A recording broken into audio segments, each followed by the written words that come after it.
All right, everybody. Let's get the streams going here.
All right, everybody. 5:45. Welcome to the Scamware 101 live stream.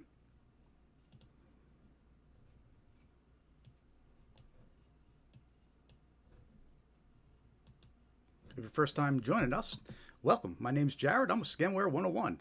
And our mission here over at Scamware 101 is to spread awareness of common scams so you can protect yourself and protect your loved ones from becoming a victim.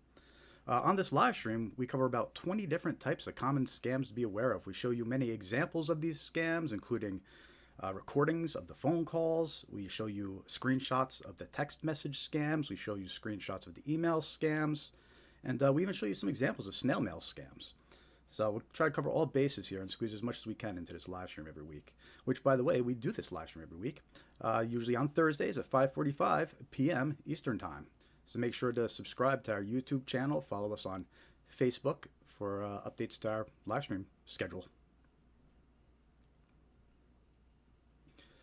If you haven't hit that thumbs up yet, make sure to give us a like.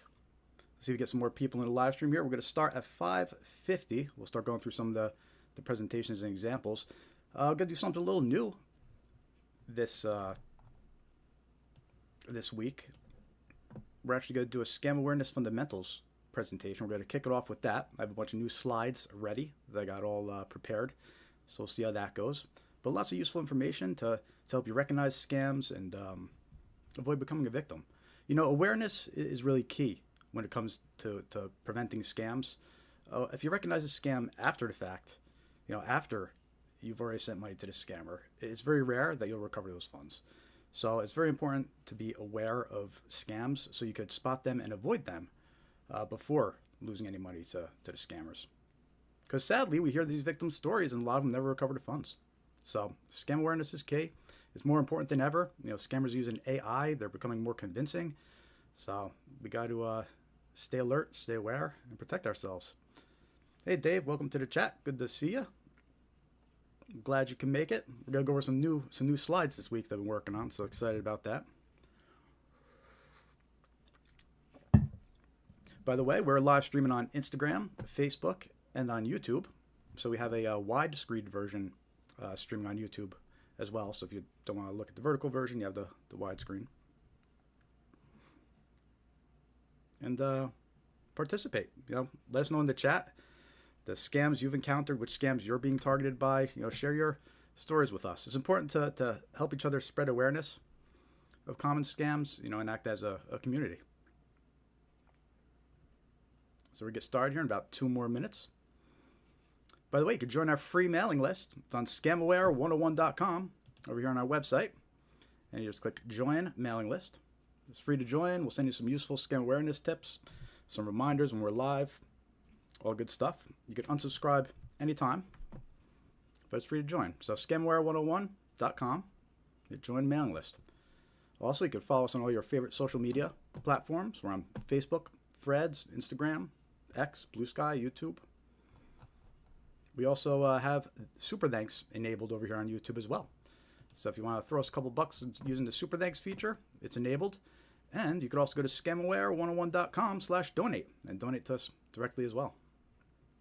Help support the mission, help support the cause here. Get started in a minute or two here. Mainly monitoring the YouTube chat. So that's the ones I'll be replying to quickest, but I'll check in on the Facebook and Instagram chats as well. So if you're commenting or putting anything in there, just stay tuned and I'll check it eventually. It's just a lot of different chats to check in on. But I do try to reply to everybody. So hit that thumbs up, give us a like, hit that heart, give us some engagement here. Let's see if we get some more people into the live stream. Gonna get started, another minute.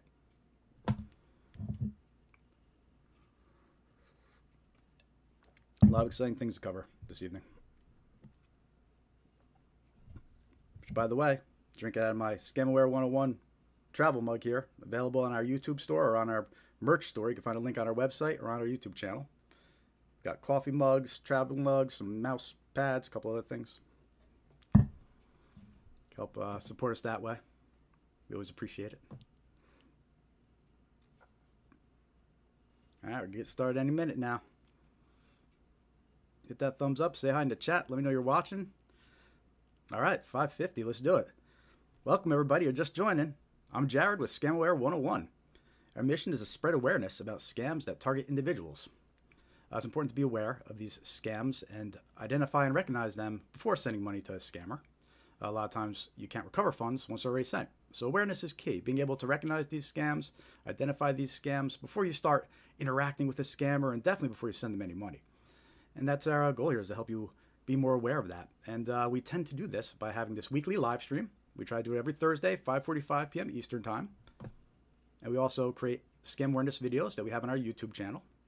And we post a lot of scam awareness content on our Facebook page as well. So make sure to follow us and subscribe to all our social media pages. All good stuff happening there. And you might learn something to help protect yourself and protect a loved one. So we've gotten lots of good feedback since we started doing this from viewers, saying that they were able to recognize a scam because they saw it here first, and that's what keeps us going. So we're gonna keep on doing it, and we're gonna do this live stream here for a few hours tonight. Usually go 3, 4. Last week we did 5 hours, which is wild, but usually do 3, maybe 4 hours. So we'll see how tonight goes. It all depends how many viewers we get in here. So yeah, we're gonna get into it. We're gonna cover about 20 different common types of scams to be aware of, all active and currently circulating. We're gonna go over common red flags to help you identify and prevent a scam. We're going to show you lots of real examples of scams, email scams, phone call scams, text message scams. We even got some examples of snail mail scams. So lots of good stuff coming up on this live stream. Now's the time. Go like, share, subscribe. Go and share it. Share it right now. If you're watching on Facebook, share this live stream. There's plenty of good stuff coming up. So now's a good time to get it sharing and see if we get some more people in here. You can join our free mailing list, scamaware101.com. Hit join mailing list. Really, that's the best way to stay current with what we're doing over here. You never know when, social media page might get taken down or something will happen. So it's good to join our mailing list, and we could always make sure you're up to date with the latest occurrences over here at Scamaware 101 when we're posting new content and when we send you scam awareness tips and warnings and alerts, because there are lots of alerts and lots of warnings to be aware of. All right, well, let's get started. So this week I'm doing something a little different. I have some new slides that I want to go through here. And basically these are slides we're going to be releasing soon as part of our Scam Awareness Fundamentals course. So that's coming up soon, probably in a few weeks here. But you guys are getting a sneak peek at some of the fundamentals we're going to go over in that course. So lots of useful information here that we're going to be covering. And really the focus is being able to recognize a scam before it starts is key, right? Being able to recognize a scam before you engage with a scammer, start interacting with them and sending them money, that's critical. So really knowing how a scam starts is your first line of defense. And what we're going to do is in this presentation, we're going to cover we're going to teach you how scammers reach new victims, how they deceive new victims, and how they hook new victims. This way, if you're more aware of those 3 main things, you'll be able to recognize and identify these scams sooner, right? If you understand how a scammer reaches new victims, you'll have your guard up and be more alert when a scammer is trying to reach you, right? If you're aware of how scammers deceive new victims, you'll be more alert and aware of all the impersonations and the tricks that scammers use to deceive you, right? And then there's the dangerous actions that scammers hook new victims with, how they trick new victims into clicking links or scanning QR codes. Right? There's all these dangerous actions that if you could avoid them, you could prevent a scam before it even starts. All right, so those are mainly the three topics that we're going to cover in the next hour or so. How scammers reach new victims, how scammers deceive new victims, and how scammers hook new victims. All right, so by the end of this presentation, really, you should be able to identify and recognize these scams and be at least a little bit more alert and aware of how these scammers reach their victims and target their new victims. So if you're up for it, say hi in the chat. Let me know you're watching. Got a lot of good stuff coming up. So we're going to start by going over some of the common scam starting points, right? And this is how the scammers reach new victims. And really, in short, scammers use many different contact methods to initiate scams. We'll discuss the most common methods used by scammers to reach new victims, but keep in mind, scammers are always using the newest technology. They're always adapting. So if a new way of communication comes out, a new app, a new website, a new feature on a phone, scammers will adapt and they will use those features to try and communicate with new victims. So always be aware. It's important to keep your guard up for all unsolicited communications. All right, but we're going to cover 6 of the most common methods that scammers use to reach you. As we go through these 6 methods, as we talk about them more in detail, we'll discuss the common impersonation scams, and we'll discuss the dangerous actions that each method usually comes with, that scammers try to get you to do. So all useful information to be aware of. And it's really going to make a difference. Being aware of these things, really the goal is for you to spot these scams before they even start. You get an email, you know right away, this is a scam. You get a phone call, you know right away, it's a scammer. Because you saw it here first, you heard it here first. And look, we're going to go through a lot of information, and it might be a little overwhelming, but that's okay. We're going to repeat it. We're going to keep on summarizing it. And, eventually, it'll just be a second nature to you, right? To be more aware of these types of communications and contacts from strangers. So let's dive into it a little more. We're going to start with talking about the 6 most common ways of how scams start. And when I say that, we're talking about communication methods, right? So we have the email scams, commonly referred to as phishing. And that's when fraudulent emails sent by cyber criminals to trick recipients into giving away money, personal information, or account access. The scammers often impersonate a trusted person, a company, or authority, right? So we all get these emails, these phishing emails that impersonate our bank or impersonate Ticketmaster, for example. We get them all the time. And that's one of the most common ways that these scammers initiate and start a scam. They try to get you with a fake email, right? So we're going to talk a lot more about that in a little bit. And we're also going to talk about phone call and voice scams. And that's when you get the unsolicited phone calls or voicemails where scammers impersonate trusted people or organizations, right? The scammer tries to pressure or trick victims into giving money, personal details, or access to accounts. All right, so we still get phone calls all the time from scammers. There's tons of voicemails that scammers leave because they use technology. It's all robocalls. All right, so we're constantly being targeted with phone calls as well, right? The other method we're going to talk about is text message scams. And these have become much more popular over the years. So many scams coming in through text messages. And that's when fraudulent text messages designed to trick victims into clicking malicious links, sharing personal information, or sending money, often by posing as a trusted person or company. I don't know if you notice a trend here, but notice how all these end with something along the lines of often by posing a trusted person or company. Right? That's how these scammers get in. They impersonate someone you know. They impersonate a company that you use. They impersonate a celebrity or an authority. Right? And that's how they deceive you. That's how they get the new victims, how they deceive the new victims. So we're going to talk about these common impersonations more as we go through each of these starting methods as well. And then we have internet and website scams, right? You're just browsing the internet, mind your own business, and boom, you get a pop-up with a virus alert. It's a fake virus alert. Or you get a pop-up saying, you won, click here.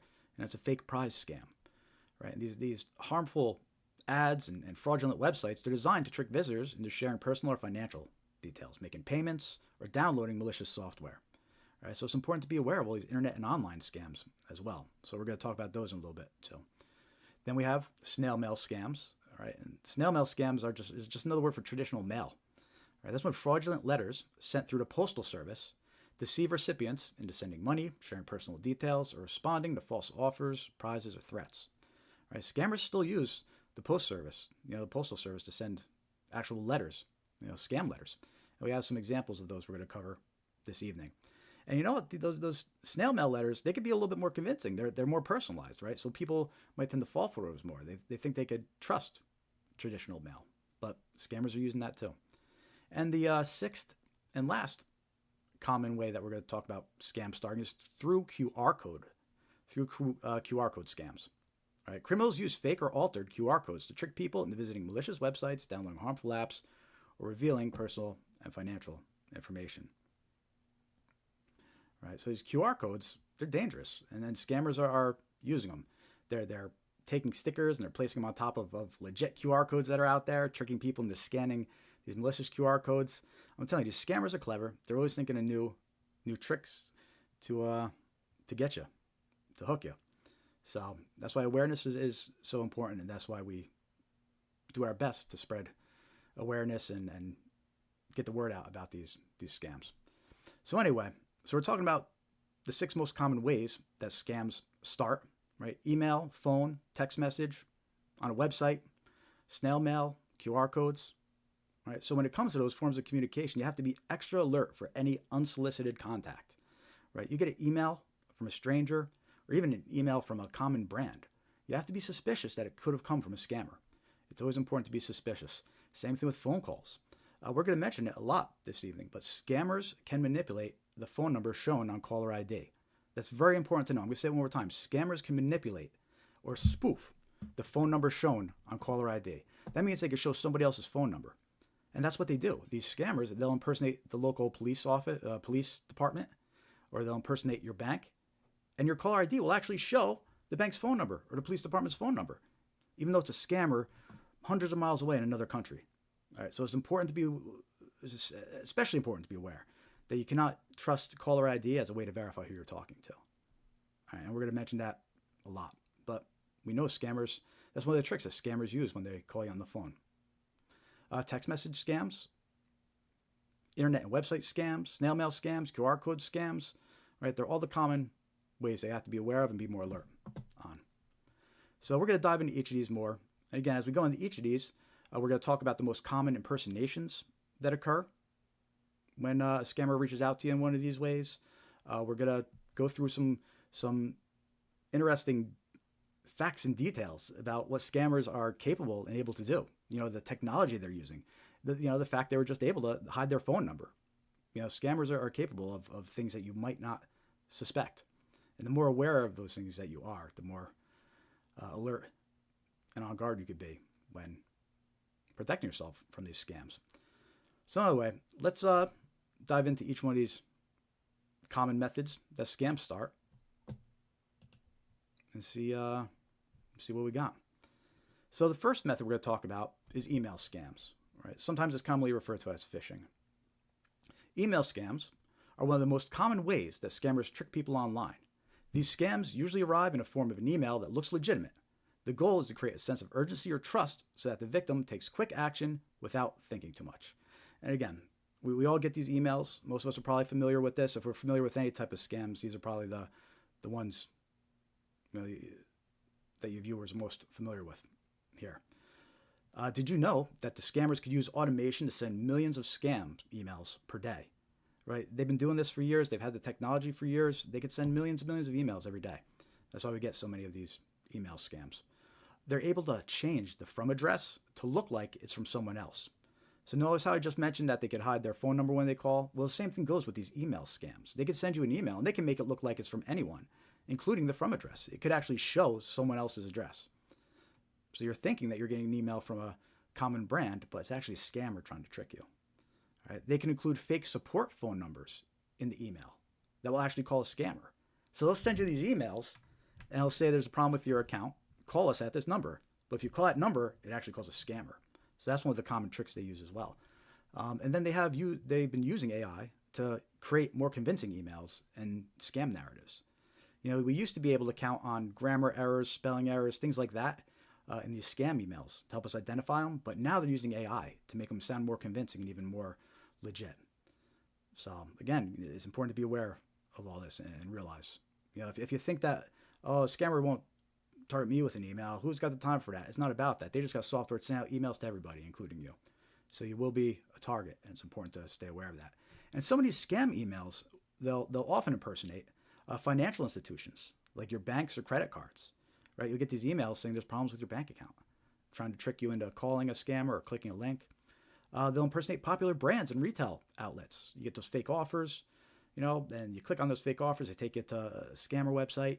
They impersonate service providers, your internet company, your phone company, your cable company. They impersonate utility companies. You'll get an email claiming your electricity bill is due, right? Or water or heat. And they'll impersonate government agencies. These scammers don't care. They'll impersonate government agencies, including the IRS, Social Security.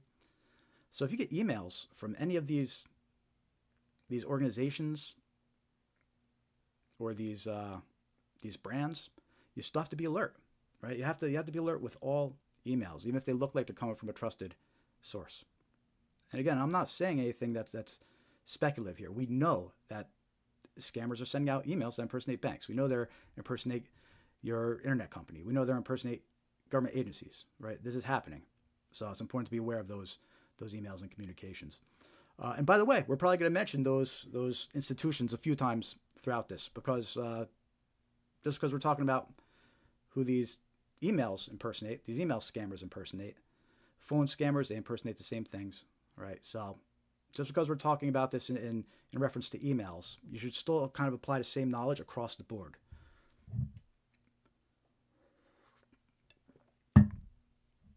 So let's continue talking some more about email scams here. And by the way, if you're just joining, say hi in the chat, share your experience with us. Good to see you, John.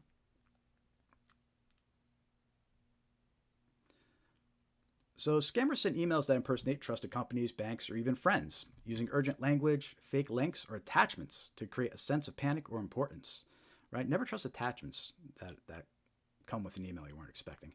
Their goal is usually to steal login credentials, financial information, or install malware on the victim's device. Some common email scams. And we'll actually go into detail later in the live stream about these scams. We'll show you some examples of a bunch of these scams. So lots of good stuff still coming up on the live stream here. But some common email scams are suspicious bank and credit card activity scams. The victim receives a fake email warning of suspicious activity, and it contains a malicious link to click, right? It impersonates your bank, said there's something suspicious going on, and to click here. Hey, what is it, Pink? Pink, good to see you. Welcome to the live stream. Unfortunately, got to go to work. Oh, well, thanks for coming in and saying hi, though, anyway. Hopefully, you didn't leave before you heard me reply, but good to see you. More common email scams, fake product offers and links to fake retail websites. You'll get bogus email offers that direct you to these fake retail websites, and they're designed to steal personal and financial details.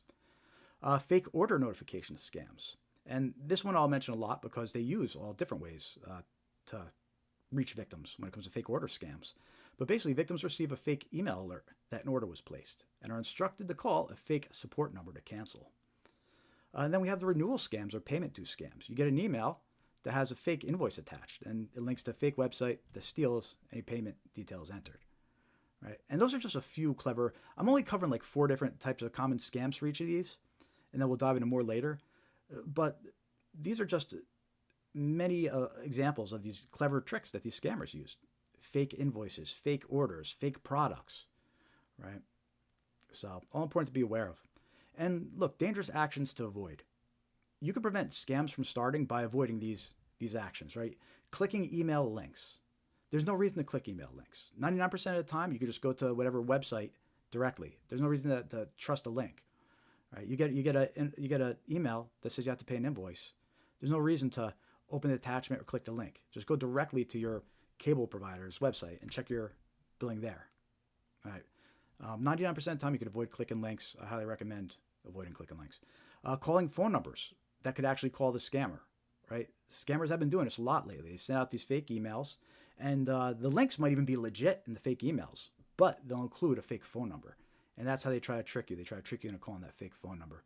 And we'll discuss some more scams that use that technique a little later too. Opening email attachments. They can install malware on the device. You should never open email attachments that you weren't expecting or from an unknown source. All right, it's very dangerous. Same thing goes for text messages that receive attachments. And then scanning QR codes, right? What these scammers started doing is they started sending QR codes as email attachments. And it helps get past the email filters. And then you open the attachment, scan a QR code. It takes you to a harmful website or installs malware. All right, so those are all some tricks and some scams and some impersonations that email scammers like to use and are important to be aware of. So that's the most common, one of the 6 most common ways that scams get started through emails. Let me know in the chat what emails you've been receiving. Ones that look real to you. They're looking more and more realistic because of AI, these emails. So stay aware. Don't trust links. Be suspicious of any phone numbers.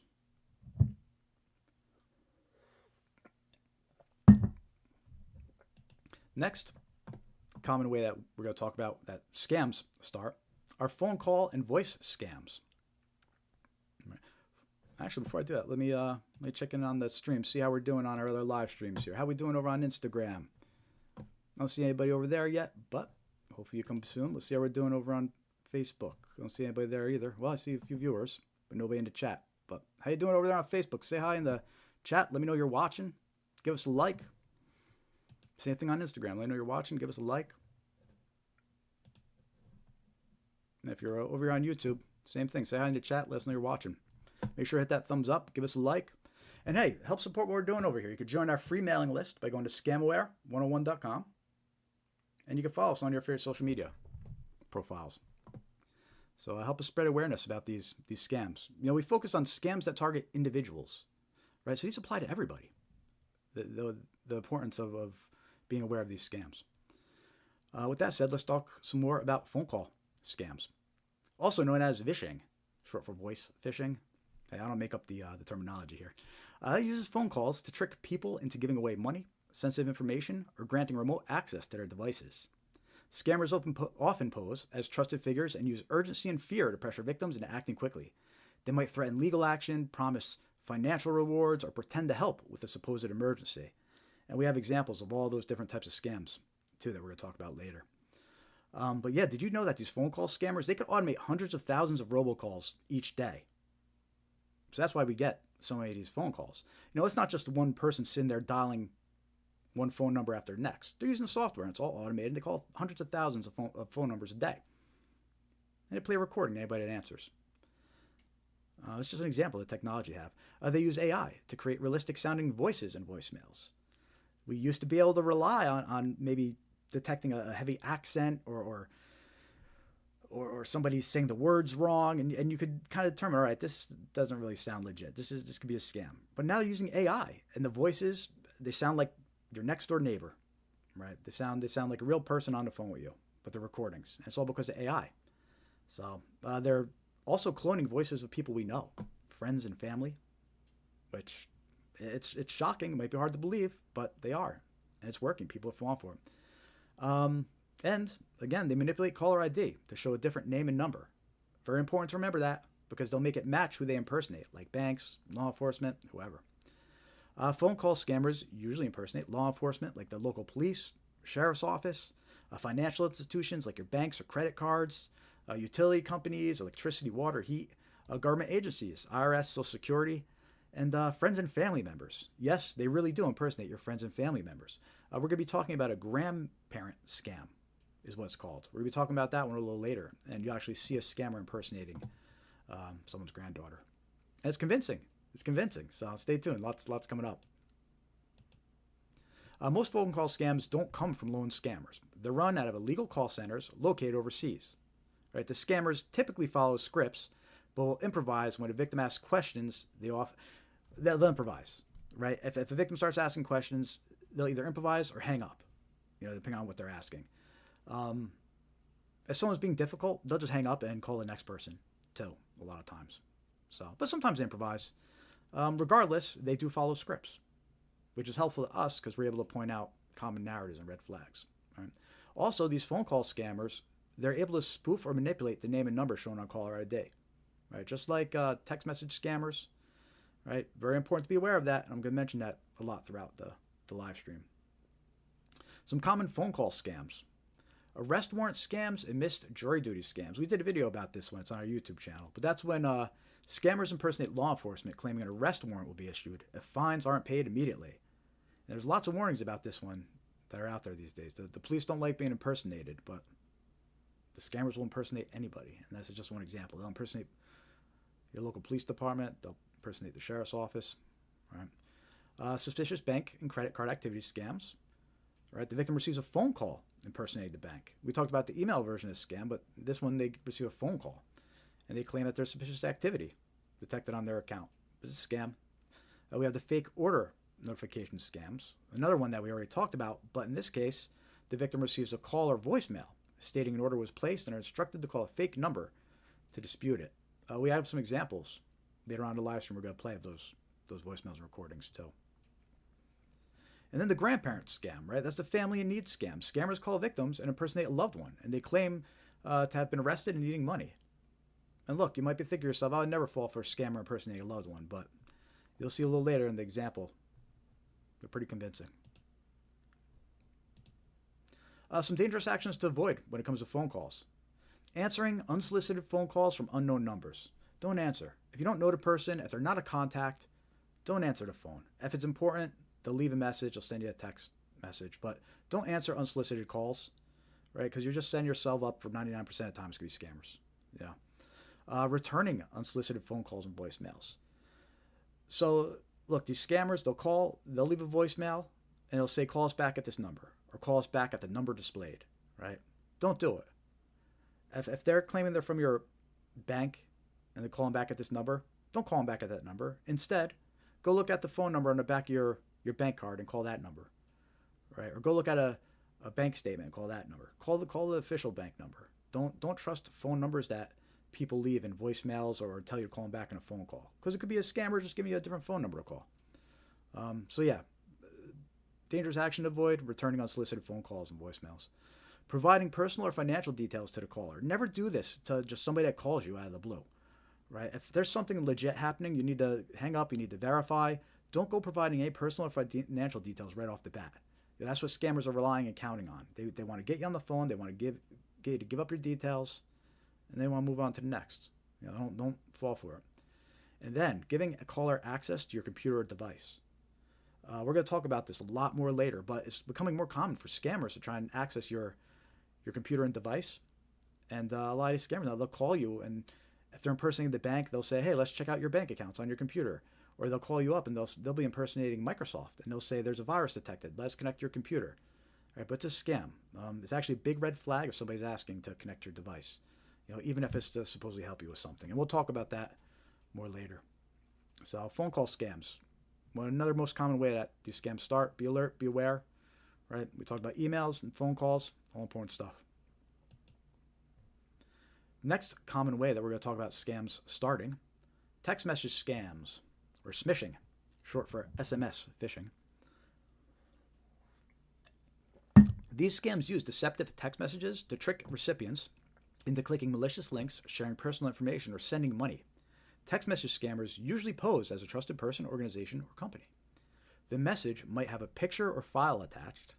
Some text message scams even provide a malicious QR code to scan. That's important to keep in mind. These scammers have started sending pictures with their scam text messages. They've started sending attachments with their scam text messages.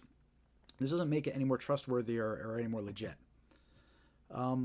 Did you know that scammers, they can manipulate the caller ID to show a different name and number? That applies to text messages too. Right? We mentioned this for phone calls, but it's the same deal with text messages. They'll change them to match who they're impersonating, whether it's the bank and law enforcement. So be suspicious. They send out millions of scam text messages every day. We're going to talk about, I'm going to show you a little later, a news article about an undeliverable package scam. And someone actually infiltrated their systems of the scammers and the criminals that were running that particular scam. And one of the things that he discovered was they were sending out over 100,000 scam text messages per day. And that was just one group, one scam organization, 100,000 text messages per day. So I can confidently say that scammers are sending out millions, a total of millions of scam text messages per day. Right? They have the software, they have the technology, and eventually they're going to get your number if they haven't yet. And those text messages, they include harmful links to websites, fake websites, and they use AI to create realistic and convincing messages now too. Again, you used to be able to count on misspellings or grammar errors in these text messages, but now AI is doing it all for them. So text message scams, they commonly impersonate financial institutions like banks and credit cards, right? The Department of Motor Vehicles or Transportation, right? So DMV, DOT, right? That's one of the most common scams circulating right now is the when they impersonate motor vehicles and say you have a toll due or a ticket due. Delivery services like USPS, FedEx, UPS, government agencies like the IRS, Social Security, and job recruiters and employment firms. Lots of fake job text messages circulating now, trying to scam people. So all important to be aware of. Keep your guard up when it comes to unsolicited text messages. They're designed to grab attention quickly, often warning about a problem with an account, offering a fake prize, or claiming a package can't be delivered. Text message scammers often disguise or spoof the phone number shown on caller ID. Right? Now I keep on repeating that, but I can't tell you how many times we read a victim's story, and it starts off with, "I received a phone call from my bank, and the caller ID showed their name, so I thought it was legit." So it's one of the number one mistakes that victims make. So it's very important to recognize scammers can manipulate what the caller ID shows, whether it's a phone number or a text message. Just because it shows someone, it doesn't mean it is. Common text message scams: suspicious bank and credit card activity scams. Right? We talked about the email version of that. We talked about the phone call version of that, but the text message version applies too. The victim receives a text message warning of suspicious activity, and then it contains a malicious link to click. Unpaid road toll or traffic ticket scams. Victims receive a text message claiming an unpaid road toll or a traffic ticket is due, but it'll include a link to a malicious website that steals any payment information. Undeliverable package scams. Victims are notified by text message that a package was undeliverable and they must pay for redelivery. But it's a scam. Anything they put in will get stolen, but a scammer. And then employment scams and fake job offers. The text messages with fake job offers trick victims into purchasing equipment or depositing money to work. So it's a very common text message scam out there is these fake employment scams. And I'll show you some examples of those a little later in the live stream as well. Dangerous actions to avoid when it comes to text messages. Much similar to the email actions to avoid here. Replying to the text message. Look, these scammers, even if you realize it's a scam and you want to reply and mess with them, don't reply, don't engage. If you reply to these scammers, all it does is it tells them that your number's active and they're going to target you with more scams, right? So don't even reply to these text messages from scammers. Clicking on links. Don't click on links you weren't suspecting that came from someone you don't know. They'll open up harmful websites. The same rule applies that we talked about email links. Right? There's no reason to click the link 99% of the time. If it's a legit notification from a legit company, just go to their website directly and log into your account. But don't click the link because it could take you to a fake website, or it could be a fake website. Opening attachments. Just like email, you never want to open attachments that come from unsolicited communication. These scammers, they send text messages with attachments, and those attachments they'll install malware on your device, or they'll take you to a fake website. And QR code, scanning QR codes. Right? They've started text messaging these too now. So if someone texts you a QR code, don't just trust it and scan it. They'll redirect it to a harmful website. So all important actions to avoid when it comes to protecting yourselves from scams. So that's 3 of the 6 most common ways that scams start. We're going to get to the next 3 shortly. If you're just joining, say hi though. Let me know you're watching. Say hi in the chats. We're streaming live on Instagram, Facebook, and YouTube. If you're just joining us, my name is Jared with Scamware 101. And our mission here is to spread awareness about common scams that target individuals, right? So you, your loved ones, these are all scams that are important to be aware of. And right now we're just talking about the common ways of how scams start, because really your first defense against scammers is knowing how they start. Not engaging, not clicking the links, not calling the phone numbers, recognizing that they're just impersonating your utility company, or they're just impersonating the local DMV or your bank, right? Because that's what scammers do. There is no impersonation that is too far for them. If they think they get your money, they'll impersonate anybody, including your loved ones. So, but anyway, you could help support what we're doing here by joining our free mailing list, going to scamaware101.com and hitting join mailing list. You could also hit that super thanks over on YouTube. Send us a couple bucks through the Super Thanks feature. Oh, and we have memberships enabled as well. So you can check out our YouTube memberships and help us out there as well. Or you go to scamware101.com/donate and donate to our mission directly. We appreciate it. Everything helps. But, hey, just hitting that like button and subscribing is good enough for me, though. So hit like, subscribe, follow. Help us get our engagement up here. Say hi in the chat. Let's see if we get some more people in the live stream and spread awareness about these scams. We're trying to put something good out there into the world, Because I tell you, these people are losing their life savings to these scammers. If you have any older relatives, grandparents, parents, make them aware of these scams. For real. All it takes is one phone call that tricks them, or one link that they accidentally click, right? And they can lose their entire life savings. Like, it's no joke. And it's not just the older folks, right? I feel like we tend to pick on the older folks a lot and say, oh, they're... But no, the FTC's most recent report that they released this year on scam and frauds, it actually said that, the younger folks, middle-aged younger folks, are falling for more scams than the older folks are. It's just the older folks are losing more money because they have more to lose. But the younger folks are falling for more scams. They're just not losing as much money because they're broke. But, so, these scams, they target everybody. Nobody's immune to them. Everybody's vulnerable. And really, awareness is key. And I know a lot of people think, oh, I would never fall for a scam. You're dealing with professionals here. These scammers, they do it for a living. They're sitting in call centers, reading off scripts. They know how to answer to objections. These are like the salespeople from hell. Right? These are like the salespeople with no guards, keeping them in line. So, And it's only going to get worse with AI. So, scamaware101.com. Join that mailing list. Follow us on social media. Help us spread awareness about these scams. The next common way that scam starts are internet and website scams.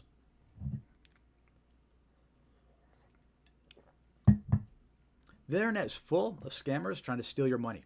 They create fake websites, tricking visitors into making payments, providing personal information, or downloading malicious software. Scammers also impersonate celebrities on social media and use dating websites to target unsuspecting victims. There are even fake virus alerts designed to trick victims into calling a support phone number answered by scammers. Right? I know that's a lot to take in, but there's a lot of scams online. That's why it's so important to be aware of these. Did you know scammers design fake websites to steal personal and financial info? It's no big deal for them to throw up these websites. They already have them ready and built. So, and they have thousands and thousands of them. If one gets taken down, they just use a different one. It's no big deal to them. They put up these fake websites like nothing. These fake virus alerts and pop-ups offering technical support. That's called the tech support scam. We're going to talk about that one a little later in a live stream. I have a lot of examples of that one to share with you. But that's a big one. A lot of victims of that scam, a lot of people fall for that scam. They get this scary pop-up saying you have a virus, call this number. They don't realize they're calling a scammer. So scammers do that. They have fake virus alerts popping up, fake support numbers to call. They create fake profiles on social media and dating websites. Scammers they're on the dating websites. So watch out for them too. And also, very important to be aware of, they buy search results on Google to promote their scam websites.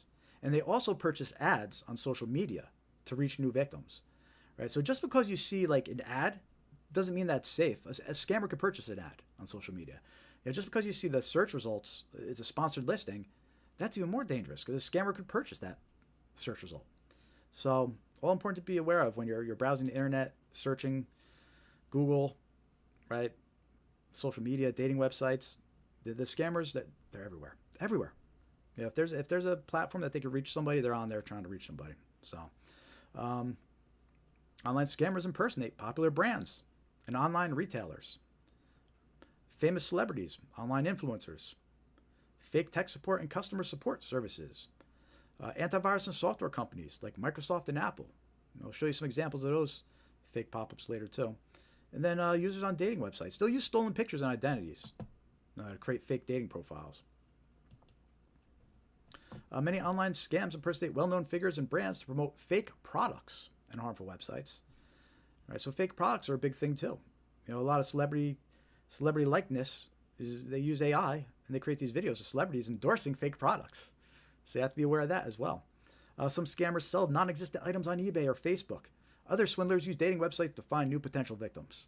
Right? So the point I'm trying to drive home here, even though I'm being a little repetitive, is they're everywhere. They're everywhere when it comes to internet and websites. All right. So some common internet scams: fake product offers, links to fake retail websites. Right? So you see these bogus offers pop up saying free iPhone, just pay for shipping.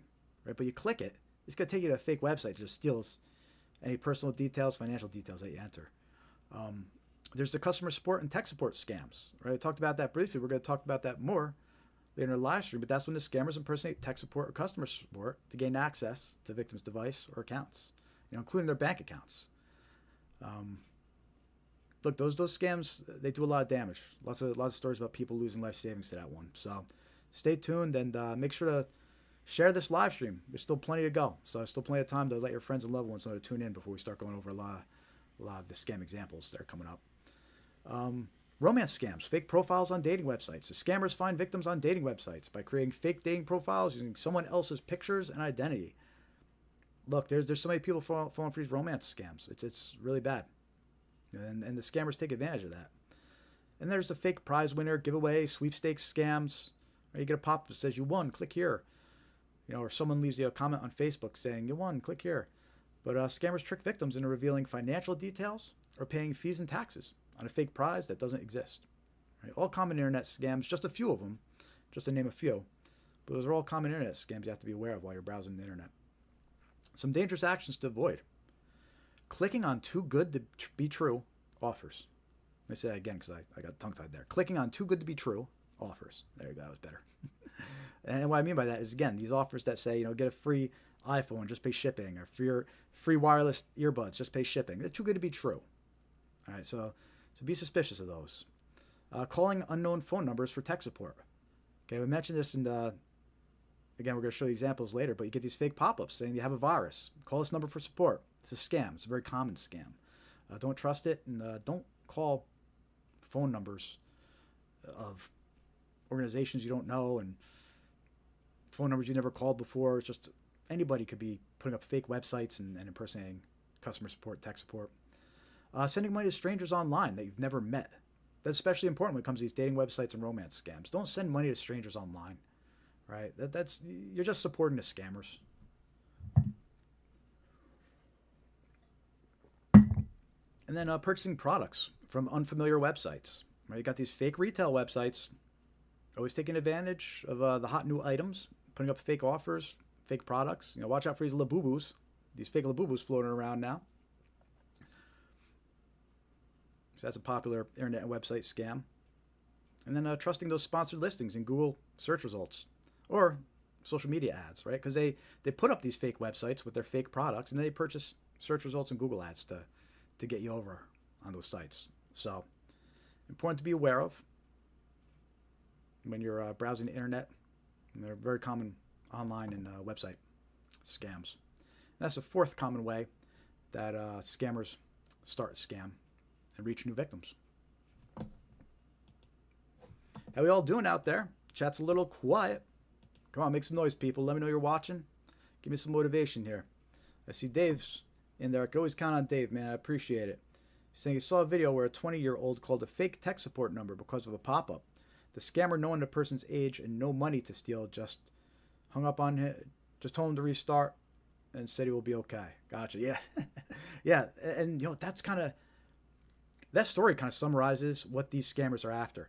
They're not just trying to get $100, $200, right? They're not even wasting the time of someone that they don't think has a lot of money.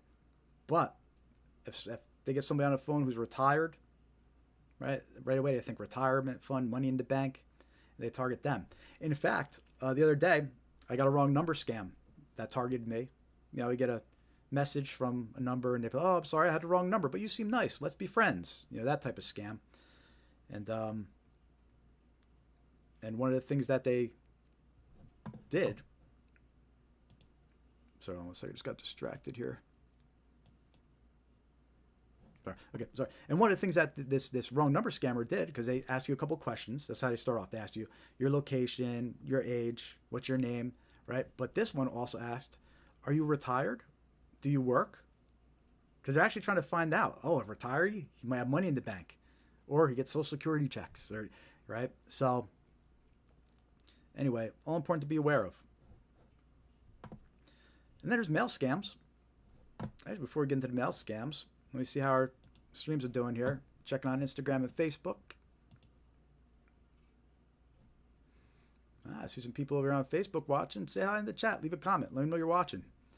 Hit that thumbs up. Give us a like. Hey, lots of stuff still coming up, so it's still a good time to share this live stream right now. Share it on your timeline. Share it with friends, because we still have hours of useful information coming up and examples to share with you. We're just getting started here. We're just getting warmed up, people. Facebook looks good. Instagram looks good. Get over here on YouTube. Excellent. Make sure you hit that like button if you haven't yet. Subscribe, follow. Oh, and join our free mailing list. Scamaware101.com. You just click join mailing list. So the fifth type of common way of how scams start: snail mail scams, or traditional mail scams. All right. So mail scams use letters delivered through the postal service to trick people into sending money or personal information. What makes mail scams effective is their ability to appear credible and personal by reaching people directly at their home address, giving the illusion of legitimacy. Right? So people get these letters, they think, oh, this must be legit. Right? But these scams often appear as official-looking notices, special offers, or past due bills. And we're going to share some examples of those later in the live stream here. But did you know that scammers use AI to compose convincing letters that they send to victims? All right, so they can compose these very professional-sounding letters. They impersonate law offices, for example, and the letter will look legit and sound legit because they use AI. They'll have fake letterhead and impersonate real organizations. Right? They'll have a logo on the letter and contact information. And then some of these snail mail scams even include fake checks in the envelope with the scam. And we'll go over a couple of those later in the live stream too. Mail scams often impersonate legal services and law offices, popular brands and retail outlets, utility companies, your electricity, water, heat. Right? You'll get a fake bill in the mail from a scammer. Sweepstakes and contests, like Publishers Clearinghouse. It happens. You get these letters saying, congratulations, you won Publishing Clearinghouse. This is a scam. Government agencies, IRS, Social Security. It's been a big problem with these snail mail scams where they're sending letters impersonating the IRS, Social Security.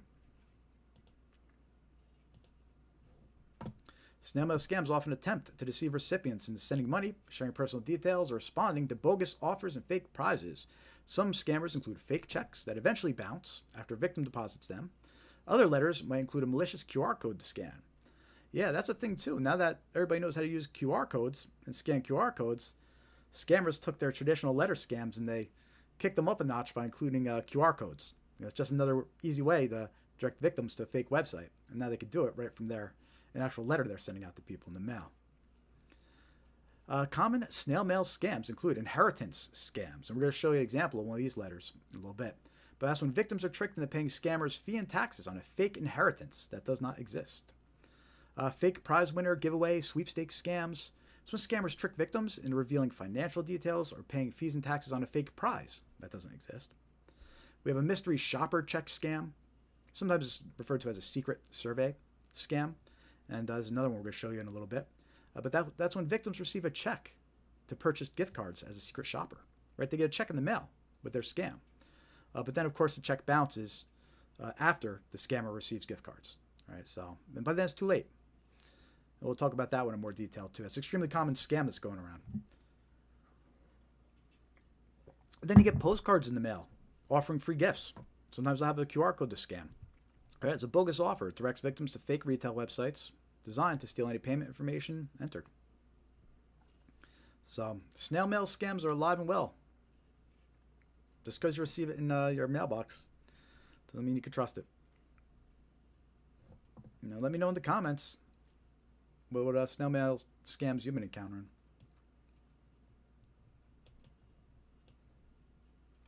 And then the sixth common way that scams usually get started here: QR code scams, sometimes referred to as quishing. Sounds pretty gross word, but there you go. Again, I don't make up the words and the terminology. I just report it. But QR code scams can lead to fake websites designed to steal login credentials, payment details, or other sensitive information. The QR codes are unreadable to the human eye and must be scanned to see where the code leads. So scammers disguise malicious QR codes as legitimate ones by covering up real codes with stickers of their own. Right? So you'll be out in public, you'll see a QR code on the wall advertising something. You scan the QR code, but what happened was a scammer covered it with their own QR code. Now you're getting taken to a fake website. And that's a pretty common scam we're starting to see out in public. On top of QR codes being included with letters that are sent out to people or attached to emails, these QR codes really did become a convenient way for scammers to try and reach new victims. They send postcards and letters containing harmful QR codes. They attach malicious QR codes to emails and text messages. They cover legit QR codes with malicious ones. Right? All tricks that scammers use to try and get victims to scan their QR codes. A lot of times these scammers don't impersonate popular brands and retail outlets. Right? They'll get a letter saying, special offer with a popular brand, but it's really a scam. It takes you to that fake website. Parking authorities, traffic enforcement, people have been reporting they've been getting these tickets left on their windshield and it has a QR code to scan, but it's a fake ticket. It takes them to a fake website. Online marketplaces and e-commerce websites. Right? And what I mean by that is you'll scan these QR codes that claim to take you to an e-commerce website or a marketplace website, and they take it to a fake one. Sweepstakes, mentioned earlier about Publishing Clearinghouse, right? A lot of those, we mentioned that as a snail mail scam, but then there's a QR code portion of it. You get a letter or a postcard that says you won a contest or a sweepstakes, scan this QR code, but it's a scam. And then popular mobile apps or trading platforms. These scammers, they'll try to get you to install an app on your device. Some of them that are doing these investment scams will try to get you to install a fake trading app, and they'll give you a QR code to download it. So all malicious things that these scammers are using QR codes for, and important to be aware of. Criminals use fake or altered QR codes to trick people into visiting malicious websites, downloading harmful apps, or revealing personal and financial information. Some common QR code scams: the fake product offers that direct to fake retail websites. Right? Bogus offers with QR codes to scan. They direct victims to fake retail websites designed to steal payment details. Brushing scams, or review scams. Basically, packages arrive with no from or return details, only a QR code. But scanning the QR code installs malware on your device. You got the fake parking ticket and fake traffic ticket scams when victims find a parking ticket or traffic ticket on their vehicle, but it's fake. Scanning the QR code opens a fake website that steals your payment info.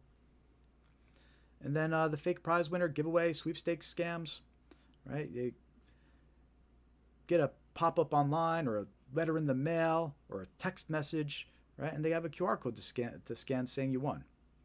Or saying, scan this QR code to be entered into a contest or some kind of narrative like that. But if you scan it, you get taken to a fake website that steals your details and personal information, right? And in the case of these fake prize winner, giveaway, sweepstakes scams, you scan it, it'll take you to websites like, congratulations, you won, and then it has a number to call or a link to click. It's going to steal your personal details.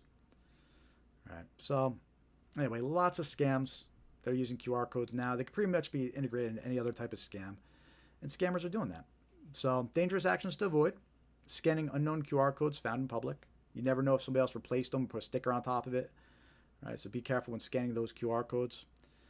Scanning QR codes received in the mail. All right, pretty clear about that one here. You get a letter in the mail with a QR code, be suspicious. Scanning unsolicited QR codes in email and text messages, right? We know scammers, they start attaching QR codes to text messages and emails because it gets past the filters. It gets past spam filters. Whereas before, they would have put a bunch of text in the letter or in the email, and maybe the filter would have picked up on it. But now they attach these QR codes, and it gets right past the spam filters. So we're starting to see more and more QR code scams being emailed and attached to a text message, right? And then if you ever do scan a QR code, be extra careful with entering personal or financial details, right? At least try to make sure it went to the website that you thought it was going to go to, and it's a legit website, right? So just be careful. You scan those QR codes. If you're going to enter any information, just be careful. Make sure it took you to where you wanted to go. So that's 6 common ways of how scams start. And as we went through these, we actually mentioned over 18 different actions to avoid, right, when we were talking about these scams.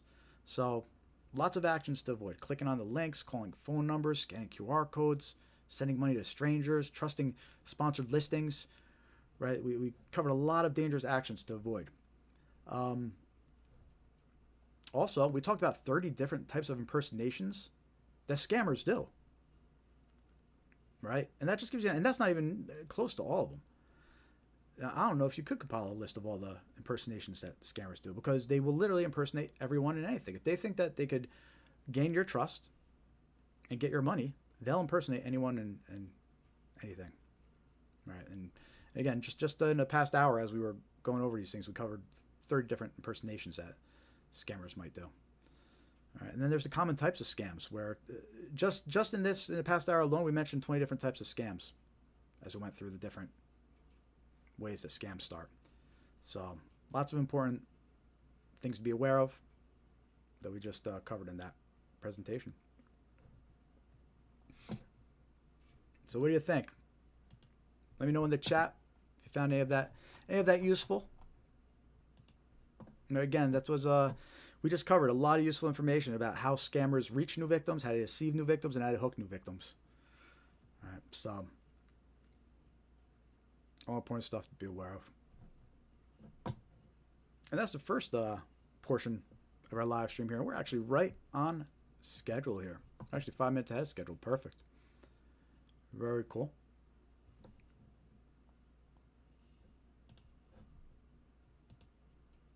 Let's see how we're looking in the live streams here. Checking in on Instagram. It's always a little quiet on Instagram, but we don't have that many followers on Instagram. So if you have Instagram, give us a follow. Give us a like and a follow, so we can build up that audience a little bit, and help us spread awareness about these scams. We're kind of relying on social media to get the word out here. It's one of the main ways that we're using, and by doing that, we count on your likes and your subscriptions, your follows. It all helps. Checking in on Facebook here. Awesome. I see Lewis talking on Facebook and nobody answering, but thank you for trying. Appreciate it. I do see some viewers though. So anybody else that's over here on the Facebook live stream, say hi, give us a like, let us know you're watching, share your experiences.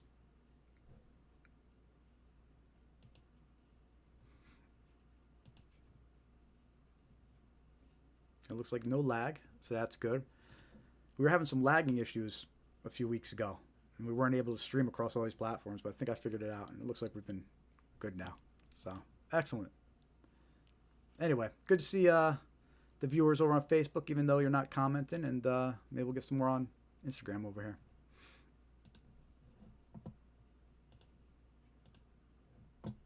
If you're just joining us, welcome to the live stream. I'm Jared with Scamware 101. And our mission is to spread awareness about common scams that target individuals, just like you, your loved ones. All right, these are all scams that are important to be aware of. We do this live stream every week, usually on Thursdays at 5:45 p.m. Eastern. So we're about an hour in right now. We just covered a whole bunch of common ways that scams start and the impersonations that they use to deceive you. Lots of good information to help you recognize a scam before it even starts. Because really, that's your first line of defense, is recognizing these scams before engaging with the scammer, before sending any money to the scammer. Being able to recognize that's a scam from the start and not even engaging, not clicking the link, not calling the number, just knowing right off the bat this is a scam. And that's really your first line of defense. So we spent the first hour going all over that, and hopefully has some useful information that'll help you recognize scams a little better. You can join our free mailing list. You're on scamaware101.com and click and join mailing list. And you can also follow us on all your favorite social media platforms: YouTube, Facebook, Threads, Instagram, Blue Sky, X. We're on them all, except TikTok. We're not on TikTok. They banned us, but that's a story for another day. You can see our upcoming events over here on our website. Again, scamaware101.com. If you want to throw us a couple bucks, help us out financially, go to scamaware101.com/donate, or click the donate button all the way at the bottom of the page.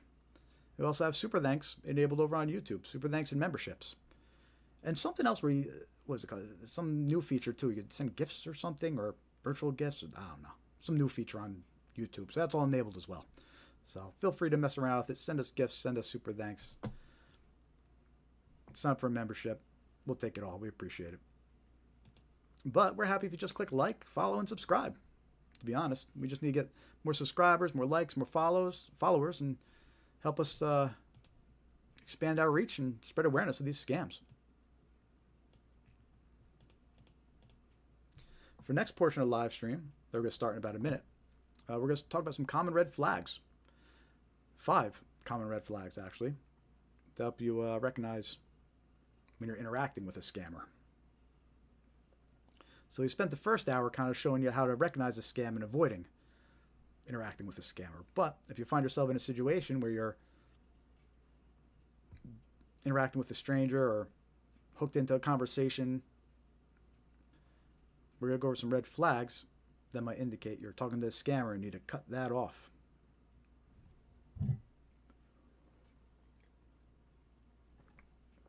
Scamware 101, mugs, coffee mugs, traveler mugs, mouse pads, stickers. Help support what we're doing over here by buying some merchandise. It's on our YouTube store. Also on our website, at the bottom, there's a link. It says gift shop/merch. It looks like there's 15% off on orders over $65 right now too. So there you go. Go spend $65 on my stuff. But no, we got some coffee mugs here. We got some water bottles. All good stuff that you would keep on your desk. The idea was I picked all these items that you would like keep on your desk and in front of you. So you could buy these for a loved one as a gift too. But it's just things that would be in front of them. This way, they're about ready to click on that malicious email link. But they look down at their coffee mug and they see Scamware 101. Or they look down at their mouse pad and they see Scamware 101. It's just a reminder like, hey, don't fall for these scams. So go check out those items over in our merch shop by clicking the link on our site or checking out our YouTube channel. We have the store link to our YouTube channel. So all good stuff. I know Dave purchased a mug and enjoyed it, and a couple other people. So appreciate that.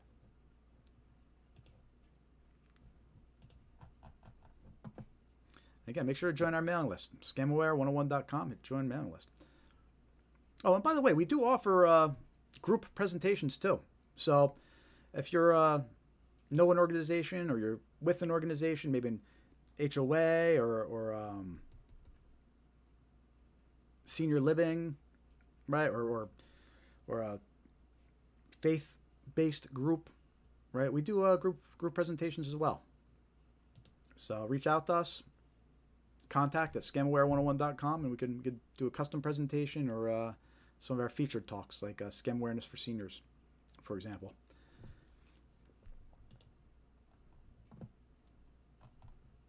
All right, so let's start talking about some common red flags here. And just check the chat one more time. Anybody on Facebook and Instagram? No? Okay. Don't be shy, people. Say hi in the chat. Let me know you're watching. So let's talk about some common red flags to help you identify a scam. And we also did a video on all these red flags. It's on our YouTube channel. So if you want to go share these red flags, all the slides that I'm going to use for this are in the video. So if you want to go share these red flags with a loved one, right, you go find the video on our YouTube channel. It's the 5 red flags. And as we go through these red flags, let me know in the chat what other red flags are, because there's plenty of other red flags. We're going to have another video coming out with 5 more, but I want to hear from you what other red flags people should be aware of and keep an eye out for, and which ones you've been spotting as well. Again, I want to hear your stories, so let me know in the comments, let me know in the chat. So red flag number 1, that you're dealing with a scammer. They direct you to a third-party chat app like Telegram or WhatsApp to continue the conversation. So scammers love third-party chat apps because it's easier to communicate with victims in other countries, and it also offers more anonymity for the scammer to hide behind.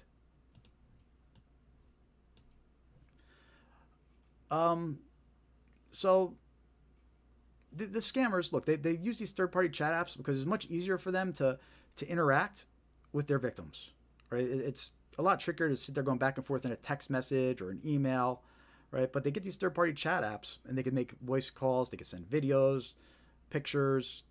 They can even call a victim through these chat apps. And some scams where it's part of the playbook to invite the victim over on Telegram or WhatsApp is romance scams. Those fake dating profiles that lure in new victims. Then they direct them to continue talking on WhatsApp.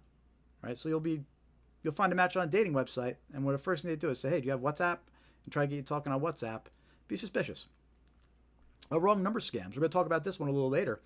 But that's when these scammers, they send out these random text messages, probing for new victims, right? And then once they get a conversation going with someone, they'll ask them to use WhatsApp and keep the conversation going. So it's a big red flag if they're trying to get you on a third-party chat like WhatsApp or Telegram. And then there's the investment scams. They direct the victim to a Telegram channel or WhatsApp group to pump up an investment or appear more legit, right? And you don't know who those are in a group. Those would be bots. They could be other scammers, right? But scammers use that to appear more legit and convincing to their victims, right? So be suspicious of any invitations to continue conversing on Telegram or WhatsApp. It's a big red flag that you could be talking to a scammer. Red flag number 2. This is the big one. They request payment in gift cards, prepaid cards, cryptocurrency, or depositing cash at a Bitcoin ATM. Scammers love getting paid in these unusual forms of payment because it's easier for them to move the funds quickly, and it's also harder for victims to recover the money after it's sent. Right, so that's why these scammers, they often request payment in gift cards, like retail gift cards, Apple gift cards, Nike gift cards, things like that. Cryptocurrency or depositing cash at a Bitcoin ATM. If you hear the word Bitcoin ATM or the phrase Bitcoin ATM mentioned, it's a red flag. Because scammers know once you deposit that money at a Bitcoin ATM, you're not going to get it back. Some scams where it's part of the playbook to ask for those unusual forms of payment, like really most of them. But we have the IRS and Social Security scams. Some scammers impersonate government agencies, and they'll ask for payment in gift cards or cryptocurrency. But government agencies don't accept those types of payment. Maybe soon, maybe in the future, they'll be accepting cryptocurrency. But as of right now, they don't. So that's a big red flag. If someone's claiming to be from the IRS or Social Security and they want you to pay in gift cards or cryptocurrency, it's a red flag. Don't fall for it. It's a scam. Romance scams. Scammers will often request gift cards and cryptocurrency from an emotionally attached victim. Right? The victim thinks they're just sending gift cards to a loved one. Right? But the scammer knows to ask for the gift cards because the victim ain't going to get them back. Say the cryptocurrency. The victim deposits cryptocurrency into an account that the scammer says, hey, it's a shared account for us to start a future together. It's not a shared account, though. And once the victim deposits the cryptocurrency, they ain't getting it back. And then you have the bank impersonation scams. It's when the banks scammers call up a victim and they impersonate the bank. They convince the victim that their funds aren't safe in their account. And they convince them to purchase gift cards, so withdraw and purchase gift cards. Sounds wild, but it's true. It happens, and these scammers are convincing. Right? So that's a big red flag. If you're talking to somebody and they tell you to purchase gift cards, prepaid cards, cryptocurrency, use a Bitcoin ATM, red flag, don't do it. It's probably a scammer. Let me know in the chat if you've come across these red flags before or know someone that missed these red flags and unfortunately fell victim. Red flag number 3, they ask you to provide a code that was sent to your phone via text message. This is a common scam on marketplace type websites like Facebook Marketplace or Craigslist, right? What's really happening here is the scammer's trying to open an account using the victim's phone number, or they're trying to log into a victim's account that's linked to the phone number, or they're trying to reset a victim's password that's linked to that phone number. And the reason the victim's getting this text message is as a security precaution, right? But what the scammer does is he tells the victim, I'm going to send you a code just to confirm your phone number's real, right? But he's really trying to get in one of your accounts or create an account. And we're going to just explain that a little more here, right? So account login attempts. Providing the code to the scammer might have just gave him access to your account, right? Because the reality is they're trying to log in. You get the text message as a security precaution.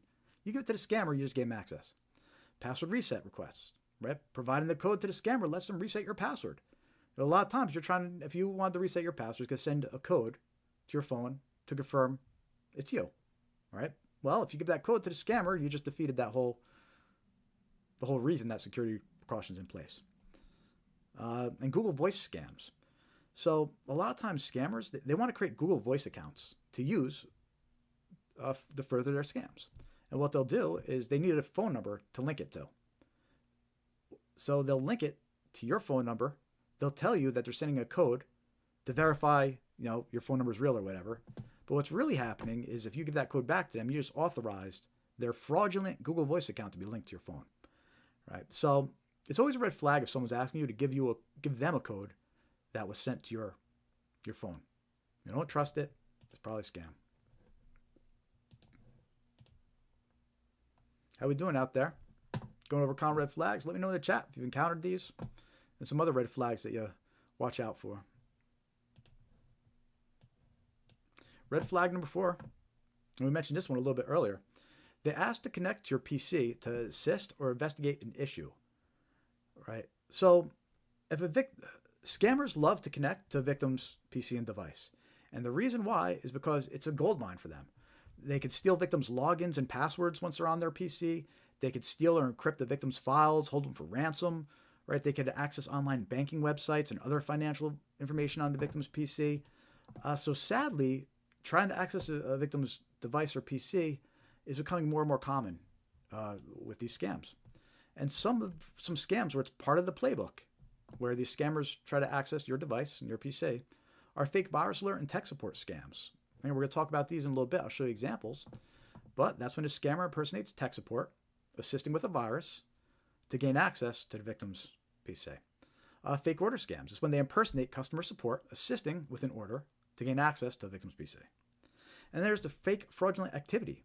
Right? That's when the victim gets contacted by a scammer who's impersonating an agency or their bank, investigating fraud, and they attempt to gain access to the victim's PC. They'll say something like, we detected suspicious activity. Let's check your other accounts. Let's connect your device and you can bring up your bank accounts, right? But that's terrible because now the scammer's on that person's device and the victim's just opening all their bank accounts.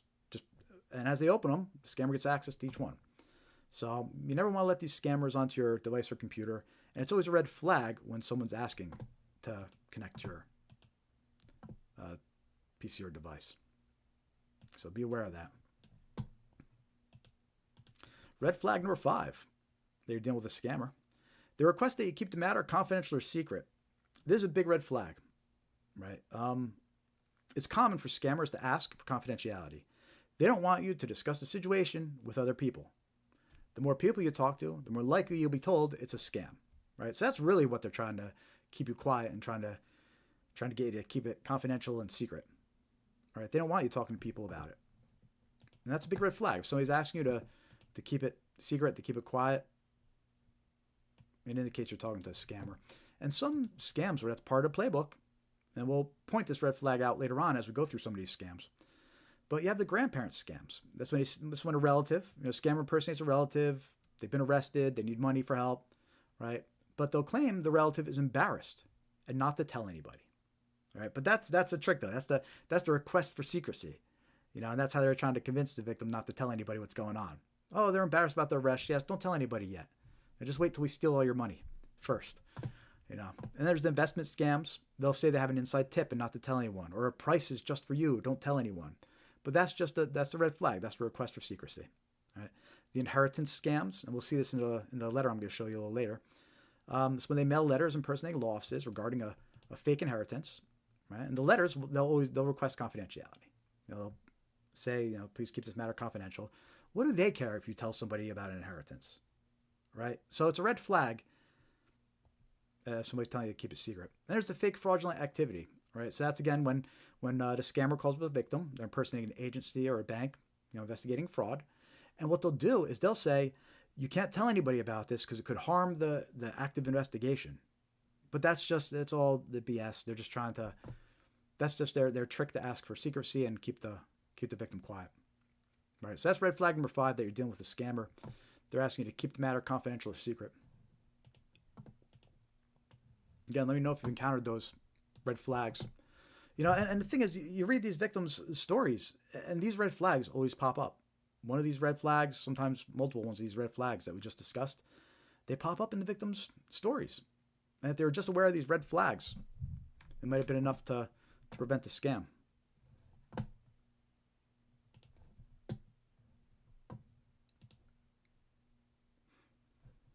Let me know if you encounter those red flags.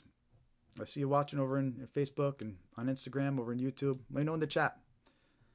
And maybe tell us a story about how someone you know is falling for these, and the red flag, save them. So just to summarize, if you're just joining us, those 5 red flags that we just went over that indicate you're dealing with a scammer. 1, they try to direct you to a third-party chat app like Telegram or WhatsApp to continue the conversation. Right? They want to get you onto the third-party chat app as soon as possible. Red flag number 2, they request payment in gift cards, prepaid cards, cryptocurrency, or depositing cash at a Bitcoin ATM. Always a red flag. They prefer those unusual forms of payment because they're easier to transfer and harder for you to recover. Red flag number 3, they ask you to provide a code that was sent to your phone via text message. Very common scam. They're usually trying to access or link account to your phone. Don't give them that code because they're trying to trick you into something. So it's a common scam, especially on the marketplace style websites. Don't ever provide a code somebody says they're sending to your phone. Red flag number 4, they ask to connect your PC to assist or investigate an issue. Again, extremely common. It's a gold mine. It's a scammer. They get on your PC. They get access to all sorts of useful information about you, financial details, documents, pictures. So don't let scammers and strangers onto your device and PC. Really, you should only let trusted people that you know and trust onto your PC. Specific people that you use for tech support. And we'll talk about that more later as we talk about tech support scams. And the 5th red flag you're dealing with a scammer was they request that you keep the matter confidential or secret. Look, they just don't want you talking to anybody. The more people you'll talk to, the more likely you are to discover it's a scam. So they want you to keep it quiet. So it's always a big red flag. Someone's asking you for secrecy or to keep it confidential. So that's it. Those are 5 red flags to be aware of that indicate you're dealing with a scammer.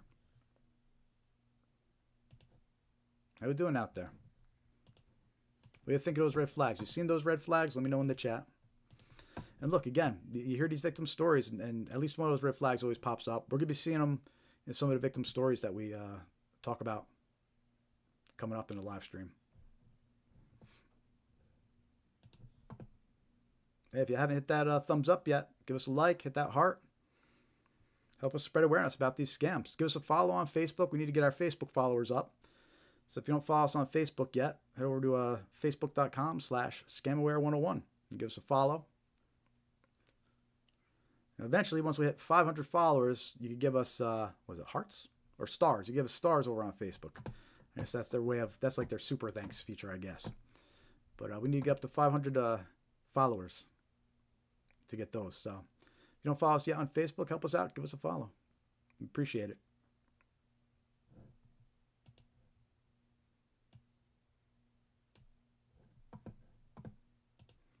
Let's see what we got going over on the YouTube chat here.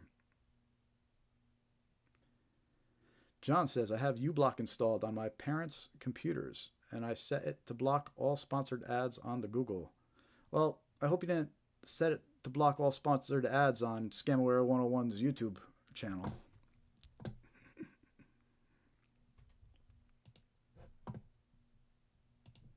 Because that's just counterproductive. You don't subscribe to our free mailing list yet, head over to scamaware101.com and hit join mailing list. It's free to join. We'll send you some useful scam awareness tips and reminders when we're going live. We won't abuse the privilege, I promise. You can unsubscribe at any time, but really, we're not going to send you a bunch of junk. I think you'll be happy. Of course, follow us on your favorite social media: Facebook, Threads, Instagram, X, Blue Sky, YouTube. And our mission here at Scamaware 101 is to spread awareness about these common scams that target individuals. You, your loved ones, parents, grandparents. We're all targets. And again, these scammers, they're not just looking to take a couple bucks. They want to take your entire life savings. They want to take your retirement fund. They want to take it all. And once they do, it's very rare that you're going to get it back. Sadly. So, awareness is key. Being aware of these common scams, who they impersonate, what they say. Coming up, we're actually going to start going through the common scams and showing you examples now. We spent the first portion of the live stream showing you how to recognize these scams before they start. But now, for the second portion of the live stream, we're going to show you a bunch of examples of these scams and common narratives. So if you get looped into one of these conversations, you'll be able to recognize a scam sooner and quicker, which is really the goal. You want to recognize a scam as soon as possible before sending any money to these criminals and these scammers. But it's time to take the first 5-minute break of our live stream. We've been going since 5:45 p.m. Eastern Time, so we got to refill the Scamware 101 travel mug. Stay caffeinated for you folks. Be at a peak performance on the live stream for you.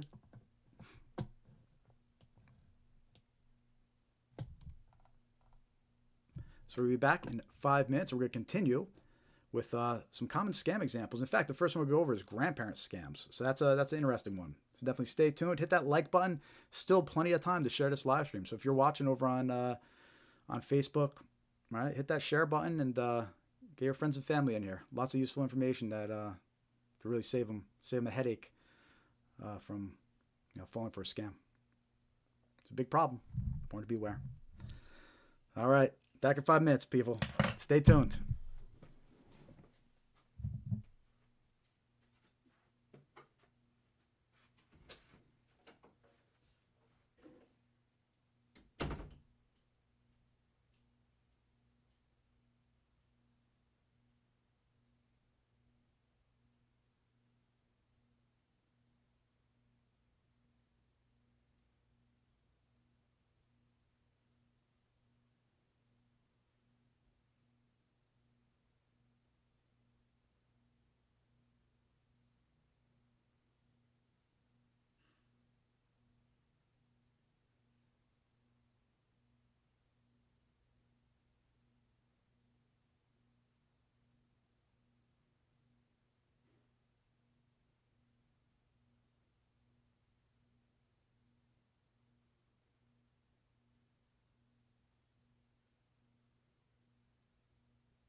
All right, everybody, how we doing? Checking in on live streams. We're live on Instagram, Facebook. Seeing some viewers, so say hi. Let us know. Don't be shy.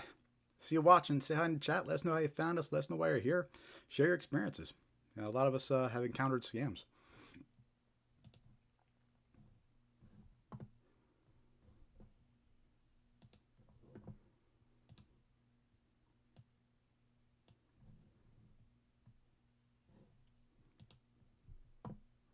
All right, if you're just joining us, welcome to the Scamware 101 live stream. We do this every week to spread awareness of common scams.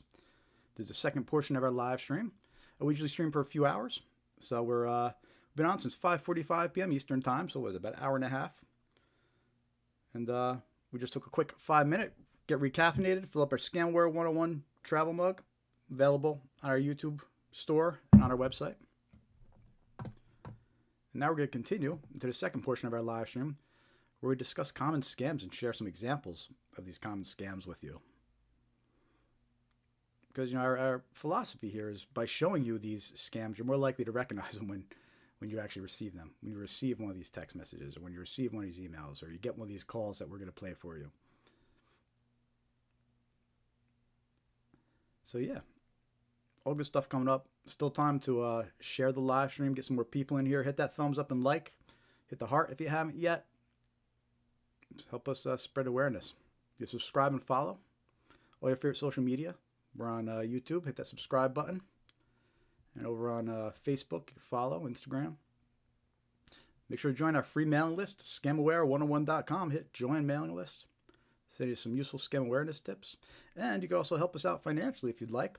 You could donate, scamaware101.com/donate. Or you could use the super thanks over on YouTube. We appreciate it. So now, let's get into the second portion of our live stream here. We're going to start covering some common scams and share some examples of these common scams with you. And the first one that we're going to start out with is going to be a grandparent scam. Now, remember earlier, if you were here earlier, how I mentioned a few times that scammers will even impersonate your friends and family. You know, I mentioned, a lot of people, they get surprised by that. They think to themselves, I would never fall for someone impersonating my granddaughter. But don't be too sure.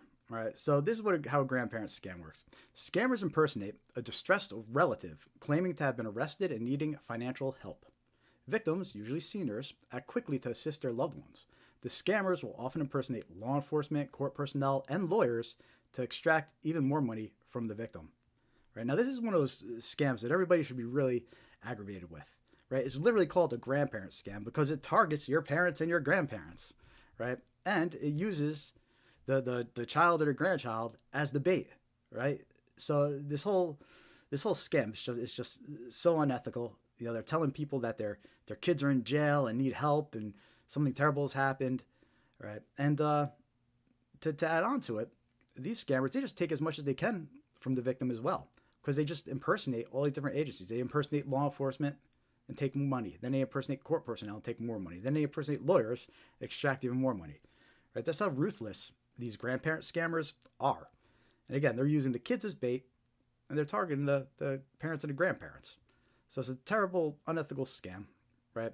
If you're the grandparent that's watching right now, or if you're the parents watching right now, be aware of this. Scammers will call you up and they will impersonate your children and your grandchildren. It'll be very convincing too. And if you're the child or the grandchild watching this, make sure that your parents and grandparents are aware of this, because scammers are going to use you to mess with them emotionally and take all their money. They may even take your inheritance from your grandparents. Instead, a scammer will get it, right? So you don't want that to happen.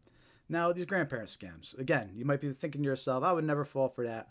Well, we have a video that we're going to share with you right here of a grandparent scammer. Right? And what this is there's a scam baiter on YouTube. And he wastes these scammers' time and whatever. And he actually hacked into this scammer's webcam and recorded him doing a grandparent scam.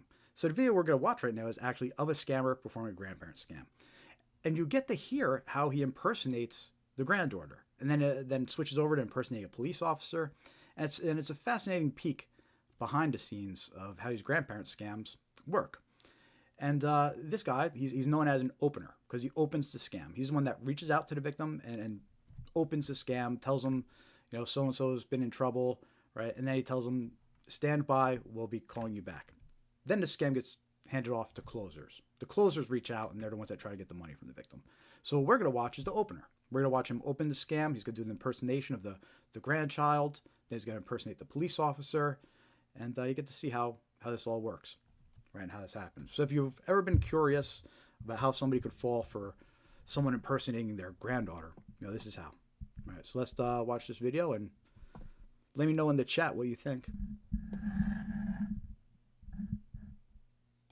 Oh, Mom, I had a car accident. Huh? I had a car accident, Mom. Is this Linda? It's me, Linda. Where are you? I got a car accident. What happened? I'm gonna put the officer on. I got arrested. You got arrested? Hi, ma'am. Yes. Hi, are you Linda's mom? Yes. What I'm gonna need you to do is grab a pen and paper and write down Linda's case number, ma'am. I need you to hurry up, please, ma'am. Case number? It's the number 2. 2? The letter B as in boy. Can you read that back to me? 2, B. Now, I'm gonna read what's going on, ma'am, okay? Okay. Linda was involved in a car accident. It was stated in the police report. She admitted that was her fault. While she was driving, she was using her phone. That's what caused the accident, ma'am, okay? Oh, man. The woman that was driving the other vehicle was 7 months pregnant. We had to rush her into the nearby hospital. She might lose her baby. Oh, really? Yes. Now, we actually confiscated her cell phone for legal evidence, so she cannot receive or cannot make calls. This is going to be her only last call. Are you with me, ma'am? Yes, I am. Now, she actually wrote a note down here saying that she didn't want anyone to know about this. Let's honor her wish for right now because it's too much for her right now. That's what she's saying. Okay. What I'm going to need you to do, ma'am, is stay by the phone and wait for the lawyer to call, okay? Okay. Okay, bye-bye, ma'am. All right, bye. Yeah, let me know if that wasn't loud enough. I could turn up the volume if it needed to be louder. But that's an example of how one of these grandparent scammers do their opening scam, right? That guy, he called the victim, he impersonated the granddaughter. It was only for 20 seconds. He impersonates the granddaughter for 20 seconds. He does it like she's crying. It could have been anybody's grandchild, right? Anybody could have thought, what was that? Could have been tricked by that. It happens real quick. It's 20 seconds long. It just sounds like somebody in distress and crying. It could have been anyone, including your grandchild. Right? So that's how he tricks these victims into thinking, oh, and then he immediately switches to being a police officer, right? Where it's like, all right, here's what's going on. Your child's been in a accident, and he goes into this whole narrative, right? So that's how these grandparent scams work, and that's how they convince these people that it actually is your loved one that they talk to, because it happens real quick. It's quick, 20 seconds. They're in distress. It could have been anyone, but you could believe it's a loved one. All right.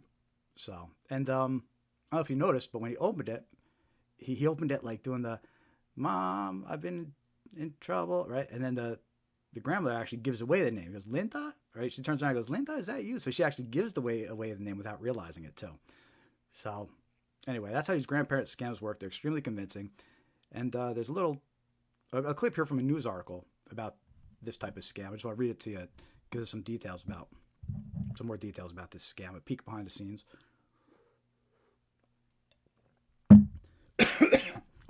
By the way, that lady that you just heard who was trying to scam, the person that hacked this guy's webcam was able to warn her about this. He was able to call her on the phone and after this happened, and luckily he stopped her from giving any money to the scammer. So all was good with her. But anyway, let me read you what this news article is from New Jersey says about this scam. It's a NJ federal court charges 3 additional Dominicans in grandparent scam. According to the indictment, the conspirators engaged in a long-running grandparent or family in need of bail scam against hundreds of seniors across the United States, including in New Jersey, New York, Pennsylvania, and Massachusetts. As detailed in court filings, members of the conspiracy referred to as openers, and that's what we just watched. We watched the opener, called elderly victims in the United States and impersonated the victim's children, grandchildren, or other close relatives. Typically, the victim was told that their grandchild had been in a car accident, was arrested in connection with an accident, and needed help. Right? And that's exactly what we just heard this scammer do in the recording. Right? He impersonated the granddaughter, said she's been in an accident, need help. Right? And once the openers tricked victims into believing their loved ones were in dire trouble, others working at call centers known as closers allegedly impersonated defense attorneys, police officers, or court personnel and convinced victims to provide thousands of dollars in cash to help their loved ones. All right? So I don't know if this article is referring to this exact scammer or not, but he was located in Dominican Republic, just like all the conspirators mentioned in that article. So anyway, that's a grandparent scam. Be aware of it. Make sure your loved ones are aware of it. And make sure to ask questions if you get a call like this. Hang up anyway. Try to call your loved one. Right? Don't just blindly trust a call out of blue like this.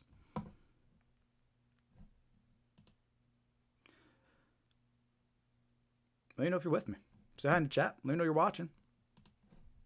We're over streaming live here on Facebook, on Instagram, YouTube. Just live stream every week. Spreading awareness about scams. Invite some more people. Let's get some more people in here. Help us spread awareness about these scams. We're going over scams that target individuals, that target you, your friends, your family, your loved ones.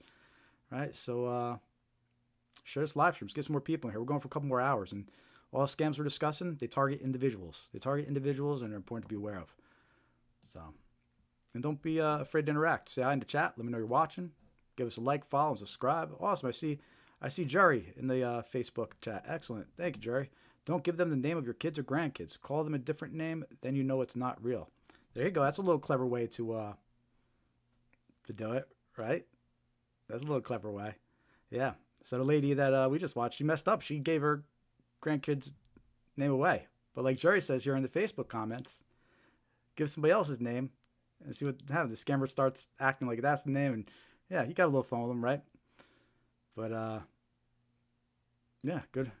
I'm gonna click like that comment. Thank you, Jerry. Thanks for commenting. Appreciate it.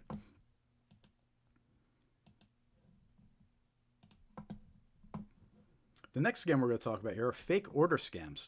So the thing about these fake order scams, we're actually being targeted from all directions by this scam.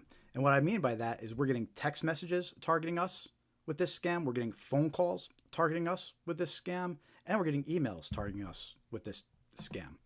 And what a fake order scam is basically victims receive a notification that an order was made under their account. When the victim calls to dispute the fake order, a scammer impersonates customer support and attempts to steal their personal and financial details. All right. So, and the thing that's tricky about these scams is they can impersonate any retailer, right? They could claim anything was purchased, an iPhone was purchased, earbuds were purchased. They could just say a purchase was made. They don't even have to say what it was, right? And it could just be some random notification, a purchase was made under your X account, and then call this number to dispute it. You call that number, you get connected to a scammer, though, right? And again, this type of scam, they're attacking us with text messages that say call this number. They're attacking us with phone calls that say call this number and emails that say call this number. And we have a few examples that we're going to share of those with you right now.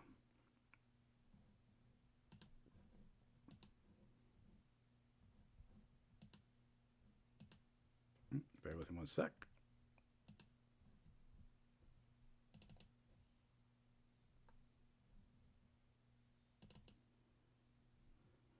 By the way, hit that thumbs up and like if you haven't yet. So the first example of fake order scam that we're going to show you here, and this is a real example, is this text message. And it impersonates Apple.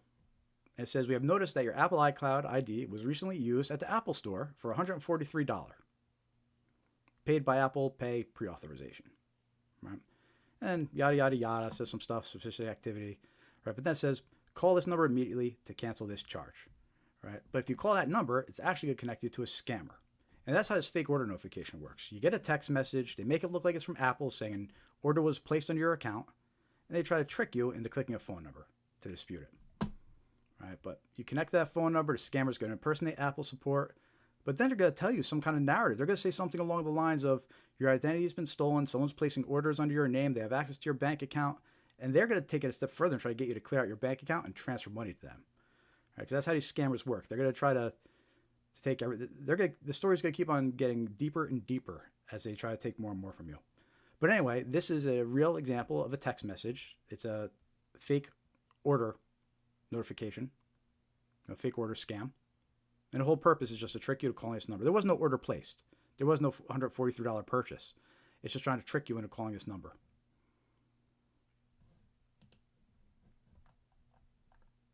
Next, because I mentioned that this type of scam targets you by text message, which we just looked at, but also targets you by phone and email.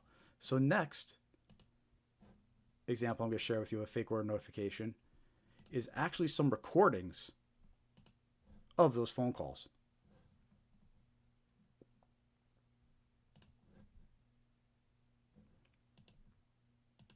So what we have here are 2 recordings of fake order scam phone call.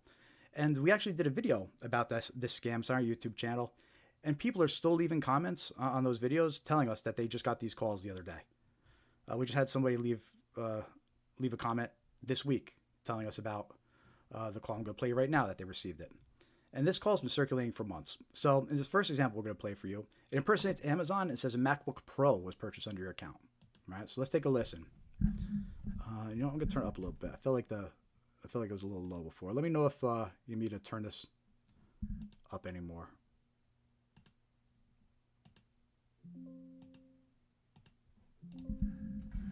All right, here we go. So first example of fake order scam phone call. Let me know in the chat if you received this call. This call is to authorize the payment of $1,499 for the recent order of Apple MacBook Pro on your Amazon account. If you do not authorize this payment, please press 1 to speak to our customer support representative. So that's the first example of fake order scam phone call. And one of the big red flags is that at the end it says callback number. That's always a red flag. When they don't leave a real number, they say to call back the number. But yeah, the whole trick is if you had picked up when that call came, they're trying to trick you to press 1, so you'll be connected to a scammer. And they're telling you that you just purchased a $1,400 MacBook Pro under your Amazon account, right? And that could be a little scary. Someone could be like, oh, I didn't spend $1,400. Oh my God, I better press 1 and talk to them immediately. But it's a scam. You get connected to a scammer. That's how a fake order scam works. So it showed you a text message version that impersonates Apple. Just played a phone call version that impersonates Amazon. But let's listen to another phone call version of these fake order scams. This one impersonates Walmart and says a PlayStation was purchased under your account. Let's take a listen. Again, let me know in the chat if you receive these calls or receive any similar version of these calls. Because that's the thing, these fake order scams, they could claim anything was purchased. They could impersonate any vendor, or they get creative with it. So it's important to be aware of how this scam works. This way, when the vendor gets swapped out or the product gets swapped out, you're still able to recognize, wait a minute, this is a fake order scam. Let's listen to the second phone call example. We are trying to contact you concerning an unverified purchase of PlayStation 5 Special Edition bundled with Pulse 3D headset being ordered from your Walmart account for an amount of $859.50. If you did not authorize this transaction or wish to cancel, please press 1 or return our call on same number at your earliest convenience. So there you go, red flag. They say return on same number. They don't even leave a real number to call. So it's a big red flag if they do that. But again, this was an example of a fake order scam. They're trying to scare you. A PlayStation was purchased on your Walmart account. They'll call us back to dispute it. Right? But if you call back, you're actually connected to a scammer. So that's how these fake order scams work. Now, I mentioned that you're actually targeted from all different directions by these fake order scams. I showed you the text message example. We listened to 2 voice recordings, versions of these fake order scams. Well, what about email? So here's the victim's story about the email version of this scam. This article is about a year old. And it says 23-year-old Lincoln woman reported losing $4,100 after falling victim to an identity fraud scam in July. The scam began on July 17th with an email claiming she had purchased an iPhone. The woman called the number provided in the email to dispute the purchase. All right, so let's stop right there. That's the fake order notification scam. She got an email. It tells her an iPhone was purchased. There was no iPhone purchased. It's a trick, right? And then it says, call back this number to dispute the purchase. right? So she says, she freaks out. Oh no, an iPhone was purchased. I better call this number to dispute it, right? And now she's on the phone with scammers. And that's how these fake order scams work. Then it evolves into something else. Then it usually evolves into oh, somebody has access to your bank account, withdraw your money, and and then the scammer proceeds to do their scam, right? But the fake order notification, that's how they hook the victim. That's how they trick the victim into engaging with the scammer. It's important to be aware of this type of scam. So in the examples we just talked about already, we talked about the notification said an iPhone, the notification said a MacBook, the notification said a PlayStation, the notification just said a charge on an Apple account, right? The notification could claim anything. So it's important to be skeptical of any type of order notification that comes in that then says to call this number to dispute. But anyway, let's read a little bit more about this woman's experience, because it gives a little peek behind the scenes as well. So she calls up the number to dispute the purchase, and she's told that multiple accounts are open under her name across various states. She was informed someone was using her identity. Now keep in mind, she's talking to a scammer right now. According to police, scammers then connected the woman to a person posing as a CIA agent who instructed her to withdraw $3,600 from her bank account. The next day, she was directed to use the money to purchase Walmart gift cards and send photos and receipts. Additionally, the woman sent another $500 gift card to the scammers. Right, so there's a red flag that we mentioned earlier. The gift cards. You hear gift cards, it's a huge red flag, because we know scammers like to be paid in these gift cards. And really, this is the points that we're trying to get across with this live stream. We discussed the gift cards as being a red flag, and now we're discussing these how a fake order scam works, right? So now hopefully that you're braced with that knowledge. If you get one of these emails, phone calls, or text messages that says an order was placed, you're not so quick to go calling that number, right? So instead, if you get a notification that there was a purchase under your Apple account, go check the app on your phone and see if there's any purchases on your account. Don't trust any links. Don't call any phone numbers. Just go check your account. Same thing with the Amazon notification example earlier. That phone call that claimed to be from Amazon. If they're claiming there's a purchase, go check your Amazon account. There's no reason to go calling these numbers that were left or sent in a text message. Right? Just go directly check your accounts. That's a safer thing to do. But anyway, super important to be aware of these fake order notification scams. Again, we're getting targeted by text messages, phone calls, and emails. So be alert and aware of this one. We did a video about this one with all the examples we just shared. So feel free to go check out that video on our YouTube channel and pass it along to some friends and family and some loved ones. So that's fake order scams. Important to be aware of. Let me know in the chat if you received any of those examples, those emails or phone calls.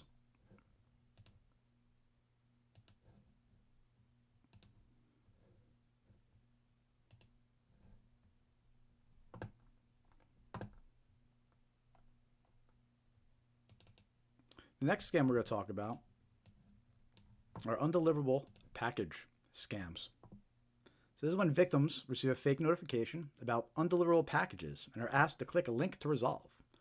The link opens a fake website impersonating UPS, FedEx, or USPS. Any personal or financial details provided by the victim are stolen by the scammers. There never was a package. All right, so these undeliverable package scams, these are starting to become more and more common as the holidays approach, as the year and end of year starts approaching. They're going to get more and more common too. Because at the end of the year, a lot of people are sending and receiving packages, so we see this scam start circulating even more, and we're already starting to see reports of it pick up again. So it's important to be aware if you get any text messages that claim to be from FedEx, UPS, USPS, especially if they're saying that a package was undeliverable, be suspicious. Don't trust it. This is a very common scam, and those delivery services do not send text messages like these. They don't send random updates on random packages like this to you. So you can rest assured it's a scam and not to fall for it.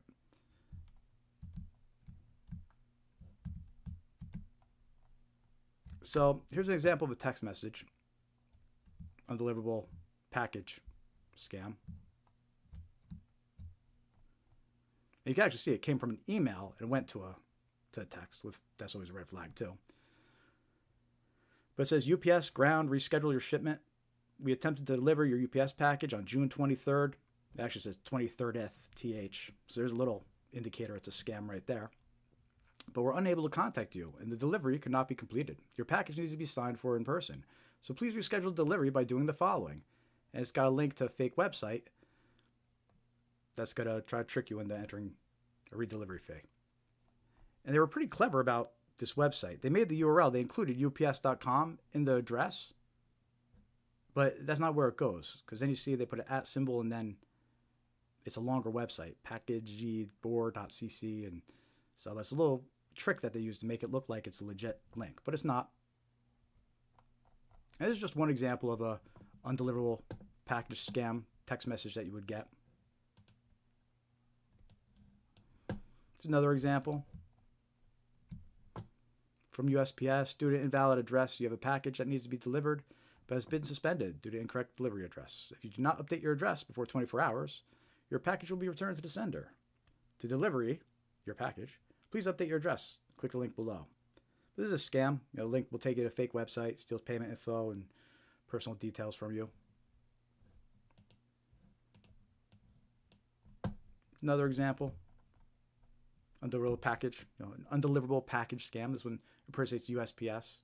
USPS package has arrived at the warehouse and cannot be delivered due to incomplete address information. Please confirm your address in a link within 12 hours. Also, something to note about this, it has an instruction at the end that says, please reply yes, then exit and reopen the message. Right? And that's always a red flag that you're dealing with a scammer.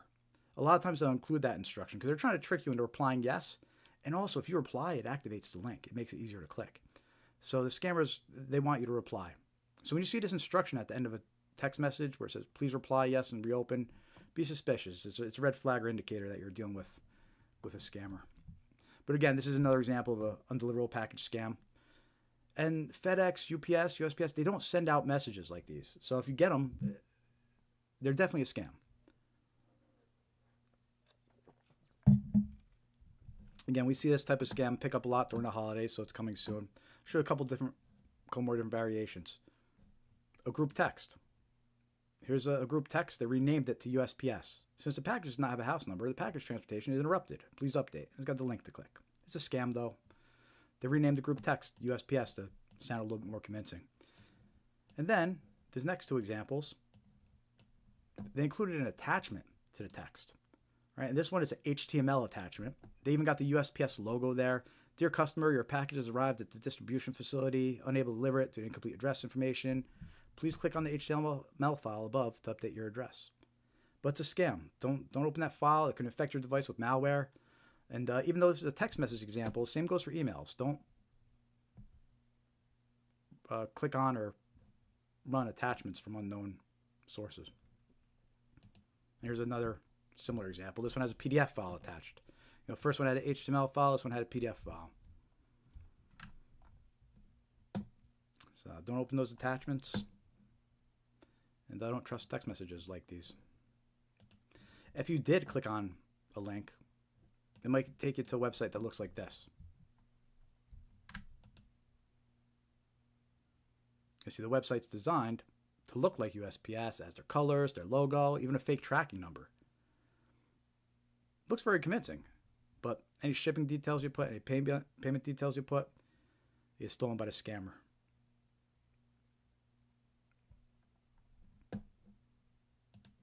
So that's an undeliverable package scam. You get messages like that, don't trust it. And there is a story that I do like to share about this. I mentioned it earlier in the live stream. But this article is about a year ago. USPS text scammers duped his wife, so he hacked their operation. Right, so this guy's wife got hacked, and I guess he's an IT guy. So he ended up hacking into the operation. They discovered some interesting details about the criminal group behind it. And in this case, the undeliverable package scammers, it was actually a Chinese language-based group. And he saw that they were sending out over 100,000 scam texts a day. Right? So that gives you an idea of what these scammers are capable of. They can send out 100,000 text messages per day, and that's just one group. That's why I mentioned earlier in the live stream, they're sending out millions of text messages per day, scam text messages, all these different scammers. Also, he found that 438,669 unique credit cards had been entered. So almost 500,000 credit cards were entered by victims.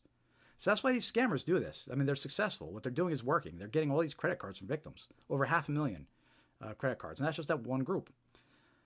He said that many people entered multiple cards and more than 50,000 email addresses were logged. Some of those email addresses were government emails and military emails. So everybody was falling for these undeliverable package scams and entering tons of personal information, 500,000 credit cards, all right, over 100,000 scam text messages sent per day. It's like the Wild West out there. So be aware of these undeliverable package scammers. We're gonna see this scam pick up again very soon. We're already seeing it reported more. The examples that I shared with you, they're the text message examples, but there's also an email version of this scam too, to be aware of. So I'm going to show you a couple quick screenshots of those emails. These are real emails received last year during towards the end of the year during the holidays, and it's an undeliverable package scam. Except it's the email version instead of text message version. You see, this was received November 16th. All right, and it impersonates FedEx. It has FedEx's logo. Looks pretty real for the most part. But this one's offering you a compensation product for the delivery being delayed. Look, UPS, FedEx, they don't offer free products for your package being delayed. So if you get any emails like this, you could be 100% sure it's a scam. And again, this one was received November 16th. But here's the one that was received November 22nd. This one impersonates UPS. Same deal. We're sorry, your package appears to be missing. We understand how frustrating this is. And get your compensation now. It's offering a $100 compensation product. But it's a scam. If you click that, you'll be taken to a fake website that tries to steal your details. So this is just an email version of an undeliverable package scam. The text message version is more common, so be aware of that one. But in a lot of cases with these scams, if there's an email version, there's a text message version. If there's a text message version, there's an email version. They're very intertwinable. So be aware and don't trust these types of notifications, whether it's email or text message. FedEx, UPS, they don't send out these types of text messages or emails.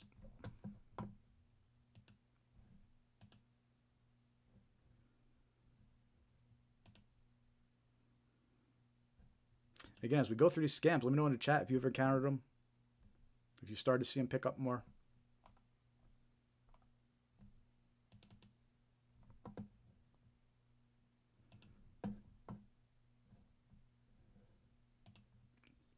Still streaming on Instagram and Facebook here. Still got some viewers. Excellent. Say in the chat, guys. Let me know you're watching over on Facebook, Instagram. Hit that thumbs up button. Give us a like. Hit that heart.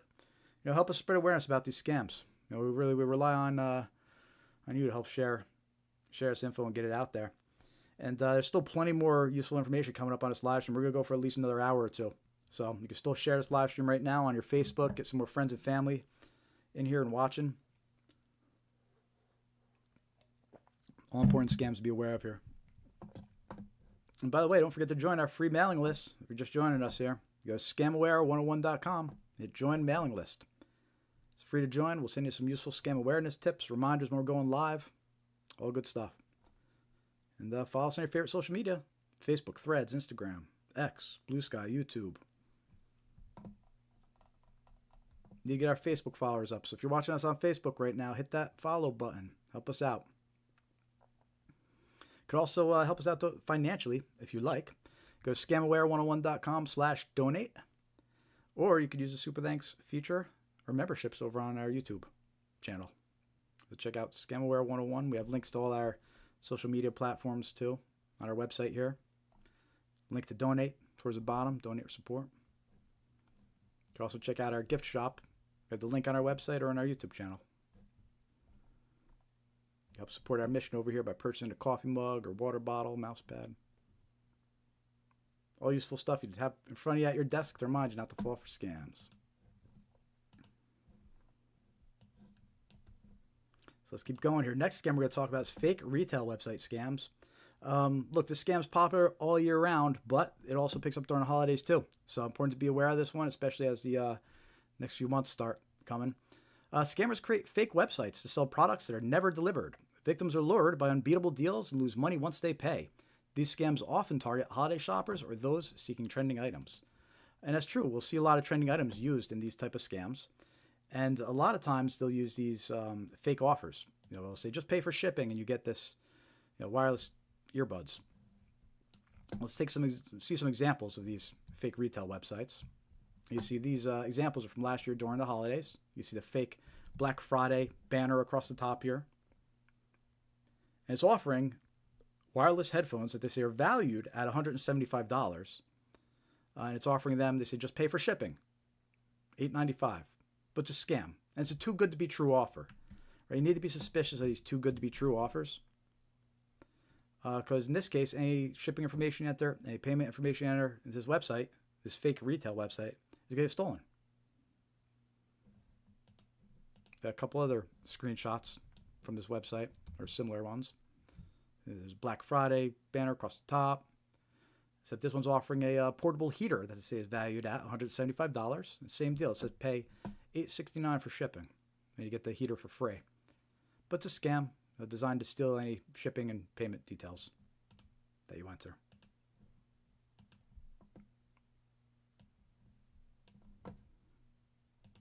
And there's one more example of a fake retail website. It's got that banner across the top. Black Friday deals. So this one's for wireless earbuds. Right? Because it's a hot item. It was a popular item for a while. It probably still is. Wireless earbuds. And it says valued at $175, but get them now for $8.69 shipping. But it's a scam. Right? Any shipping information you enter, any payment details you enter is going to get stolen. So you can't trust it. And look, you can end up on these fake websites in a lot of different ways too. These scammers, we mentioned this earlier, they purchase ads. They purchase ads on social media. They purchase sponsored listings and search results on Google. Right? So you could end up on one of these fake retail websites by clicking one of those ads or one of those Google search results. Even if you're searching for these items, you might get fake websites that scammers set up to try and trick you. Oh, great, I found some unbeatable deal. Let me enter in my information, but it's a scam. Right? So you have to be suspicious of any websites with too good to be true offers. You need to do a little research, see if anybody's left reviews on them or reported anything about them. Finding nothing about them is almost as bad as finding bad reports about them. In the case of these websites, in my own experience, I went to do some quick research, see what I could find about them. They were brand new. There was nothing about them.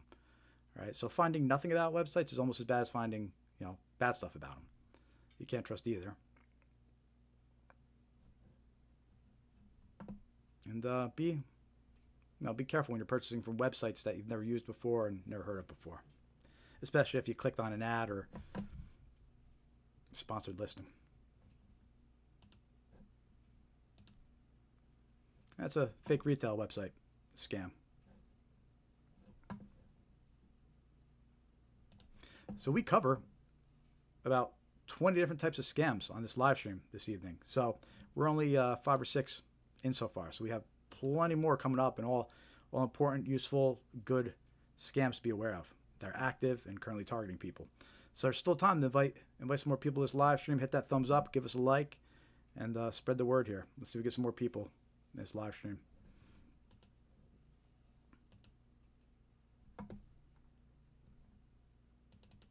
Next scam we're going to talk about is gift card received email scams. Right? And what this is, you get an email that says you received a gift card.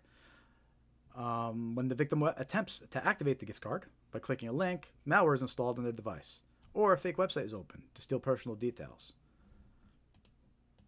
So if you get any kind of email notifications that you got a gift card, be suspicious. Here's an example of what one might look like. In this case, is a Venmo gift card. It says your $50 gift card is here. It's a Venmo debit card. It says your company has given you an employee rewards card. Activate your card today.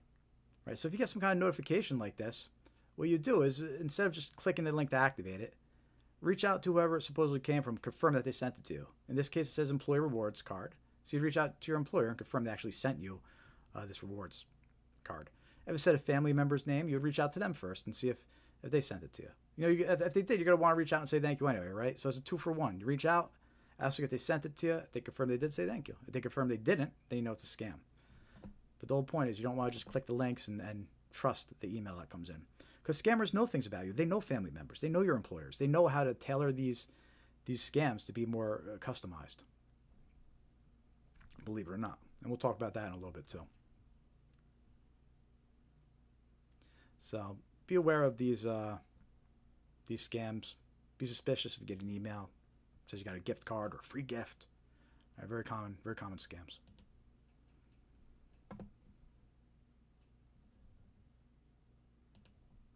How are we all doing out there? Hope you're all tuning in, listening, enjoying some of the things that we're going over this evening. Maybe you're learning something. Oh, we got Dave here in the chat. Says he ordered earbuds from one of my kids from a cheap site, and she received that one earbud was a different size than the other. Right. So, in the case of those fake retail websites, if you even receive anything at all, as Dave points out here, you could receive earbuds that are two different sizes.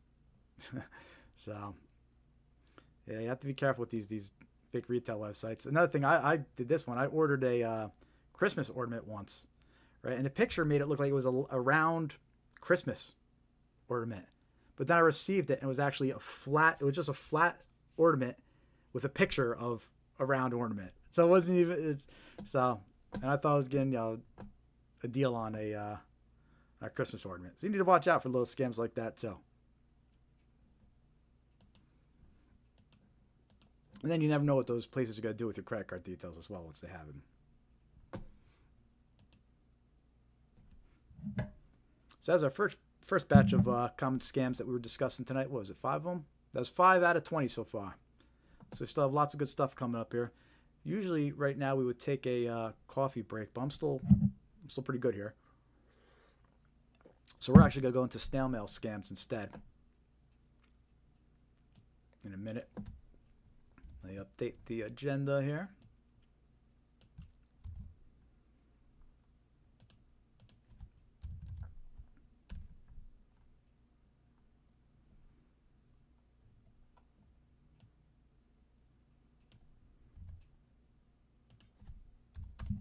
Hey, if you just tuned in, hit that thumbs up button, give us a like, help us spread awareness about these scams. The more subscribers we get, the more likes we get, the more engagement we get, the more our content gets shown by the algorithms. So help us out. Click that like button, follow, subscribe, reshare the content. Help us spread awareness about these scams. All the scams we talk about are scams that target individuals, just like you, me, your loved ones, friends, family.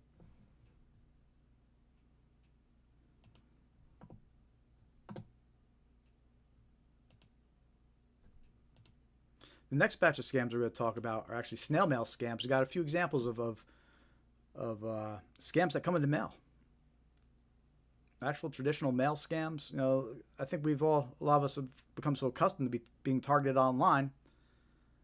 You tend to maybe trust the physical mail more that arrives in your mailbox. But you have to be just as cautious and alert for scams when it comes to traditional mail too.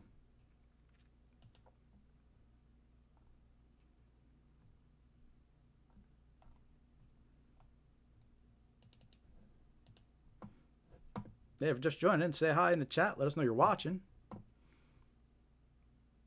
We're streaming live over on Facebook and Instagram. See some viewers over there. Always good to see some viewers. Love to see some more people in the chat, though. So say hi. Let me know you're watching. We're also on YouTube. We got 2 streams going on YouTube. We got a vertical stream going if you want to watch on your phone vertically. But we also got the widescreen version going, too, if you want to watch on your TV or horizontal. So got a few different stream options going here. But make sure to join our free mailing list again. Scamaware101.com. Hit join mailing list. Free to join. We'll send you some scam awareness tips, reminders when we're going live. Follow us on all your favorite social media platforms. And we also have our upcoming events on our website as well. So if we ever change our live stream day or add different events, you could tell what's going on our calendar and event schedule here on our website. And by the way, we do group presentations too. So HOAs, community centers, faith-based organizations, we'll do group presentations, warning your members of scams and what to be aware of. So reach out to us about those if you want a group presentation. Most of our groups of 10 or more usually.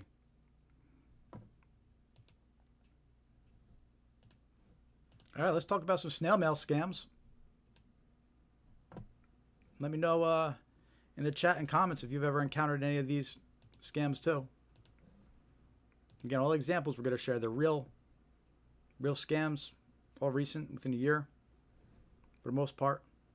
So let's talk about our first snail mail scam. And this is it's a postcard that you receive in the mail offering you a free gift. A lot of times they'll have a QR code to scan too. Right, so victims receive a physical postcard in the mail offering a free gift. When the victim attempts to activate the gift card by scanning a QR code, malware is installed on their device, or a fake website is opened to steal personal information. Right, so you might get a postcard in the mail that looks like this: free wireless Bluetooth earbuds. And notice how it's got the Bluetooth earbuds again, just like the fake retail website example from before, because a hot item. Scammers know that people want wireless earbuds, so they adjust their scams to include wireless earbuds, right? Bluetooth earbuds. In this case, you get this physical postcard actually in the mailbox. It has a QR code to scan. But if you scan it, it actually takes you to a phishing website that steals personal information, your name, address, and it says your Amazon account in this case, and even your credit card number. So you need to be suspicious of fake offers like this that arrive in your mail, or free offers, especially ones that are too good to be true. And when we kicked off this live stream, we talked a lot about QR codes and different QR code scams. So those are important to be aware of. These QR codes are being attached to, they're being used online. They're being attached to emails and text messages, on top of videos, like the video we're watching right now. I'm using a QR code. All right, so they've become very, very common, but they're also used in snail mail scams as well. And they've actually breathed new life into snail mail scams, because it gives the scammers a way to get victims to go to a bad website. It's an easier way to get them over to a harmful website. They send you a letter, it's got a QR code, you scan it, boom, you're on your malicious website. So watch out for these gift cards or postcards offering a free gift that arrive in the mail. Whether they have a QR code to scan or not, just be aware that these free gift postcards, a lot of them are scams.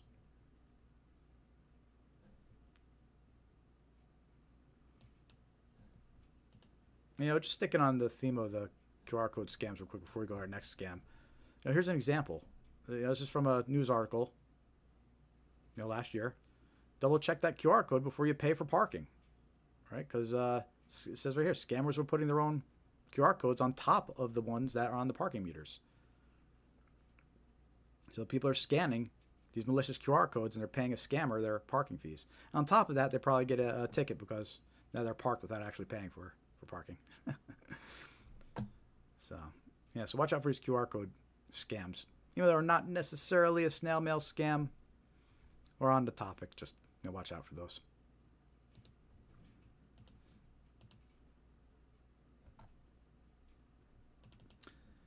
The next snail mail scam we're going to talk about.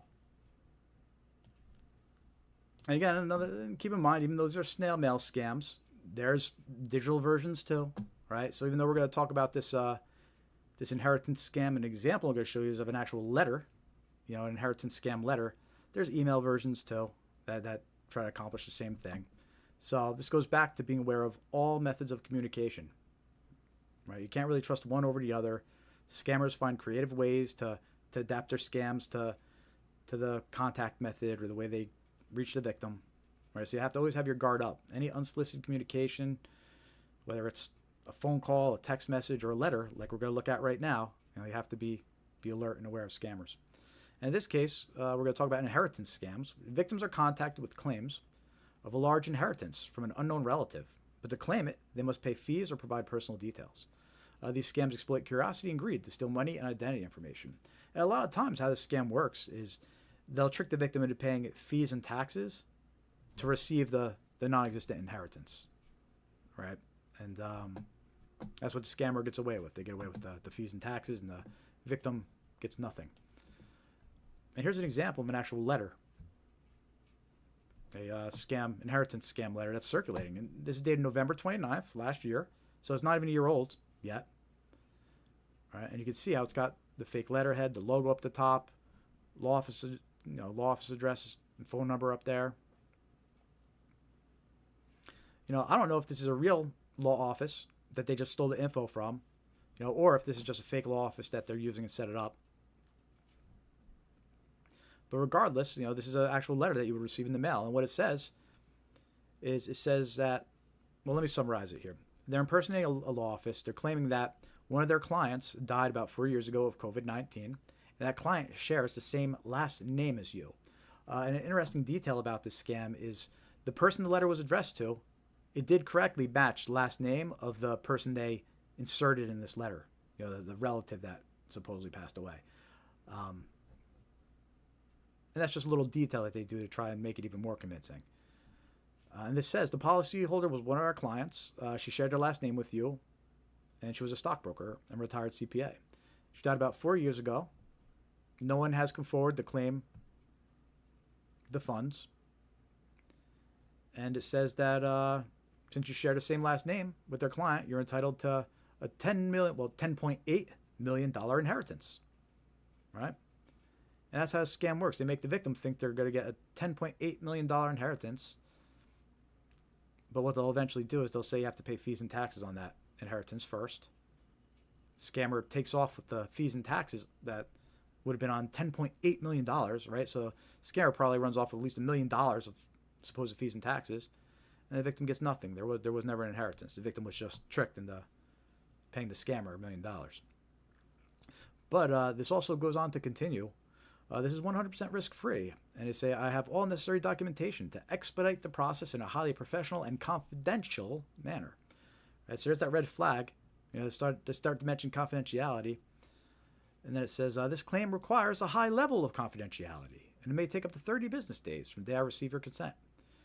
Right, so there's a couple of red flags in here, when they start mentioning confidentiality, that we talked about. So this is an example of a inheritance scam. It's currently circulating. It's a snail mail scam. It's a letter arrives in your mailbox. I'm sure there's email versions of this scam too. And we did a quick Google search, and we found plenty of other people reporting that they received this exact same letter. And the only difference is they swap out the person it's addressed to and the person that supposedly is deceased. They just switch out the names to match each of the letters. But other than that, it's identical. That's a scam.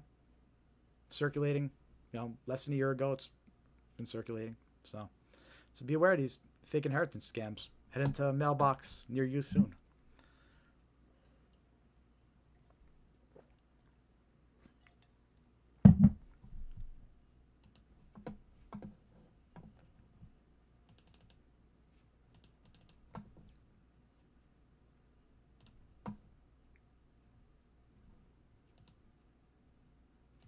Yeah, if you're just tuning in, say hi in the chat. Let us know you're watching. We're streaming live on Instagram, Facebook, YouTube.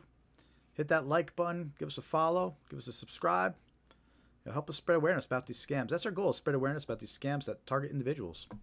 Everybody's vulnerable to these types of scams and can be a target of these types of scams. Hey, you have a phone, you can get targeted with these types of scams. You have email, you get targeted with these types of scams. You use the internet, which if you're watching, you clearly do. You get targeted with these types of scams. So all important to be aware of. That's what we try to do over here at Scamware 101, is spread awareness about these scams.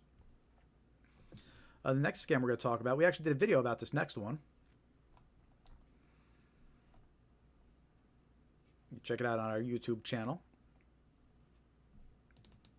But this next snail mail scam is actually a secret survey check scam, or sometimes it's otherwise known as a mystery shopper. Mystery shopper scam. And here's the example. I've got a couple examples of this one for you, actually. So the thing about these mystery shopper scams is you'll get a letter in the mail. It'll say you've been selected to be a secret shopper. Mystery shopper, secret shopper. And you've been assigned a secret survey assignment. Okay. And what happens is these letters, they'll actually come with a check included in the envelope. There'll be a check that comes with the letter. All right. It's a fake check. It's going to bounce eventually, but they include it with the letter. And what happens is the letter says you've been selected as a secret shopper. It impersonates Walgreens and CVS. And it says enclosed is a $2,480 check. It'll cover the costs of carrying out this survey and your commission of $450. And basically the letter instructs deposit the check into your bank and then immediately go to CVS or Walgreens and purchase gift cards as a secret shopper. Purchase $2,000 worth of gift cards as covered by this check. In this particular scam, it asks for either Apple gift cards, Razer Gold gift cards, Nike gift cards, or Steam Wallet gift cards. So the victim's there. They get a $2,400 check in the mail. They deposit the check in the bank, and they go and they purchase $2,000 worth of gift cards and provide them to the scammer. The victim thinks they just got an extra $450 easily for being a secret shopper. They're living it up, and then a day or two later, they get notified by the bank. The check bounced. Your account's negative $2,000 now. There was no commission. The scammer has gift cards now, so you're beat. The scammer took off with the gift cards, and you're beat on $2,000. And on top of that, the banks could hit you with a fee for depositing a bad check, probably like $35. So that's how this scam works. Again, it arrives as a letter. Letter usually impersonates CVS, Walgreens. Enclosed with that letter is a check, a fake check, $2,480. This is in this example. But it's a scam. And the reason why it works is because it takes a couple days for the bank to tell you it's a bad check. You deposit this check, you think you're good, you go purchase those gift cards, then you find out when it's too late. You only find out after the gift cards were given away to the scammer. Here's another example of letter. Same scam. A little bit of a different variation, but comes as a letter impersonating Walgreens and CVS. In this case, the check's for $1,987, and it's asking the victim to purchase 3 $500 gift cards, and then he could keep the remainder as commission. This scammer just wants Apple gift cards, though. It says purchase 3 Apple gift cards for a total of $1,500.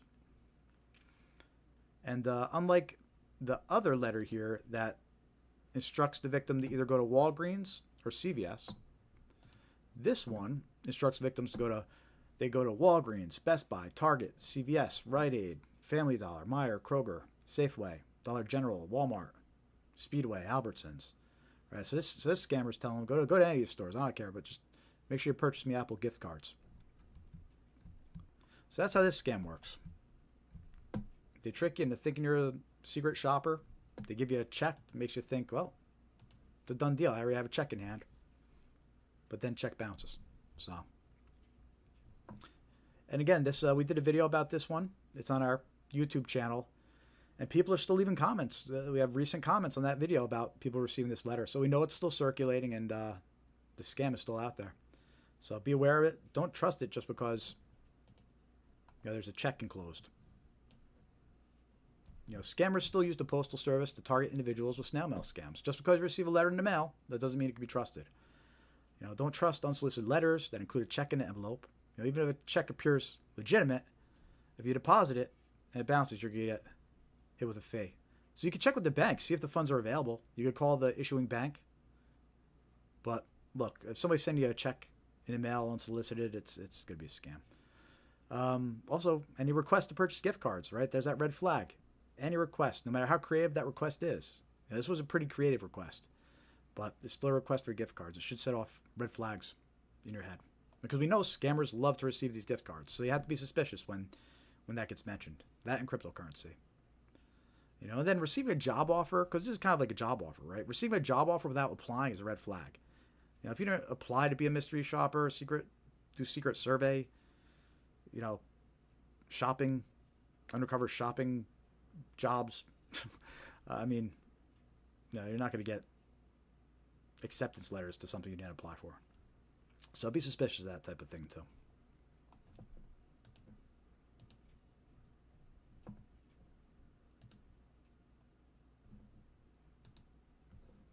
What do you think? How we doing out there?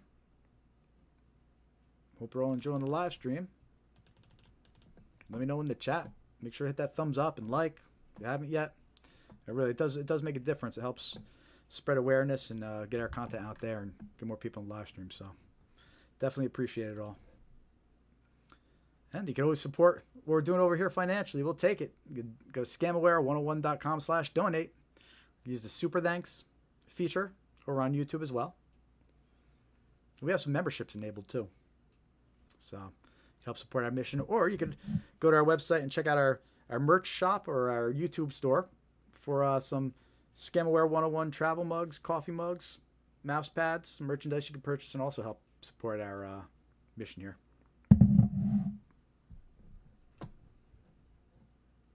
make sure to join our free mailing list on scamaware101.com, and then click join mailing list. We'll send you some useful information, useful scam awareness tips and reminders when we're going live, let you know when we post new content.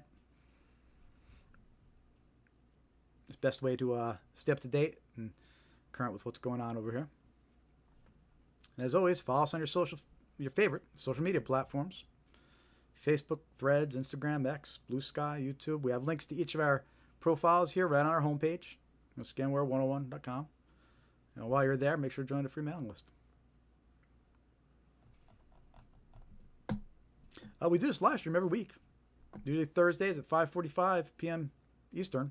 So we're at about 2.5 hours now so far. We're about halfway through the common scams that we're discussing. So we got about 10 more common scams to talk about and discuss that we're going to show you examples of and make sure you're aware of them so you can protect yourself and protect your loved ones from them. So lots of good stuff still coming up. We got at least another hour or so of content to share with you and useful information.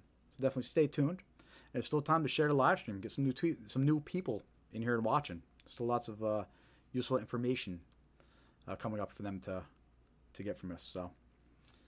So hit that thumbs up, give us a like, make sure to subscribe, follow, all that good stuff, and say hi in the chat. Give us some engagement. Hit the heart. Hit some reactions. Let's see if we get some more action in here. And again, you can help us spread awareness by hitting like and subscribing. Trying to put something good out there. So let's see if it comes back around with everybody helping us out. And with that said, it's time to take the quick 5-minute coffee break, refill, get recaffeinated, refill the Scamware 101 travel mug with some more caffeine. And then we're going to continue onto some more common scams to be aware of. We have some good ones coming up too. We have arrest warrant scams, bank impersonation scams, tech support scams. That's an important one to be aware of. So, all good stuff. It's well, it looks like it's just turning 5:15 on the West Coast, so maybe we'll have some of the West Coast join us. So let me know in the chat if you're going to join us from the West Coast and share your stories. We're going to take that quick 5 minutes, get recaffeinated here, and then we're going to continue into some more common scams to be aware of so you can protect yourself and loved ones from becoming a victim. Be back in 5.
All right, everybody. We're going to keep going strong here. Streaming live or on Facebook, on Instagram. Say hi, let me know you're watching. I see the viewer counts over there going up and down.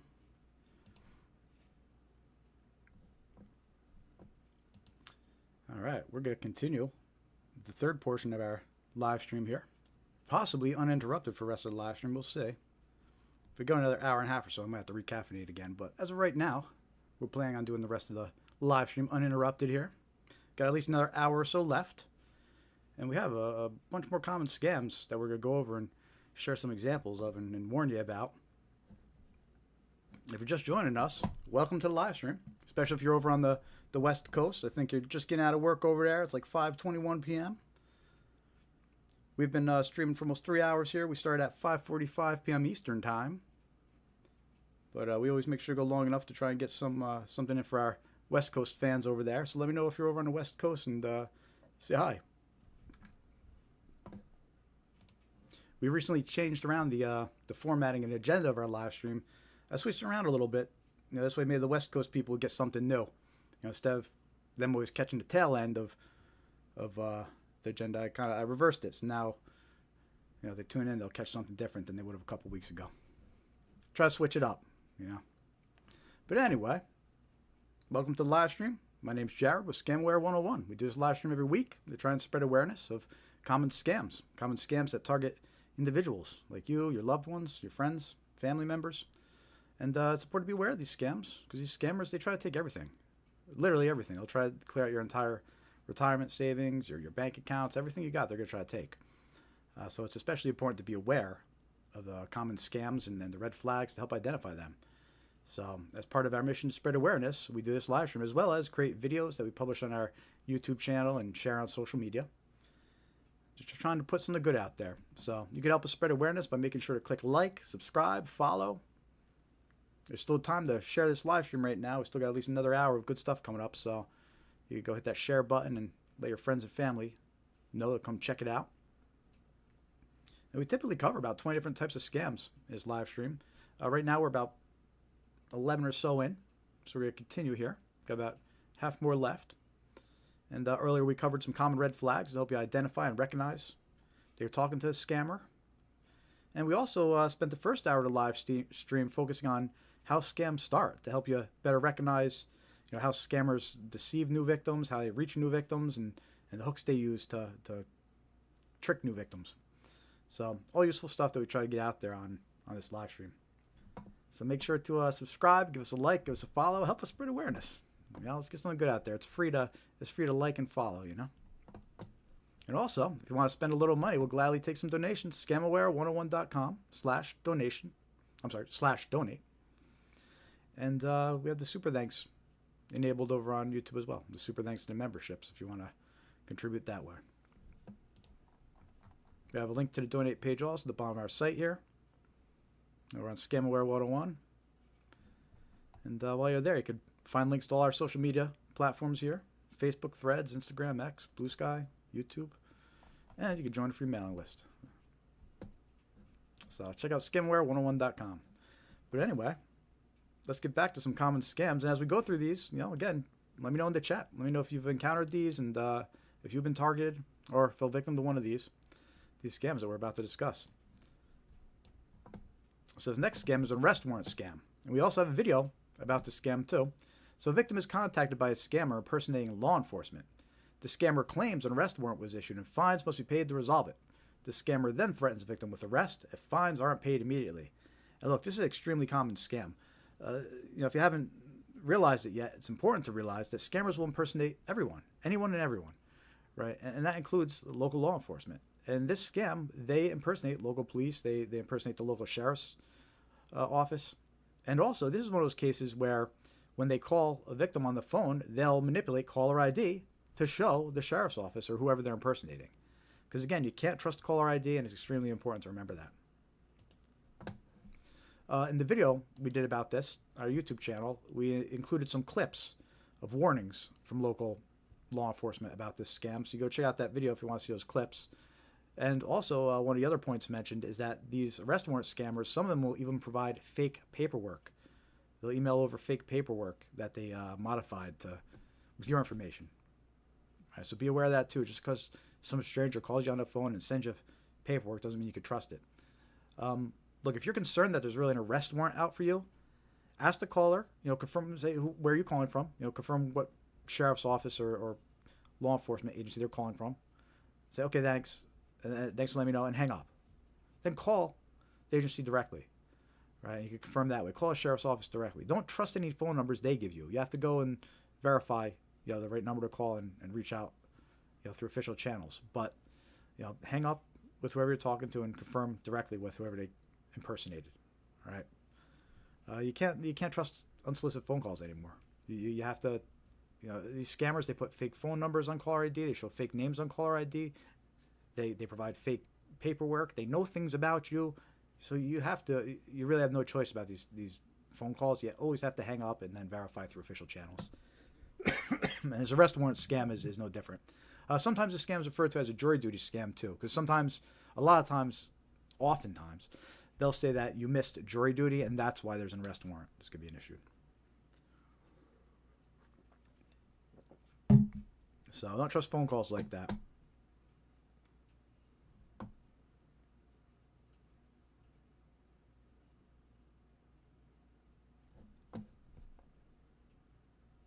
So that's arrest warrant scams. Watch out for them. We still have a bunch of other scams that we're going to go over too.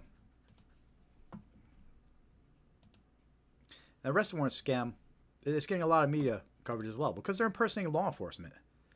Right? Police don't like that, so they're warning about this one a lot.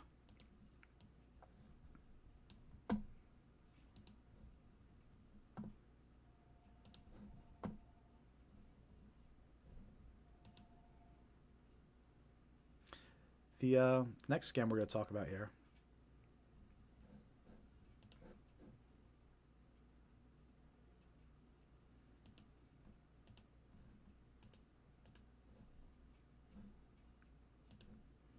are bank impersonation scams. These bank impersonation scams, these are a serious threat.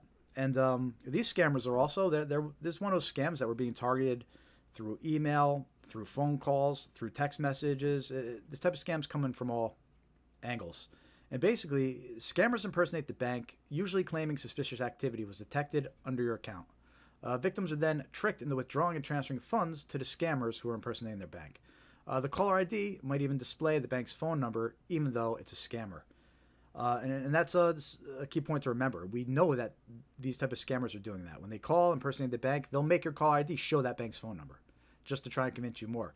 When you're talking to the scammer, there's even been situations where the scammer tells the victim, oh, look at the phone number on the back of your card. See, it matches the number on caller ID.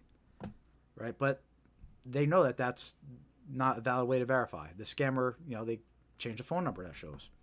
So you can't trust caller ID, especially when it comes to these bank scams. Because again, we know for a fact these scammers are calling and texting, and when they do, it'll show the bank's phone number. And also, they might know what bank to impersonate. They may already know what banks you have. It's not necessarily because you did anything, but they might have breached the third party, gotten your information from a third party service you use, right? So they might already know what bank's accounts you have. So they'll know what bank to impersonate. And they will. They'll impersonate the bank. There's no bank they won't impersonate. So let me show you an example of one of these bank impersonation scams. Here's a text message. All right, and before I go into more detail about this scam text message that's impersonating the bank, there's a backstory to it. The person who submitted this text message to me actually got a phone call right before receiving this text message. And the phone call, it showed the bank's name and phone number on the caller ID. She didn't answer the phone, but she did get the phone call. And the phone call showed the bank's info, right? But it was a scammer. It was a scammer. They were spoofing the number and showing the bank's phone number instead. Right, so that's the first thing to be super aware of when it comes to these bank impersonation scams. When she didn't answer the phone, right after not answering the phone, she got this text message. So the scammers don't give up. You know, if you don't answer a phone, the scammer followed up with a text message, right? And it's impersonating TD Bank, right? And that's the bank that she had. The scammer knew which bank to impersonate. And it says, verified TD Bank card activity. Did you attempt a transaction for $250 at Walgreens? Reply yes if recognized, or no if not. Yeah. And it's trying to impersonate a transaction confirmation text message. Like, it's trying to impersonate those messages you get if you're out of state and you purchase something, right? Sometimes you'll get a security alert like this. And that's what these scammers are trying to impersonate. And the whole idea is when the victim replies no, now they're engaged. They're going to eventually try to get the victim on the phone. They'll say something like your account will be frozen until you call this number to troubleshoot. So they'll scare the victim into calling his phone number. And once they got him on the phone, that's when you go into a whole narrative about your money's not safe, someone has access to your bank accounts, you need to transfer the funds. All right. But anyway, I don't want to get too deep into that rabbit hole. The whole point is you want to be able to recognize these text messages so you don't engage with these scammers, so you don't end up on the phone with them. Right? And a couple red flags that indicate that this text message isn't from the bank, right, is first of all, it didn't indicate an account number. If this had really been from the bank, it would have said like the last 4 digits of the account. It would have had a better indicator of what account they're referencing. Right? So that was red flag number 1. Okay. Red flag number 2 is it came from a real phone number, like an actual phone number, instead of one of those short 5-digit codes. A lot of times, banks and bigger institutions, when you get a text message from them, it comes from a short 5-digit code. Right? And that's in the case of most banks. Right? So the fact that this came from a real phone number that anybody could just go and purchase and have, right, instead of one of those short 5-digit codes, that was a red flag that this also is a scam text message, not really from the bank. All right. And then the third indicator that this was a scam text message was the capitalization is off in it. Now, that's not the best indicator to rely on. Like, when you see it, yes, when it's there. But unfortunately, scammers using AI these days, and we're going to start seeing things like capitalization and grammar. Like, AI is going to generate more realistic text for them to use. But anyway, when it is there, and in the case of this example, yes, the capitalization is a little weird. So that's an indicator that it's not legit. The T in transaction is capitalized for no reason. The R in reply is, the N in not is. Right? It's just the capitalization's off. So when you see something off like that, that's also an indicator. This might not be legit. But anyway, again, this was a scam text. The scammer was trying to impersonate the bank. Eventually, they're going to try to get the victim on the phone because someone has access to your account, or your account's going to be frozen. That's what they'll say. But don't trust it. It's a scam. In a case like this, if you get any kind of notification, whether it's somebody calling on the phone claiming to be from the bank, or getting a text message like this, don't reply. Don't interact with the person on the phone. Right? Instead, hang up and reach out to your bank directly. Right? Go read the number on the back of your bank card and call that number directly, and tell them, hey, I just got a strange call and I just got a strange text message. Right? But don't trust the phone numbers that the notification says to call. Don't trust links that they say to click. And hang up on people that are calling you directly, claiming to be the bank. And look, if it really was someone from the bank calling you, they would understand. Okay, thanks for letting me know. I'm going to call my bank directly. Right? They would be perfectly okay with that because they're aware of all the scams that are going around. That's what they advise you to do. Right? They're putting out warnings there because they know that so many scammers are imitating the banks, that the banks are actually warning their customers. Hang up and call the bank directly if you get a call like this. All right. So anyway, so that's bank impersonation scams. Be aware of them. And again, a lot of times they start by saying there's some kind of suspicious activity under your account. But that's all a trick to eventually get you on the phone.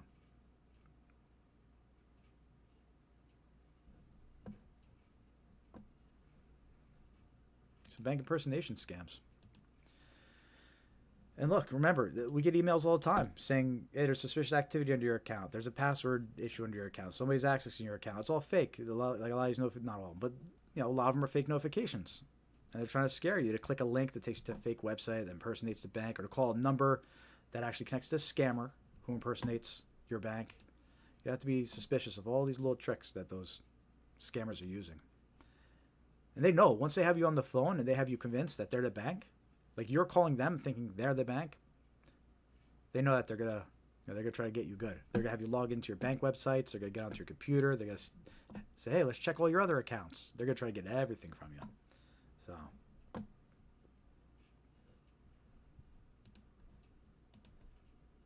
next scam we're going to talk about is tech support scams. This is a good one. I have lots of examples of this to share with you. We did a video about this one too. I wish the video we did about tech support scams got more views, because this is an important one to be aware of. I might create another video just to see if it gets more views, because this scam's a big problem. A lot of older folks get tied up with the scam too and lose a lot of their life savings to this type of scam. But these scammers, these tech support scammers, are pretty ruthless.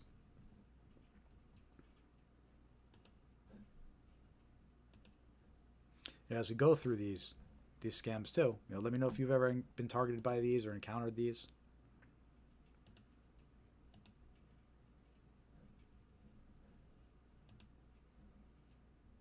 We're live streaming over on Facebook and Instagram too, so say hi in the chat. Let us know you're watching. See a couple people talked over there. We're also on YouTube. We got 2 streams going on YouTube: vertical, widescreen, whichever you prefer. So these tech support scams, how they work: victims receive a fake. Usually, how they work: victims will get a fake virus alert on their device, and then they're tricked into calling a tech support number for help. They're browsing the internet, they're minding their own business, and boom, they get a pop-up. Warning, you're infected with a virus. But it's fake. It's just a website. It's a fake pop-up from a website, but they think it's their virus software warning them, call this number, you've been infected. But that's a scam. It's just a way that they're trying to trick the victim into actually calling the scammer. Right, and then once the victim calls and is on the phone with the scammer, thinking that they're dealing with tech support, they let the scammer onto their computer. The scammer gets access to their saved passwords and ask them to log into their bank accounts, and it's not good. They'll try to clear them out and take everything they got. So these tech support scams, I mentioned earlier, typically it gets reported a lot of older folks fall for this one. Everyone should be aware of it, and you should at least make the older folks in your life aware of this as well. And I'm going to share some examples right now. All these examples that I share are also on the video we did about this, so you could go share that video about tech support scams. It's on our YouTube channel. You can share that later with a loved one as well, if you find any of this useful, which you should. It's important to be aware of. So I'm going to start with a couple of generic examples. I'm going to show you just 3 basic examples of a fake virus pop-up. Some would say that these are kind of obvious, so that's fine, but then I'll show you some more convincing ones after these. I just want to give you a quick idea of what we're talking about here. So you're browsing the internet, mind your own business, and then boom. Warning, 5 viruses detected. All right, call us immediately at, and then has a phone number to call. And then it says, contact us now so our expert engineers can remove the threats and help you avoid system crashing, file deletion, theft of personal data, Wi-Fi loss, infections on your other devices, right? All scary stuff. So if someone who's not really still computer savvy, or they see this, they just might get so scared right away they call that number, even though it's a scam. And that's how the scam works. It tries to use fear to trick their victims into reacting quickly. Not stopping to think about it, just react quickly. Here's another example. Warning, check your computer now. Right? It has the number to call immediately. And then all this scary stuff again. Data exposed to risk, credit card details, email passwords, Facebook, private photos, right? All scary stuff. So someone gets a pop-up like this, they might be scared and call that number. And look, by the way, you know that these are fake scams because it has a number to call. A real virus alert won't have a phone number to call. Right? So that's one of the giveaways. If you see a phone number, supposedly as part of a virus alert, it's fake, it's a scam. Don't call that number. Right, let me show you one other generic example of these tech support scams. Because again, that's the whole point of these fake pop-ups, is they're trying to trick you into calling these fake tech support numbers. Then it connects you to a scammer, and they proceed with their scam. Here's another one. Right, you can see across the top here, that's actually got the web address. So you can see, okay, this is actually just a web page that's designed to look like an alert. But big scary red letters, exclamation point, warning, your computer may be infected. All right, to remove viruses, call tech support now. It's got the number to call. So you can see how this could be like scary to somebody if it just suddenly pops up and it's flashing. Sometimes there's been versions of these where they start blasting out of your speaker, you've been infected, and it loops, you've been infected, you've been infected. It's and it flashes a number to call, and some of them get pretty intrusive. It could be pretty jarring to somebody. So anyway, that's how a tech support scam works. There have been cases where scammers have called victims, initiated the contact. They've actually reached out to victims first over the phone and said, I'm with Microsoft. We've detected a virus on your computer. Could you let us connect? So there have been cases where these types of scammers have reached victims over the phone. But typically how this scam works is a fake virus alert or pop-up tricks the victim into calling the scammer. So I just showed you 3 generic versions. Let me just show you some more convincing versions of these pop-ups. All right, so here's one. This one impersonates McAfee. This one's pretty convincing. It has the McAfee logo. It has their colors, right? So if you're not too computer savvy, you might fall for this one. You could tell at the top it's really a pop-up. You can see the dress up here, the dress bar up top. But again, you're not too computer savvy. You get a pop-up like this, you just might be so scared that you react immediately. Uh-oh, I better call McAfee. Especially if the victim has McAfee installed on their machine, then it's even more convincing. Because now they're thinking, well, I know I have McAfee, and now I'm getting a pop-up telling me I got a virus, with McAfee. All right, and then they call the phone number. But they call a phone number to connect to the scammer. And again, the way you know this is a fake pop-up and a fake virus alert is because it has a phone number. Real virus alerts won't have a phone number to call. That's not what antiviruses do. Here's another one. This one impersonates Norton by Symantec. Threats detected. Call support. Has a number there. System critically infected. If you're not able to click on this button immediately, contact support. Toll-free helpline. But it's a scam. That's not really a support line. That's scammers. All right, and they call that number. They'll impersonate tech support, but it'll actually be a scammer that's trying to get onto the victim's device. What's interesting about this alert is it says, system critically infected. If you are not able to click on this button, immediately contact support. Well, the buttons were designed not to work. So the person might try to click on them, and then it says, if you're not able to click on them, call support. So it's just another little trick they use to psychologically, trick people into calling them. But again, if it has a phone number to call and it's a virus alert, it's fake. There's another example.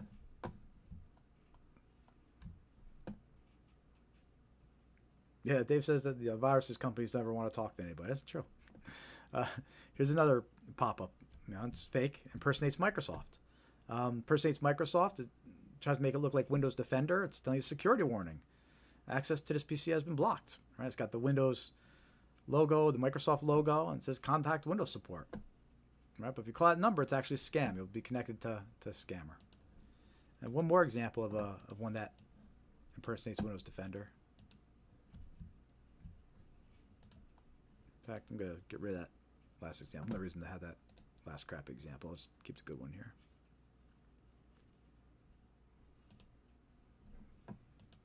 Yeah, in this example, this one also impersonates Windows Defender, and it's got the Microsoft logo.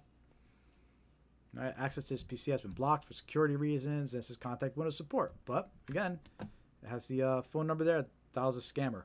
And we have to realize is there's professional scammers sitting in a call center waiting for these calls. Right, and they have a script to read, and they're going to impersonate tech support, but they're going to try to get onto your device and steal all your information because they're scammers. Now, the thing about these tech support scams that's important to keep in mind is that everybody's vulnerable to this type of scam. And what I mean by everybody is regardless of if you're on an Apple device or a Windows machine or a mobile device or your desktop computer, it doesn't matter. If you're able to browse the internet on that device, you could get one of these fake pop-ups. So here's a couple more examples of these fake virus alerts. But these target Mac users. All right, so here's one. It follows the same theme. Big, scary red letters. Your Mac computer has 13 infections. Please call tech support as soon as possible. All right, Apple has found 13 viruses that pose a serious threat. And here's that scary list of data at risk, your credit card details and banking information, your email passwords, your Facebook, Skype, other chat logs, private photos, sensitive files. This one says your webcam could be accessed remotely by hackers. Right, all scary stuff. So somebody's browsing the internet and out of nowhere they get a pop-up like this. Right, they may be tempted to call that number. But that's the whole point. It's a scam, and a scammer will answer the phone. There's another example. This one impersonates Apple Care. So you can see how these actually target Apple users too. Warning, macOS is infected with viruses and other malicious applications. Viruses must be removed and system damage repaired. It is necessary to call Apple support, and then has a number to call. But that's not Apple support. It's actually a call center full of scammers. And there's one more example of these fake virus alerts that try to trick you into calling a fake helpline. A warning, macOS is infected with spyware and other malicious applications. This one has the Apple logo, a different logo than the last example. This one says call the Apple helpline, and has a number to call. If you leave this site, your macOS will remain damaged and vulnerable. So scary stuff. And again, everybody could get one of these pop-ups that, if you're browsing on a device that has internet access, you could get one of those fake virus alerts. And they trick you into calling a scammer. So they're kind of unique in that way. So that's tech support scam. Again, we did a video about that one. Share it with your loved ones. Make sure you're aware of it. And look, when it comes to these types of scams where you're getting pop-ups that tell you to call tech support, what I tell people, as far as mentality goes, you should already have your own tech support person, right? So if you get a virus alert or pop-up or something strange happens on your computer, instead of calling whatever number it says, no, reach out to your computer person, whether it's that family member that's good with computers, the local computer shop that repairs your PC, maybe the tech support people at work, right? But right now, you should just stop and think to yourself, if you ever have a computer issue, who would you call, right? And that's what you do in the case of if you get one of these fake virus alerts or any kind of alert that says there's a problem with the computer and to call a number, instead of calling that number, reach out to that computer person that you already know and have reserved in your mind that's who you would reach out to if you got some kind of pop-up or alert. Don't be tricked into calling these fake phone numbers that are set up by scammers, because they can be very convincing. And they use the scary situation to try and get you to act urgently without thinking it through. So right now, just think in your head, if you ever got a virus alert, who would you actually call? The local repair shop, the people you work with, that family member. And that's who you call next time you get some kind of scary pop-up. It shouldn't even cross your mind to call some random number that you don't know and never used. So that's tech support scams. It's a big problem. Watch out for them. Make sure the older relatives in your life are aware of this one. They seem to be the most vulnerable to these. But again, not to pick on them. The younger folks, they've been known to fall for more scams. So it's just these tech support scams is typically the older folks, that end up worse off with the technology-wise. So.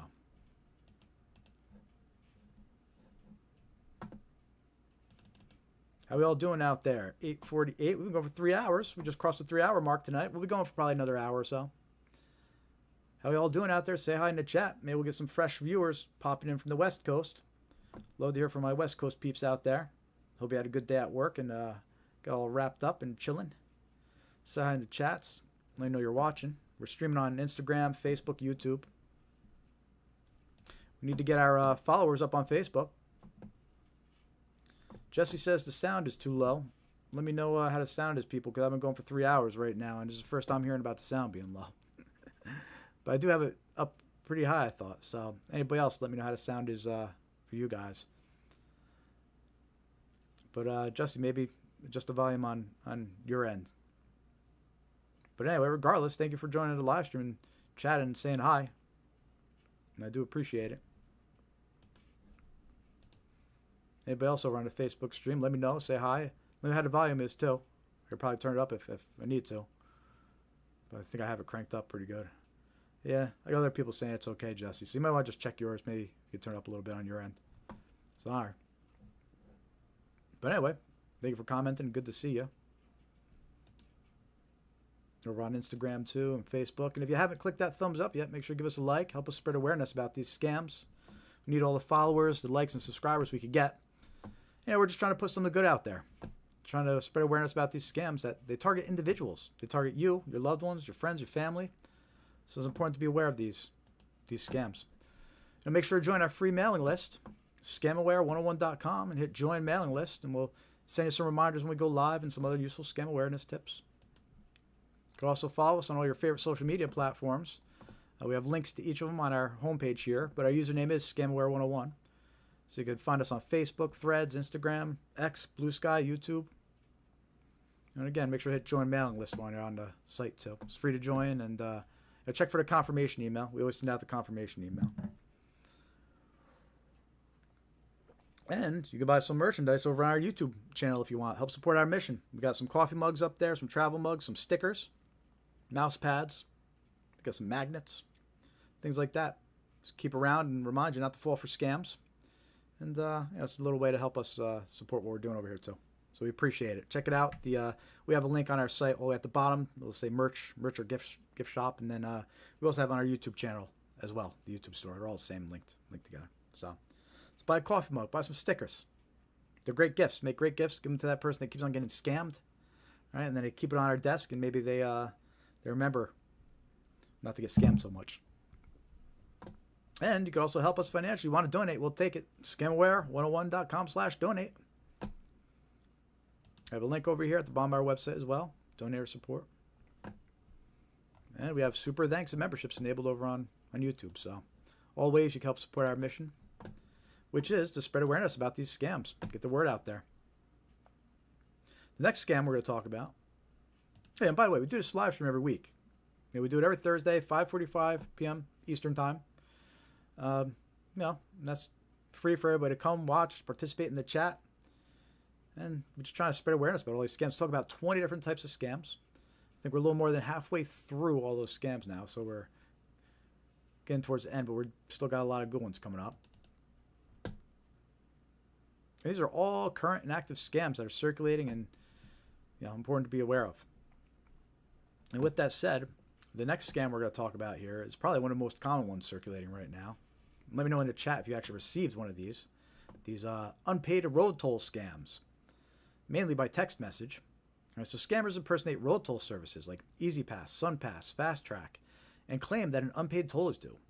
Victims are usually contacted by text message or email containing a link to pay. However, the link opens a fake website designed to steal any personal or financial information entered by the victim. All right, there never was an unpaid toll due.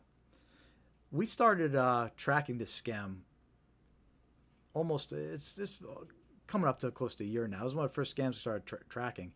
And it started out as a very basic scam, but it was circulating, it was picking up speed. And what I mean by that is it started targeting all the states, right? And but then we started seeing it evolve. So I really think it was one of these first cases where we saw these text message scammers using AI to really get different versions of this scam out there, because there's so many different variations of these unpaid road toll scams to show you. Like, I can't even show you all the different examples I have. It would take up so much time. I'm going to show you some of them here. But my whole point is, if you get any kind of text message saying you have an unpaid road toll, don't trust it, because it's such a common scam. There's so many variations of this scam going around. They're impersonating so many agencies. And it's actually evolved into an unpaid traffic ticket scam. That practically says the same thing, except it says you have a traffic ticket that's due. And what's important to recognize is, especially for traffic tickets, you don't get text messages notifying you, right? And in most cases, these road toll scams, you wouldn't get text messages like the ones I'm going to share with you either. So anyway, road toll scams, extremely common right now. Let me know in the chat and the comments if you've gotten any of these text messages claiming you owe unpaid road toll or a traffic ticket. Right, because again, there's so many of them going out there. And some of the organizations that they impersonate, and this is just a fraction: SunPass, Peach Pass, North Carolina Quick Pass, Good to Go, Easy Pass, North Texas Tollway Authority, Drive Easy Maryland, Fast Track. Right? And then there's Easy Drive Massachusetts, and then the DMV and the DOT. Right, the list goes on. This is an old slide. I don't even have half of who they're impersonating in this slide here. That's how many different organizations and departments these scammers are impersonating with their fake unpaid toll text messages. All right, so here's one example. Please pay your toll in Florida by January 22nd. In order to avoid excessive late fees and potential legal action on statements, please pay the tolls in time. Thank you for your cooperation and wish you a pleasant holiday. Right, and then it links to a fake website. They put SunPass in the website's address, try to make it a little bit more convincing, but it's a scam. Also, notice how that instruction at the bottom, we mentioned it a little earlier. Here it is again, though, where it says, please reply yes and exit and reopen the text message. That's that red flag we mentioned. You see that in a lot of the scam examples we're going to share. But, so, again, this is just one example of an unpaid toll text message. It'll say Florida. It'll say Massachusetts. We have so many different examples of all these different states. And the idea is it's a numbers game to them. You know, I had somebody ask me, how'd they know I was in Massachusetts that week? They didn't. It was just a numbers game, and they knew a certain amount of people would have been in Massachusetts. Just like this one says Florida. They don't know if you're actually in Florida or not. You know, some of them might base it on your phone number and target people with Florida phone numbers, but overall, they're just sending this to so many random people, hundreds of thousands of different people. They know some of them are going to be like, oh, wow, I was in Florida last week.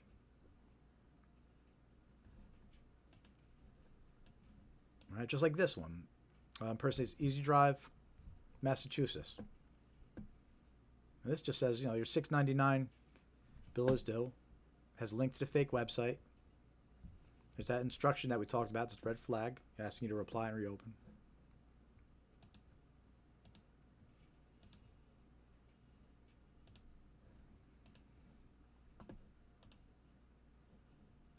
There's a couple more examples.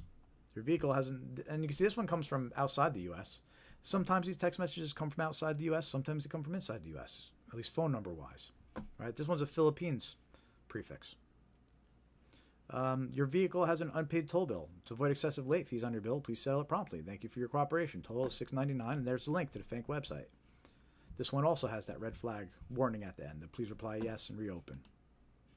So again, these are all examples of these unpaid road toll scams.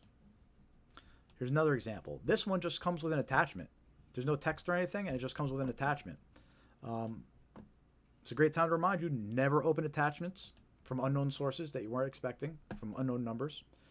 In this case, if you did open the attachment, because we do it so you don't have to, this one just had a PDF file attached. And it's this whole letter claiming that there's been a toll violation.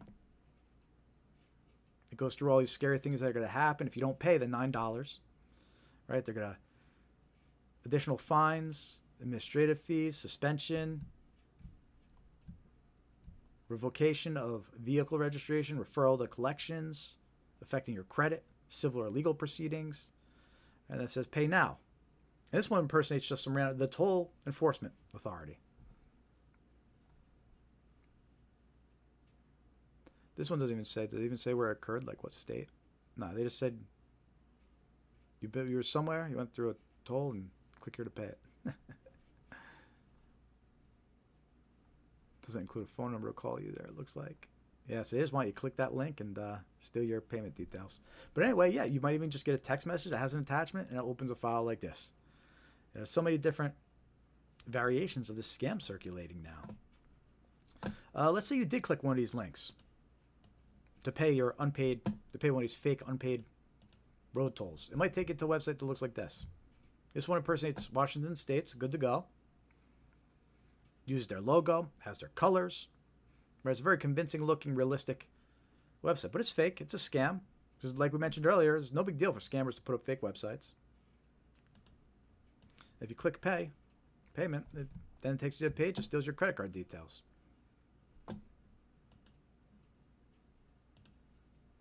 So be aware of these road toll scams. You get any kind of text message claiming you own a road toll, don't trust it.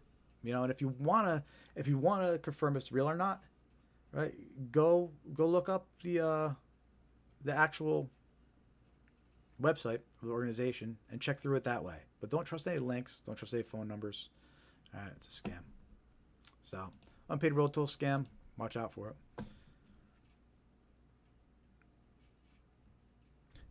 Dave's asking in the chat if there's any plans to having T-shirts in the merch section.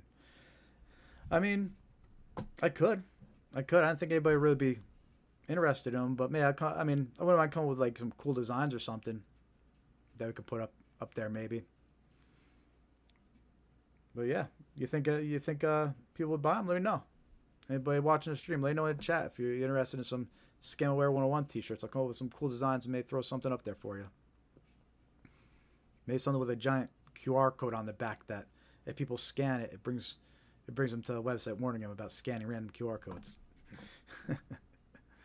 We get creative. Let me know. That's a good idea, Dave. We'll see.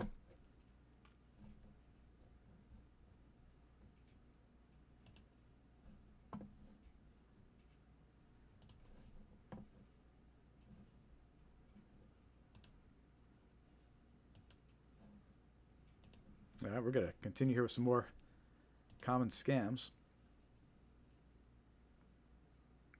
I think we're on schedule here. So next scam we're going to talk about, wrong number scams. In this case, we're talking about a text message scam. So if you ever wondered why you've gotten so many wrong number text messages from unknown numbers, it's because it's a common scam. Right? At the very least, they're just trying to see if you reply and it's an active number. But in a lot of cases, they're trying to hook you into a romance scam or a pig butchering scam. And basically how these wrong number scams work is scammers reach new victims by sending text messages to random phone numbers. When someone replies wrong number, the scammer attempts to continue the conversation and build a trust with the victim. As trust is gained, this type of scam evolves into a romance or pig butchering scam that ultimately steals money from the trusting victim. All right, so, and look, I know that was a lot to take in, so I'm going to break this down a little bit more. And by the way, this wrong number scam, we did a video about this scam, and again, it's on our YouTube channel. We actually just crossed 100,000 views last week on that video. So it's our first video to hit 100K views, so we're celebrating that last week. So thank you, everybody, for helping us reach that amazing milestone, 100K views. It's excellent. Let's see if we get another 100K on some more videos. To many more this year. But anyway, so that's our wrong number scam video. And we're getting a lot of comments on that video from viewers too, confirming that this is still an extremely common scam. It's still circulating, and it's important to be aware of. So we're going to dive into this one a little bit more and share some examples with you. And the thing about these wrong number scams is basically they could start with any kind of text message that says anything.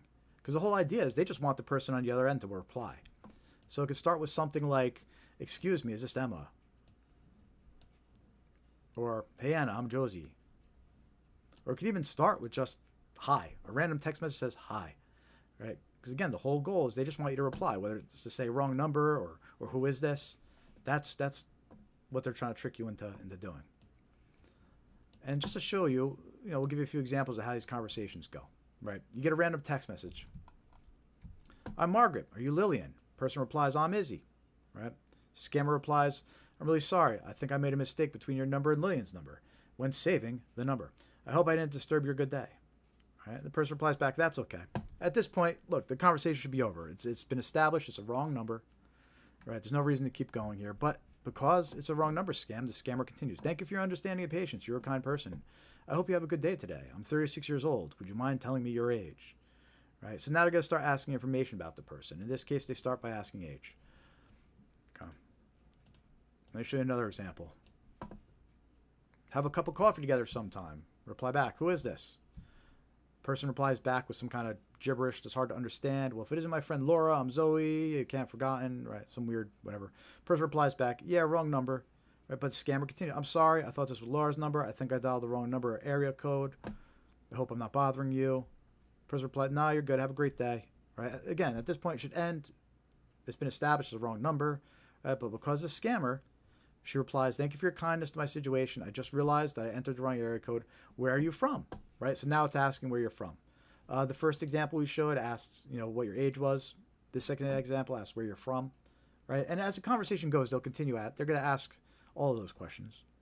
Right? Because they're going to determine the best scam to target you with, based on your answers. They showed a couple more examples here. Here's one that just starts with a text message that says "hi." Right? We reply back, "Hi, who's this?" "I'm Karina. Are you David? We met last week at Linda's party. You picked this number for me." Right? "Hi, sorry, you have the wrong number." Right? Conversation should end at that point. It's been established, just the wrong number. "Oh my gosh, I checked and found out I entered the wrong area code. I hope this doesn't bother you." right? So the scammer keeps going because that's what happens with these wrong number scams. That's okay, no problem. Again, conversation should end at that point. Scammer keeps going. Thank you very much. You're a very friendly and polite person. I hope we could be friends. Nice to meet you. My name is Karina. What can I call you? Right? So this one's asking your name. Reply back, Pat. We reply back, Pat, because it could be girl, guy. Just mess with them. Right? And then the scammer replies, you have a beautiful name. I'm from Malaysia and currently living in Los Angeles. Where do you live? So now they're asking where you live. Right? And then they're going to ask your age after that. Then they're going to try to figure out if you're retired after that. And then eventually they're going to try to get you onto WhatsApp to continue talking, which was that red flag that we discussed earlier in this live stream. But anyway, that's how a wrong number scam works. They pretend that they had a wrong number, but then they try to befriend you through the message. Now, sometimes for these wrong number scams, they'll include pictures. Like in this example. Hi, Byron, I'm Jane. And then they include a picture. And, it's an incentive, trying to get you to reply. All right. And then you can see the message came in at 1:58 p.m. Hi, Byron, I'm Jane. It has the picture attached. All right. And then there's no reply for 4 hours. You know it's a scam. And at 4 hours on the dot comes a follow-up message. Have you gotten the pictures I sent? Right, at 5:58 p.m. Right. So the first message comes in at 1:58, and then 4 hours on the dot at 5:58. Have you gotten the pictures I sent? Right? Because it's important to recognize these are bots. This isn't someone sitting there just sending out text messages and pictures one by one. These are bots. They're sending out hundreds of thousands of text messages at once. They're attaching pictures. They're programmed to reply with basic questions and responses to gather the information. And then eventually a real scammer takes over. But the conversation is initiated by a bot. Right? And the picture is probably either stolen from someone else or it's generated with AI. All right? So important to be aware of this type of wrong number scam. Just because they attach a picture doesn't make it any more believable or legitimate. So wrong number scams, be aware of them. And again, a lot of times these evolve into romance scams or pig butchering scams. And what I mean by pig butchering is you'll be talking to this person and the narrative will suddenly switch to, I do trading, cryptocurrency trading with my uncle. Usually it's my uncle or family member, they'll say, but usually it's their uncle, right? And they'll say, you should join our cryptocurrency group. You can make a lot of money. And then it turns into a pig butchering scam where they start getting you to deposit crypto and making you think that you're making money, but you're never going to be able to withdraw those funds. And that's known as a pig butchering scam. They're fattening up the pig, they call it, by having you deposit money and making it look like you're making more money. Look how much money you made. Now imagine if you deposited 20 grand, right? And then boom, that's when they disappear. They get you to do the big one and they're gone. But anyway, most of those scams, they usually start with these wrong number scams. And it's usually with a picture like this attached to it. So be aware of these wrong number scams. You can check out the video. It has all the examples we just went over. You can check out the video on our YouTube channel. Again, it's our most popular video, hit 100K views. So it's awesome. And thank you to everybody who watched that video and made it happen. Appreciate it.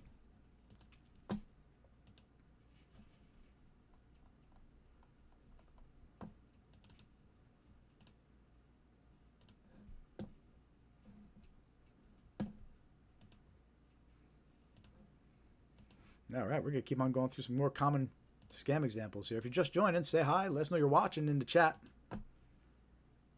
Make sure to follow, subscribe, like, all that good stuff. Our mission is to spread awareness about common scams. So we do this live stream every week, every Thursday at 5:45 p.m. Eastern Time.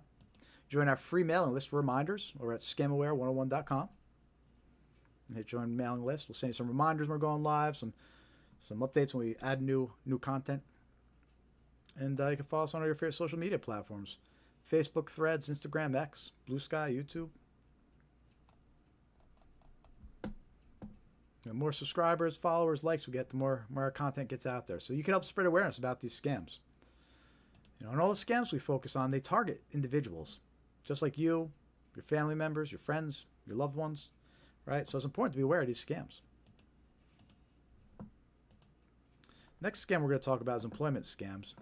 And the examples I'm going to share of these are actually all text message examples. Because there's so many of these going around now. Usually they're they come from an email address, but they're sent to people's phones as, delivered as a text message. Like you see in this example here, it comes from some random Hotmail address, and it's impersonating a recruiter at CleanSpark. And it says, several recruiting firms have recommended your resume to our company.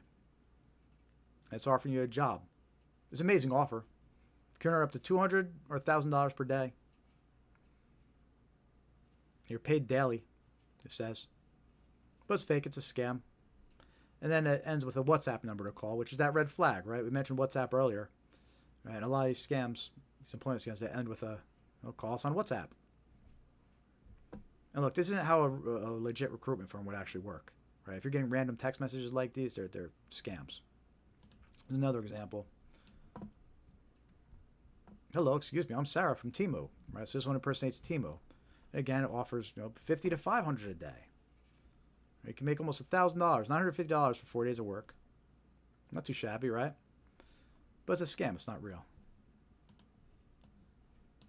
That scam, that text message continues to, of course, it ends at, reach out, contact us on WhatsApp.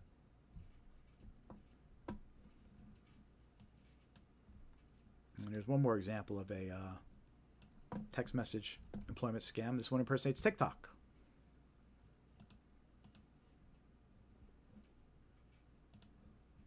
And you can see it came from, again, another strange email, probably at Hotmail. And they say they're with TikTok's recruitment center, hiring 3,000 TikTok backup talents. And of course, contact them on WhatsApp. But it's a scam, right? So it's important to be aware of these. Don't trust random text messages that come in offering you a job that you didn't apply for. And you know what? There's a darker side to these too. I can't go too deep into it because the content's pretty bad. It could get you in trouble if I talk about it on YouTube. But there's a lot of trafficking occurring with these types of scams. Sometimes these job offers, they offer jobs overseas, and it's actually really to lure someone overseas, and then they're trafficked into a scam compound. A lot of these scammers, they're forced to do these scams. They've been trafficked, and they're forced to sit there trying to scam people all day long. And a lot of them were initially tricked by an employment scam. So be aware of these employment scams.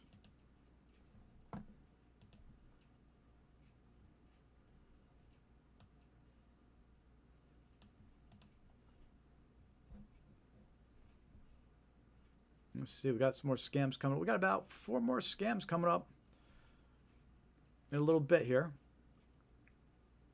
But if you're just joining us, I want to take a minute and show the merch store real quick. If you haven't seen it yet, you can check it out on our website, scamaware101.com. And then we have the link way at the bottom. It says gift shop or merch. And there's also the same store. It's linked to our YouTube channel. So you can see all these items over on our YouTube channel as well under the YouTube store. But it's just some items you can purchase and help support what we're doing over here. Coffee mugs, water bottles, stickers, mouse pads. Try to make it all stuff that you have in front of you or you could give to somebody who keeps getting scammed, and they have it in front of them, reminding them don't fall for that scam. So check it out over our YouTube store, and there's a link on our website as well.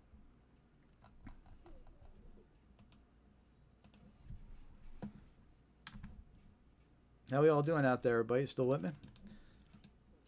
We're at about 3.5 hours here. We'll probably go for about another half hour or so. Unless we get a sudden boost of viewers in the chat saying hi and talking. Some boost from the West Coast. And I'll stick around. But we'll probably go for another 30 minutes. Maybe another hour. I don't know. We'll see. But let me know you're watching. Hit that thumbs up. Give us a like. Hit the heart. And let us know you're watching. Helps show some support. Hitting that like, hitting that heart helps spread awareness about these scams. So, and also, I want to take a couple minutes here and share a little bit more about Scamaware 101 for you. And we're trying to build out the website really as a one-stop resource for all sorts of scam awareness, references, and information.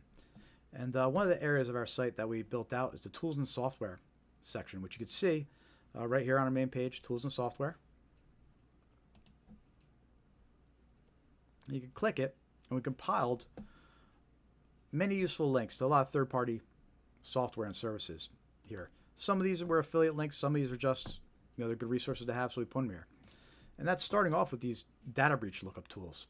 And what these are for, I recommend everybody should go to scamware101.com, click online tools and software, and check out these data breach lookup tools, these first 4 links. They're free to use. Some of them you put in your email address, some of them you put in your phone number, some of them take both. Right? And you should check both on each of them, the ones that do.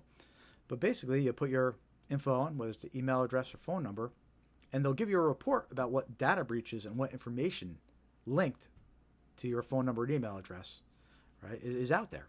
Meaning, all these third parties that get breached and your data gets stolen from them, and then it's sold on the dark web to other scammers. Why does this matter? Because then the scammers target you with more personalized scams. They know the bank to impersonate. They know who your bank is because they stole it from a third party and know who your bank is, right? They know who your doctor is. They know who your medical services and insurance providers are, right? They know your address. They know your family. They know so much stuff about you. It's scary. They might even know a lot of logins about you already. Logins meaning your usernames and passwords that you use for services, all because it was stolen from third parties. And that's why you want to run your email address and phone number through these 4 links here, right? A couple of them might try to pitch you identity monitoring afterwards, but you don't have to buy it. You can still get these reports for free, right? You put in your info and boom, it comes back instantly and it tells you the information about you that's been leaked and that's out there. And look, you might be shocked to find out the information that's out there. It might come back and display passwords that you currently use. And you're like, how did my passwords get up there, right? But it's because these data breaches, because these third parties, your data gets stolen. You might have used those passwords somewhere else, and now they have them. If you use those same passwords for your bank, they're going to try it against your bank account. So anyway, it's important to know what's out there about you. It's important to know what these scammers have and are going to target you with, right? And just for the sake of knowing what logins they might already know that you have, right? So use these 4 lookup tools. Again, they're free. Pop in your email, pop in your phone number. They're safe. They're legit. And find out what's out there about yourself so you know. Again, it's all on the tools and software section of our site here. Then we have a few affiliate links here, but I stand behind them. We got approved for a Nord affiliate. So we got a link to NordPass, NordVPN on here. I just picked the highest deal available to list here for our viewers. So NordPass, you get 56% off, 3 extra months. Ends up being like $35 you get for 2 years. So if you're thinking about purchasing a password manager, it's a good one. You can trust it. It's industry known, and there's a link. 2 years, $35 ain't bad. There's a link to NordVPN. It was good to use a VPN to keep your information private and make it a little bit harder for these scammers to track you at least. And NordVPN is also it's industry standard, well known. And there's a link here. Save 72% off and up to 1 year free. So I think it ends up being just about $100, $105, but you get it for 2 years. Something like that. But it's a really good deal. So if you're considering purchasing NordVPN, use our link. Get a really good deal on it, and we get a couple bucks from the purchase. It'll help support us. And then we also have a link to Malwarebytes Premium, which is a great antivirus, anti-malware software. And the free version is great too, but the difference is the premium version here, it runs in the background in real time. So it offers real-time protection. So if you need some real-time protection, antivirus software, here's the link. Go purchase it. Get 25% off. Malwarebytes Premium. And look, anybody in the IT industry and tech industry should know about Malwarebytes, and it's well known, and we stand behind it. And then we have a few links to some free software here. One is Malwarebytes Browser Guard. I've been using this for probably like half a year now, and I'm using it right now on the browser that I'm sharing, and it's just very good. It blocks out annoying ads and some scams, pop-ups, good stuff. So Malwarebytes Browser Guard, it's a free browser extension. Just enable it for Chrome or Firefox, whatever browser you use, and I'm happy with it. Haven't noticed a performance hit or anything like that. So go check it out. The link's here. It's free, and just a little bit safer way to browse the internet on top of what you already got. There's a link to Malwarebytes Free. I mentioned that earlier, right? And again, the difference is Malwarebytes Free isn't real-time protection. Instead, you just have to run the scans on demand. Meaning, if you want to run a scan, you have to open it and run a scan. It's not in the background, running. But still, it's a great piece of software. It's free. If you're getting pop-ups, your computer's acting strange, go download it, run it on your computer. It'll probably find some things to clean up for you. So, again, free to download. Check it out. Might nag you to purchase premium, of course, but yeah, it is what it is. Pretty much every free piece of software will. But again, this is good. Check it out. We have a link to Bitdefender Antivirus too, which is a free antivirus. Look, I have this link here because if you don't have a third-party antivirus installed on your computer, if you're just using the built-in Windows antivirus or whatever you're, right, like, it's good to have a third-party antivirus installed on top of that. So I have a link here to Bitdefender. It's a good free antivirus. Don't go uninstalling your premium antivirus to install this. If you already have a premium antivirus or third-party antivirus that came with your computer, just leave it on and keep using that. But if you don't, the link's here just to use as an extra layer of protection, and you're not just relying on the default antivirus.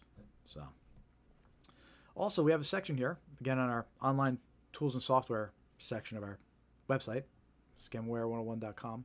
We have a few links here to reverse image lookup tools. And these are great for romance scams and dating website scams. You meet these people on dating websites, a lot of times they stole the pictures that they use. So you run their pictures through these reverse image lookup tools, and it comes back. It tells you if it found the pictures anywhere else on the internet, meaning the person you're talking to might have stole those pictures. So we have the link here to TinEye reverse image search, a pretty well-known one. And also we have a link to Bing and Google's image search, because they also offer image searches as well. So if you're talking to strangers on romance and dating websites, take their pictures, run them through these reverse image lookups. You know, they still might be a scammer, even if they don't find the pictures. But if they do find the pictures, you can be pretty sure that it's a scammer then. I have a few more links here to some website safety lookup tools. I mentioned earlier about fake retail websites and being careful about purchasing things from unfamiliar websites. So we have a few links here you could use to add to your arsenal of links or tools to check these websites. We have a link to Norton Safe Web, which will tell you if there's any ratings or reviews reported about a site. We have a link to Google Safe Browsing, which comes back. It tells you if the site's been found unsafe or dangerous for some reason. And then there's a link to Virus Total, where it analyzes the website, tells you if malware was detected or other breaches. And they're just some useful links you can run on these websites to see what's being reported and found about them. It's a safer way to browse the internet. Protect yourself from those fake retail websites offering fake products. And nothing's 100%, but they are some useful tools that can help. And the last two links we have are on our online tools and software page. We have two links to scam report lookup tools. So we have one to the BBB scam tracker tool, and we also have one to the AARP scam tracking map. What's cool about these is that these show practically in real time, usually like within 24 hours, all these reports coming in about scams. And it tells you where in the country they're coming in and what type of scams they are, and you can read the notes from people reporting the scams. So what's pretty cool about it is you could get kind of a real-time feel for what scams are becoming more popular and trends that are popping up for narratives that scammers are telling victims, right? And it's pretty cool. So usually what we do, the last 15 minutes or so of this live stream, we actually check out the reports on the AARP scam tracking map, and we'll see if the scams we covered, covered all the most recent reports, or if there's any other scams we should really be talking about that are being reported. But it's pretty fun, and it helps us track in real time what's happening, with scams. So all these links, again, they're all available on our online tools and software page here on scamware101.com. And again, it's just one of the many resources we're trying to make available to the public. We're building out a knowledge base over here. There you go, scamware101.com, click knowledge base. We're trying to build up some more information about these scams. You click them, like tech support scam, for example, and then here's a video about them and a definition. All right, so we're trying to build out the knowledge base here too. So lots of big things planned over here at ScamAware 101. And you can be the first to know about them by joining our mailing list. And right here on our website, scamaware101.com, and hit join mailing list. And of course, by following us on social media. Facebook, Threads, Instagram, X, Blue Sky, YouTube. We have links right here on our homepage.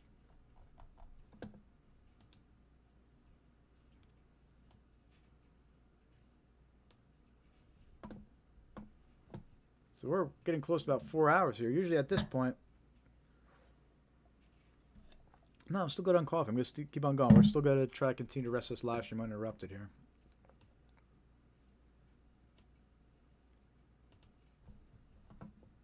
But if you're just joining, say hi. Let me know you're watching and chat.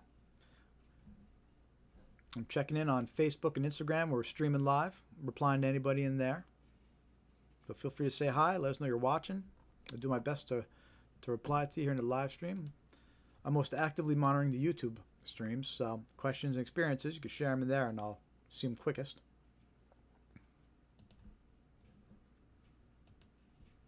We're going to keep going there. We're going to go over 4 more common scams. These are actually the last 4 common scams that we talk about in the live stream, meaning that we hit 20 different scams that we talked about, at least.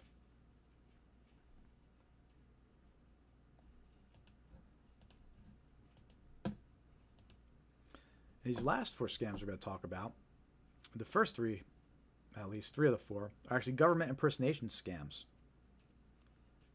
And it's important to be aware that, again, these scammers impersonate everybody. There's no limit to who they'll impersonate. They'll impersonate your family members. They'll impersonate law enforcement.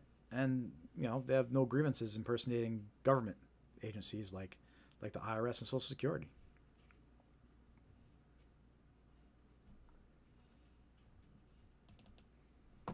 And in our example here, we're going to talk about Social Security impersonation scams.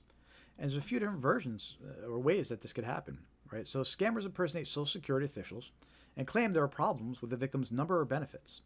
They threaten action unless immediate payment or information is provided. Scammers also send fake emails that appear to be from Social Security but link to dangerous websites, right? So victims are getting targeted with emails, with phone calls. We also know snail mail versions, traditional postal service versions of these Social Security scams out there. I'm going to share an example of a email here. I'll show you 2 different variations. First of all, here's how the email looks on a phone. And this email impersonates Social Security. And since it's on a phone, you can't really see the email address unless you click on it, right? So all you see is Department of, right? So they make it look realistic that way. And then you see the link here. It looks like it points to SSA.gov. It doesn't, but it looks like it does. And this email says, to see your statement, please download the file at this link. Thank you for using Social Security Administration services. All right, so they're trying to appear to be from Social Security, and they're trying to get you to click this link. But if you look at this email on a computer, it reveals a little bit more to you. Right, first of all, you can see the full name and email address. And right away, you notice it's not SSA.gov. It's actually from a .co.ke, which I think is Kenya. So it's an email address in Kenya. It's at safaricom.co.ke. So now you can see, all right, it's not from Social Security. And also, if you move the mouse over the link, even though the text says SSA.gov, you could see it actually points to a completely different website. So they're just trying to mask where the link actually goes to. And it doesn't go to Social Security. It goes to some scam website created by these scammers. And it probably downloads malware. In this case, it probably downloads malware onto your device. Because there's a little note at the end of the email that says this file works only on computers. So they're probably trying to get you to install malware on your computer.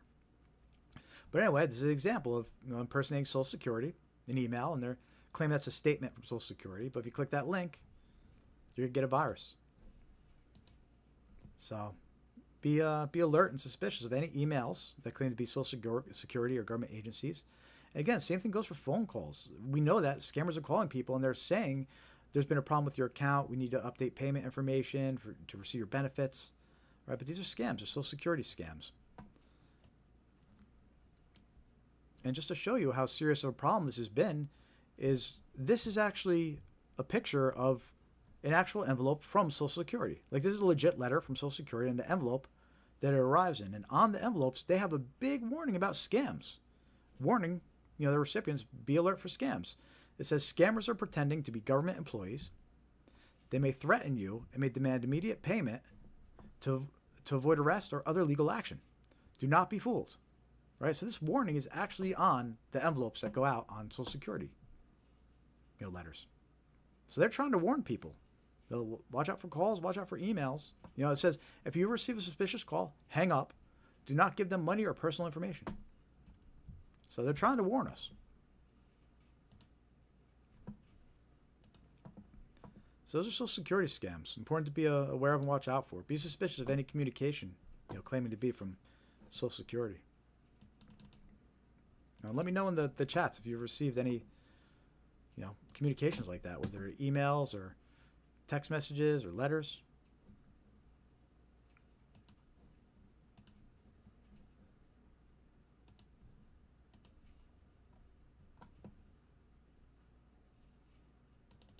Next scam we're going to talk about is a IRS and a tax scam. And this is similar to the Social Security scams we just talked about. You know, there's different variations of the IRS impersonation scams.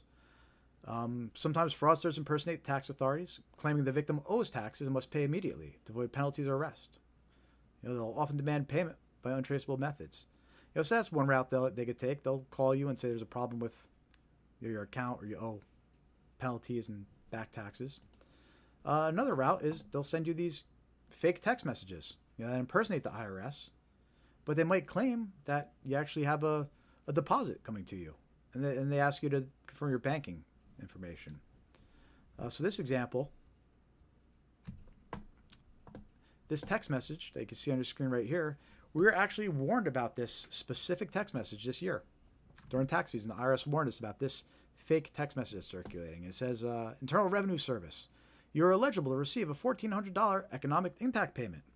Please provide your accurate personal information. We'll deposit the amount into your bank account or mail a paper check. Right? And then it's got a link to a fake website. And it's going to try to steal your banking details. Right? They're saying, hey, you got a $1,400 payment coming to you. Just tell us your bank account details. Right? But it's a scam. And the IRS warned us about this one this year. And they said, look, there's no $1,400 economic impact payment. And if there was, we wouldn't be sending text messages to you about it. Right? So you get text messages claiming to be from IRS. Don't trust them.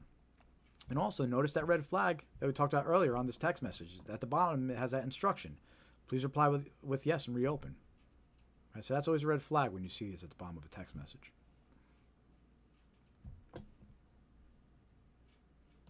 So that's a IRS impersonation scams to watch out for. Right? So we just showed you the text message, but again, watch out for phone calls too. We know it's a thing. We know that scammers are doing it. So any phone calls claiming to be from the IRS, thank you for letting me know. I'll check it out. You know, hang up and you'll go check out your IRS account directly, irs.gov. But don't trust links. Don't trust phone numbers. Don't trust unsolicited phone calls. You can't anymore.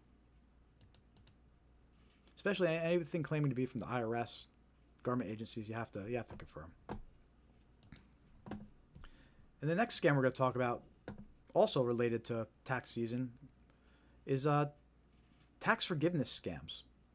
And look, I know a lot of these calls are still circulating. I'm getting them. People are reporting them to me still. So these are still circulating from this tax season about these tax forgiveness scams. And basically, you get a phone call and they're saying, warning, you owe back taxes, whether you do or not. You know, everybody's getting the same call. You know, they're trying to scare you.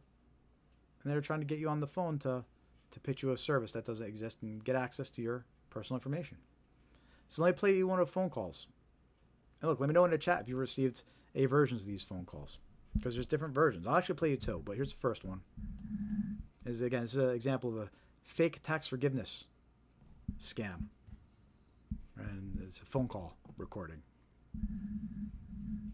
And it's going to sound realistic, but it's a recording. So there you go.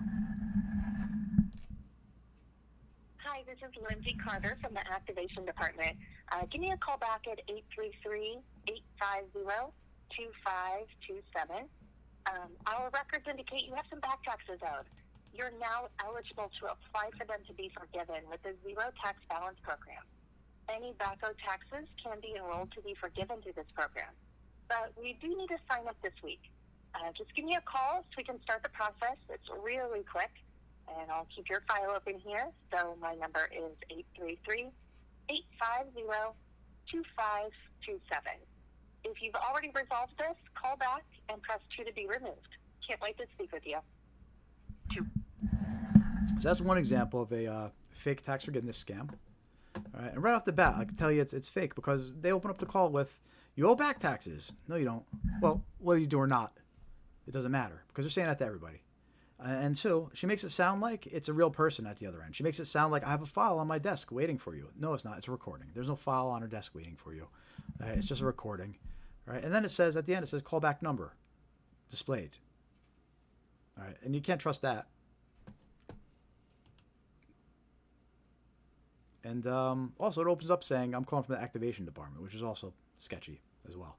So anyway, there's all different variations of these tax forgiveness programs out there. All sorts of phone calls randomly. Here's another one. And in this example, this one's kind of funny because it tries to make it sound like there's a person on the other end and it pauses for you to answer, right? But it just keeps going if you don't. So I'm going to play this recording for you and you'll hear that I'm not answering any of the questions, but it sits there, it pauses, and then it replies like I answered them, right? But it's all just to trick you. And eventually it says, listen to this short message that we have. Anyway, let me play this one for you.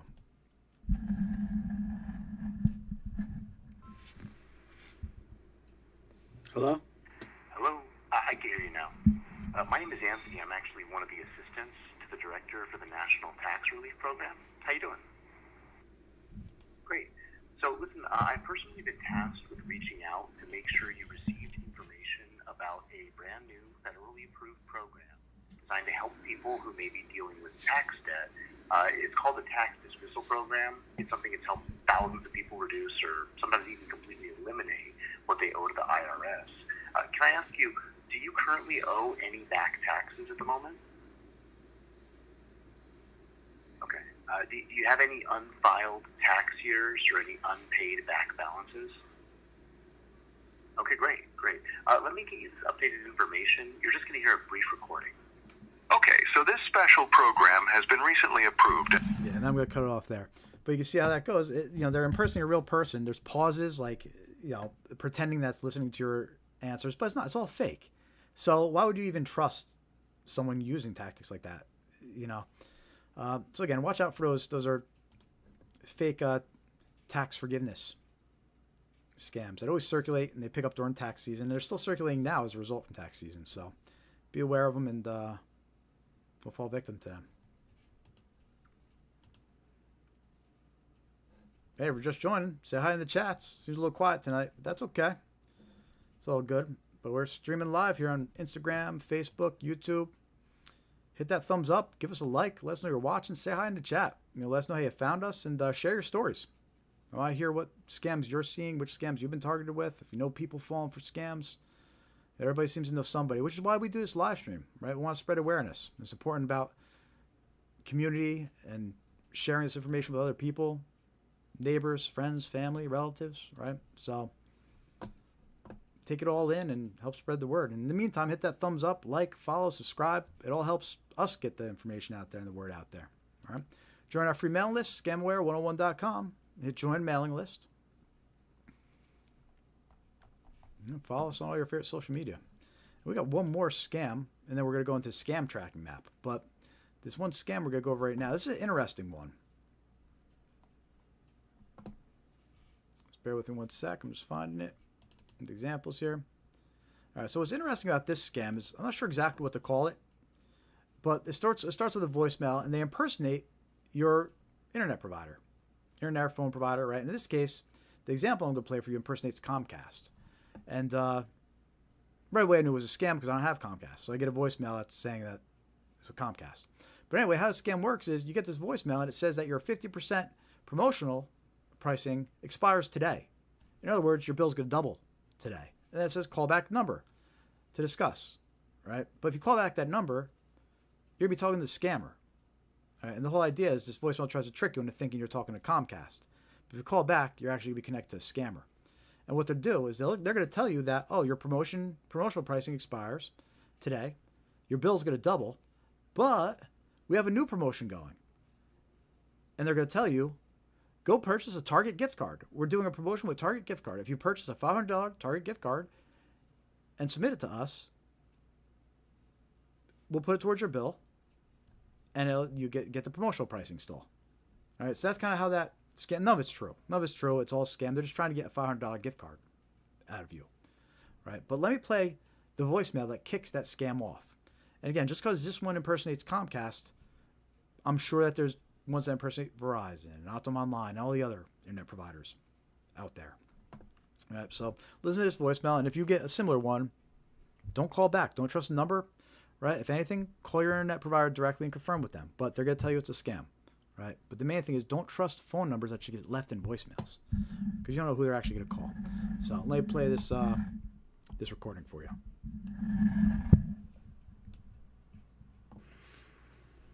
Hello. This voicemail is from Comcast Xfinity. Your current 50% discount on your monthly bill will expire by the end of the day. To maintain your reduced rate, call the number on your caller ID immediately. This is your final reminder to act. Call back now. Thank you. Right, notice how it said callback number on your caller ID. That's always a big red flag of a scam. Right, so we heard a few examples of that. Yeah, if somebody ever leaves a voicemail saying call a number shown on caller ID, yeah, you know it's a scam. Don't go calling it. If they can't even leave a real phone number, don't trust it. But anyway, that was an example recording of, they said there with Comcast Xfinity, your pricing's gonna expire, your 50%, pricing, and your bill's gonna double. So call us back. Right, that's how they trick you to scare you into calling back. Oh my God, my bill's gonna double. I better call. Right, but it's a scam. They're just trying to scare you and get you to react quickly. Right, and then you end up on a phone. They try to get you to purchase a $500 gift card, and that's where that goes. Which, by the way, there's that red flag. Any mention of a gift card. So this was a creative one. It's a creative way to get you to purchase a gift card, by telling you it's part of a promotional offer. But don't trust it. You heard the word gift card. Should be a big red flag. So that's it for those common scams. I think that's 20. That's our 20 common scams that we cover on this live stream here. In addition to all the other ones we mentioned, when we're talking about other topics.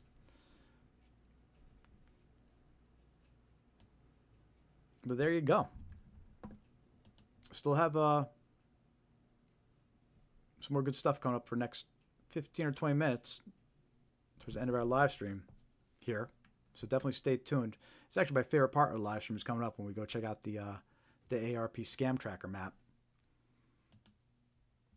So we're going to do that in about 2 minutes, and then we'll get this live stream wrapped up. So not much left, but still worth hanging around. So hit that thumbs up if you haven't yet. Give us a like if you haven't yet. Hit the heart if you haven't yet. Last chance to say hi in the chat. Let us know where you're watching from, how you found us. And again, you could help us spread awareness by following us on Facebook, Threads, Instagram, X, Blue Sky, YouTube. We're on them all. We have links on our homepage here at scamaware101.com. Make sure to join our free mailing list by clicking Join Mailing List. I'll remind you when we're going live, send you some useful scam awareness tips. And if you want to help out financially, we'll take it. We got super thanks enabled over on YouTube. So you send us a super thanks. You could. We have memberships enabled too. If you want to check out the memberships on YouTube. And scamaware101.com/donate. You can donate to us directly if you like. Help us spread awareness about these scams.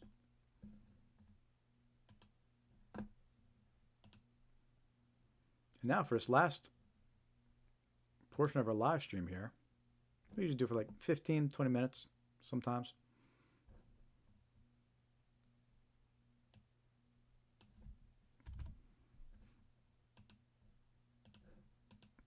What we do is we usually check out the scam tracking map over on the ARP website. So we mentioned this briefly earlier when we were talking about the tools and software section of our website, scamaware101.com, tools and software. And then one of the last links we have down here is to the ARP scam tracking map. So I'm going to bring that up right now. And we're going to see what scams are being reported here throughout the country. And when you come to this link, it'll ask you if you want to do location or not. If you let it pick your location, it's fine. It'll show you scams being reported locally. I left it nationwide because I just want to get a feel for what's happening all over right now. Let's see here. Oh, these are shown out of order. Usually it doesn't do that. What's happening?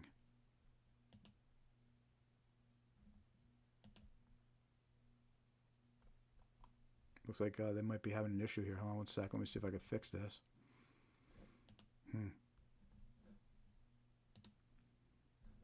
Yeah, this isn't right. There's something. Let me refresh. They're showing all old reports. Usually it shows the most recent ones. Yeah, it only says 85. Yeah, something strange is happening. Shoot. Let me try reopening it again. Let's see.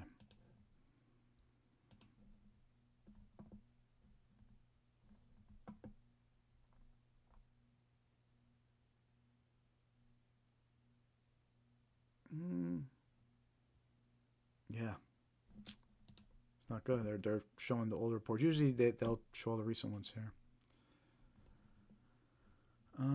Maybe I could change the date to just, let's see.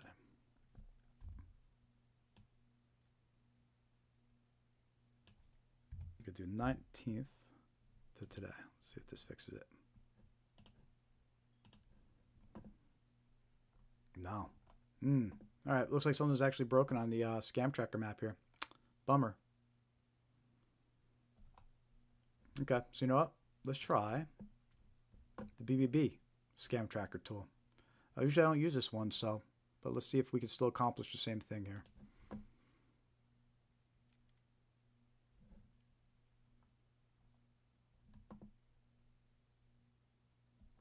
Yeah, okay, cool. So let's check out some of these recent reports that are popping up here on the BBB scam tracker map. Now these probably won't be as individually based, since it's the Better Business Bureau. It might show a lot of business tracking or business scams, so I'm going to kind of skip over those. Let's see if we see for scams targeting individuals here. All right, employment, fake employment. I received a scammer's text message on my personal cell phone. Hello, my name is Megan from Macwin. Yeah, so there we go, the fake employment scams that we just talked about. This person reported the text message that they received, and we showed you a few examples of that. It was one of the later scams we covered this evening. So there we go. We still know those are circulating. Be aware of those fake employment texts that are coming in, impersonating job recruitment firms and things. Another report from somebody, same type of employment scam.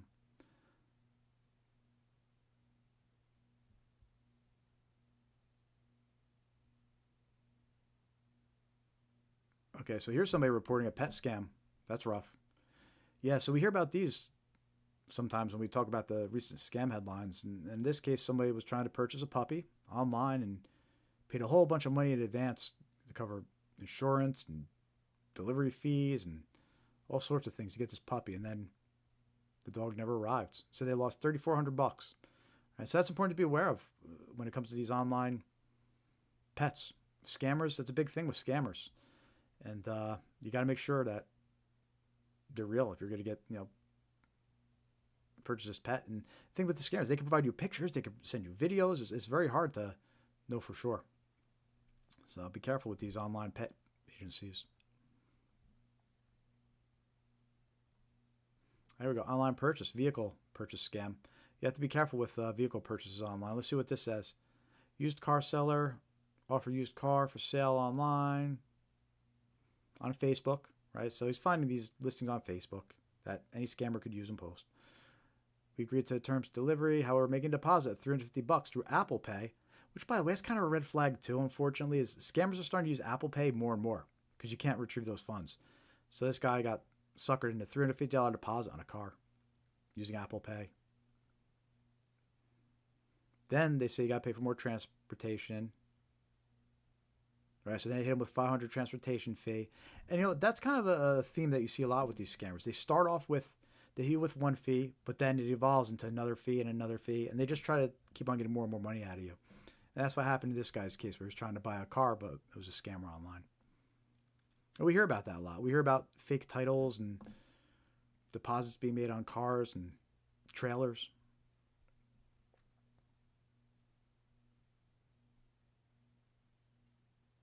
All right, so here's somebody reporting a online retailer scam based on an ad, a Facebook ad that they saw. It was a Facebook ad for a vagus nerve stimulator. And there's a lot of health care scams online too, trying to sell fake products, and they use celebrities and endorse the fake products, fake, AI generated celebrities. All right, so she's warning about that.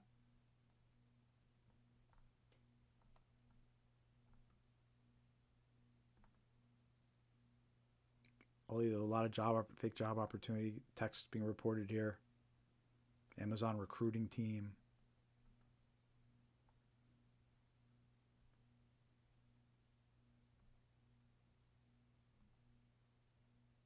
Facebook advertisements. So it's interesting. A lot of people are reporting Facebook advertisements on this, which don't really seem to be reported as much as the AARP reports. But that's interesting because again, that's something we mentioned is that scammers purchase Facebook ads. They also purchase sponsored listings in Google, so you have to be aware of that. And you can't trust something just because it's a Facebook ad or a Google search result. This person says that they were contacted about a legal matter, telling them they owed money, and there was a final attempt, right? But that's also a common scam too. You have to watch out for those. And the reason why that one's, it scares people. People get scared. Oh, I'll pay right away just to,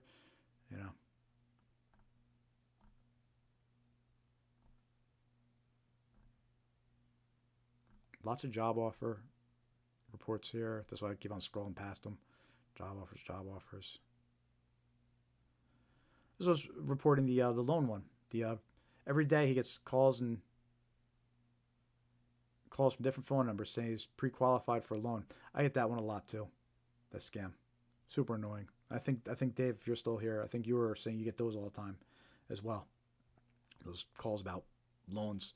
A lot of time I get calls. This is so and so from the underwriting company. But it's a scam. Here's somebody gets 5 calls a day about a auto loan application.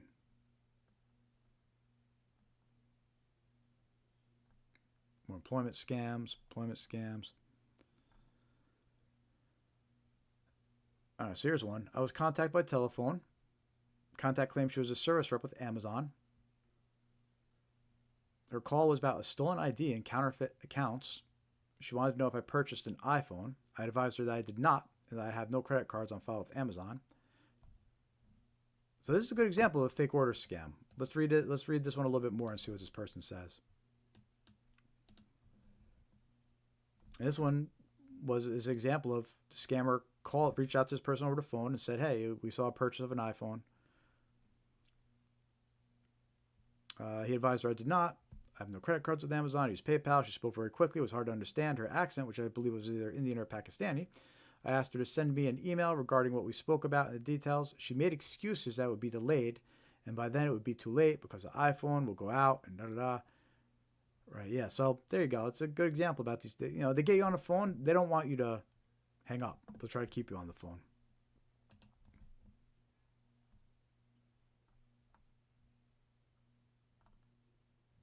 After watching a very convincing podcast with Whoopi Goldberg and Oprah Winfrey, plus an alleged doctor, it was generated with AI. Yeah, right here.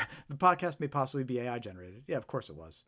Especially if it was just a voice type of podcast. Because celebrities' voices get cloned super easy now. I purchased 6 bottles of Lipomax. I received text messages, asked me to call a number. Refund. Determined I purchased too many bottles. Supposed to get refund. Far more than the original purchase price.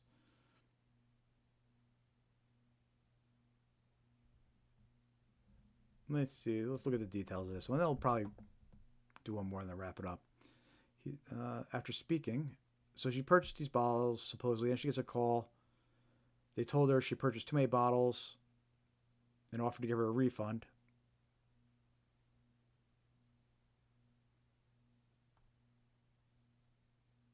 And something about her card being rejected. So she doesn't get too much details, but I think the main point to take away about this scam report is the AI, right? They're generating AI podcasts, no problem now.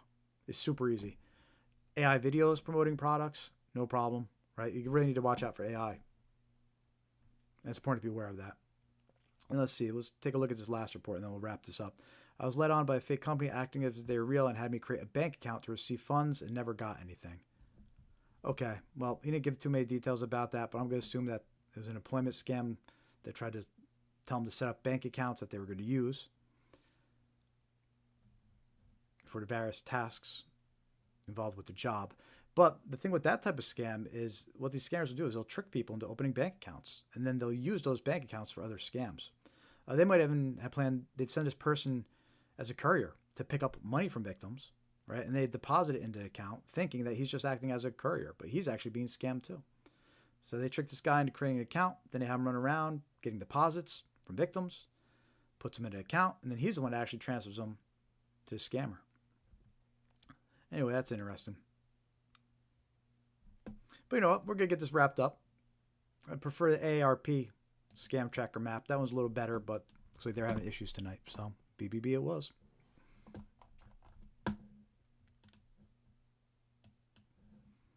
And on that note, let's get this wrapped up. Last chance to hit that like button, subscribe, follow. Help us spread awareness about these scams. You join our free mailing list, scamaware101.com. Hit join mailing list. Free to join. We'll send you some useful tips about scams, remind you when we're going live. It's all good. You can unsubscribe at any time, but again, we won't spam you or send you junk, and I think you'll be fine with it. So check out our free mailing list, scamaware101.com, join mailing list. Also, follow us on your favorite social media. We're streaming live right now on Facebook, Instagram, and YouTube, but we're also on Threads, Blue Sky, and X. So, hey, follow us on all of them. You know, even if you don't use them that often, if you got them, we appreciate the follow. If you could hop on real quick, give us a quick follow and a like. It'll help us out. Appreciate it. And also, you can also help out financially if you want. You can visit scamaware101.com/donate. We have a QR code on the screen you could scan as well. Or you can find a link at the bottom of our website here. It says donate or support. So we appreciate any donations. We also have Super Thanks enabled over on YouTube with memberships. So you can help support our mission here by signing up for a membership or using the Super Thanks. Send us a couple bucks. We always appreciate it. And we hope you found the live stream useful. Again, I'm Jared with Scamware 101. We try to do this live stream every week, every Thursday at 5:45 p.m. Eastern Time. So make sure to subscribe to our YouTube channel, follow us on our social media, and tell a friend. It's important to be aware. And that's why we do this, to spread awareness about these scams. They all target individuals. These scammers are ruthless. So it's important to stay aware. So again, thanks for watching. Hope to see you next week too. Hope to see you on our social media pages. Hope to see you join the mailing list. And until next time, hey, stay safe and have a great weekend.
Thank you for bearing with me while I shut down all these live streams. Appreciate you all. Thanks again for watching.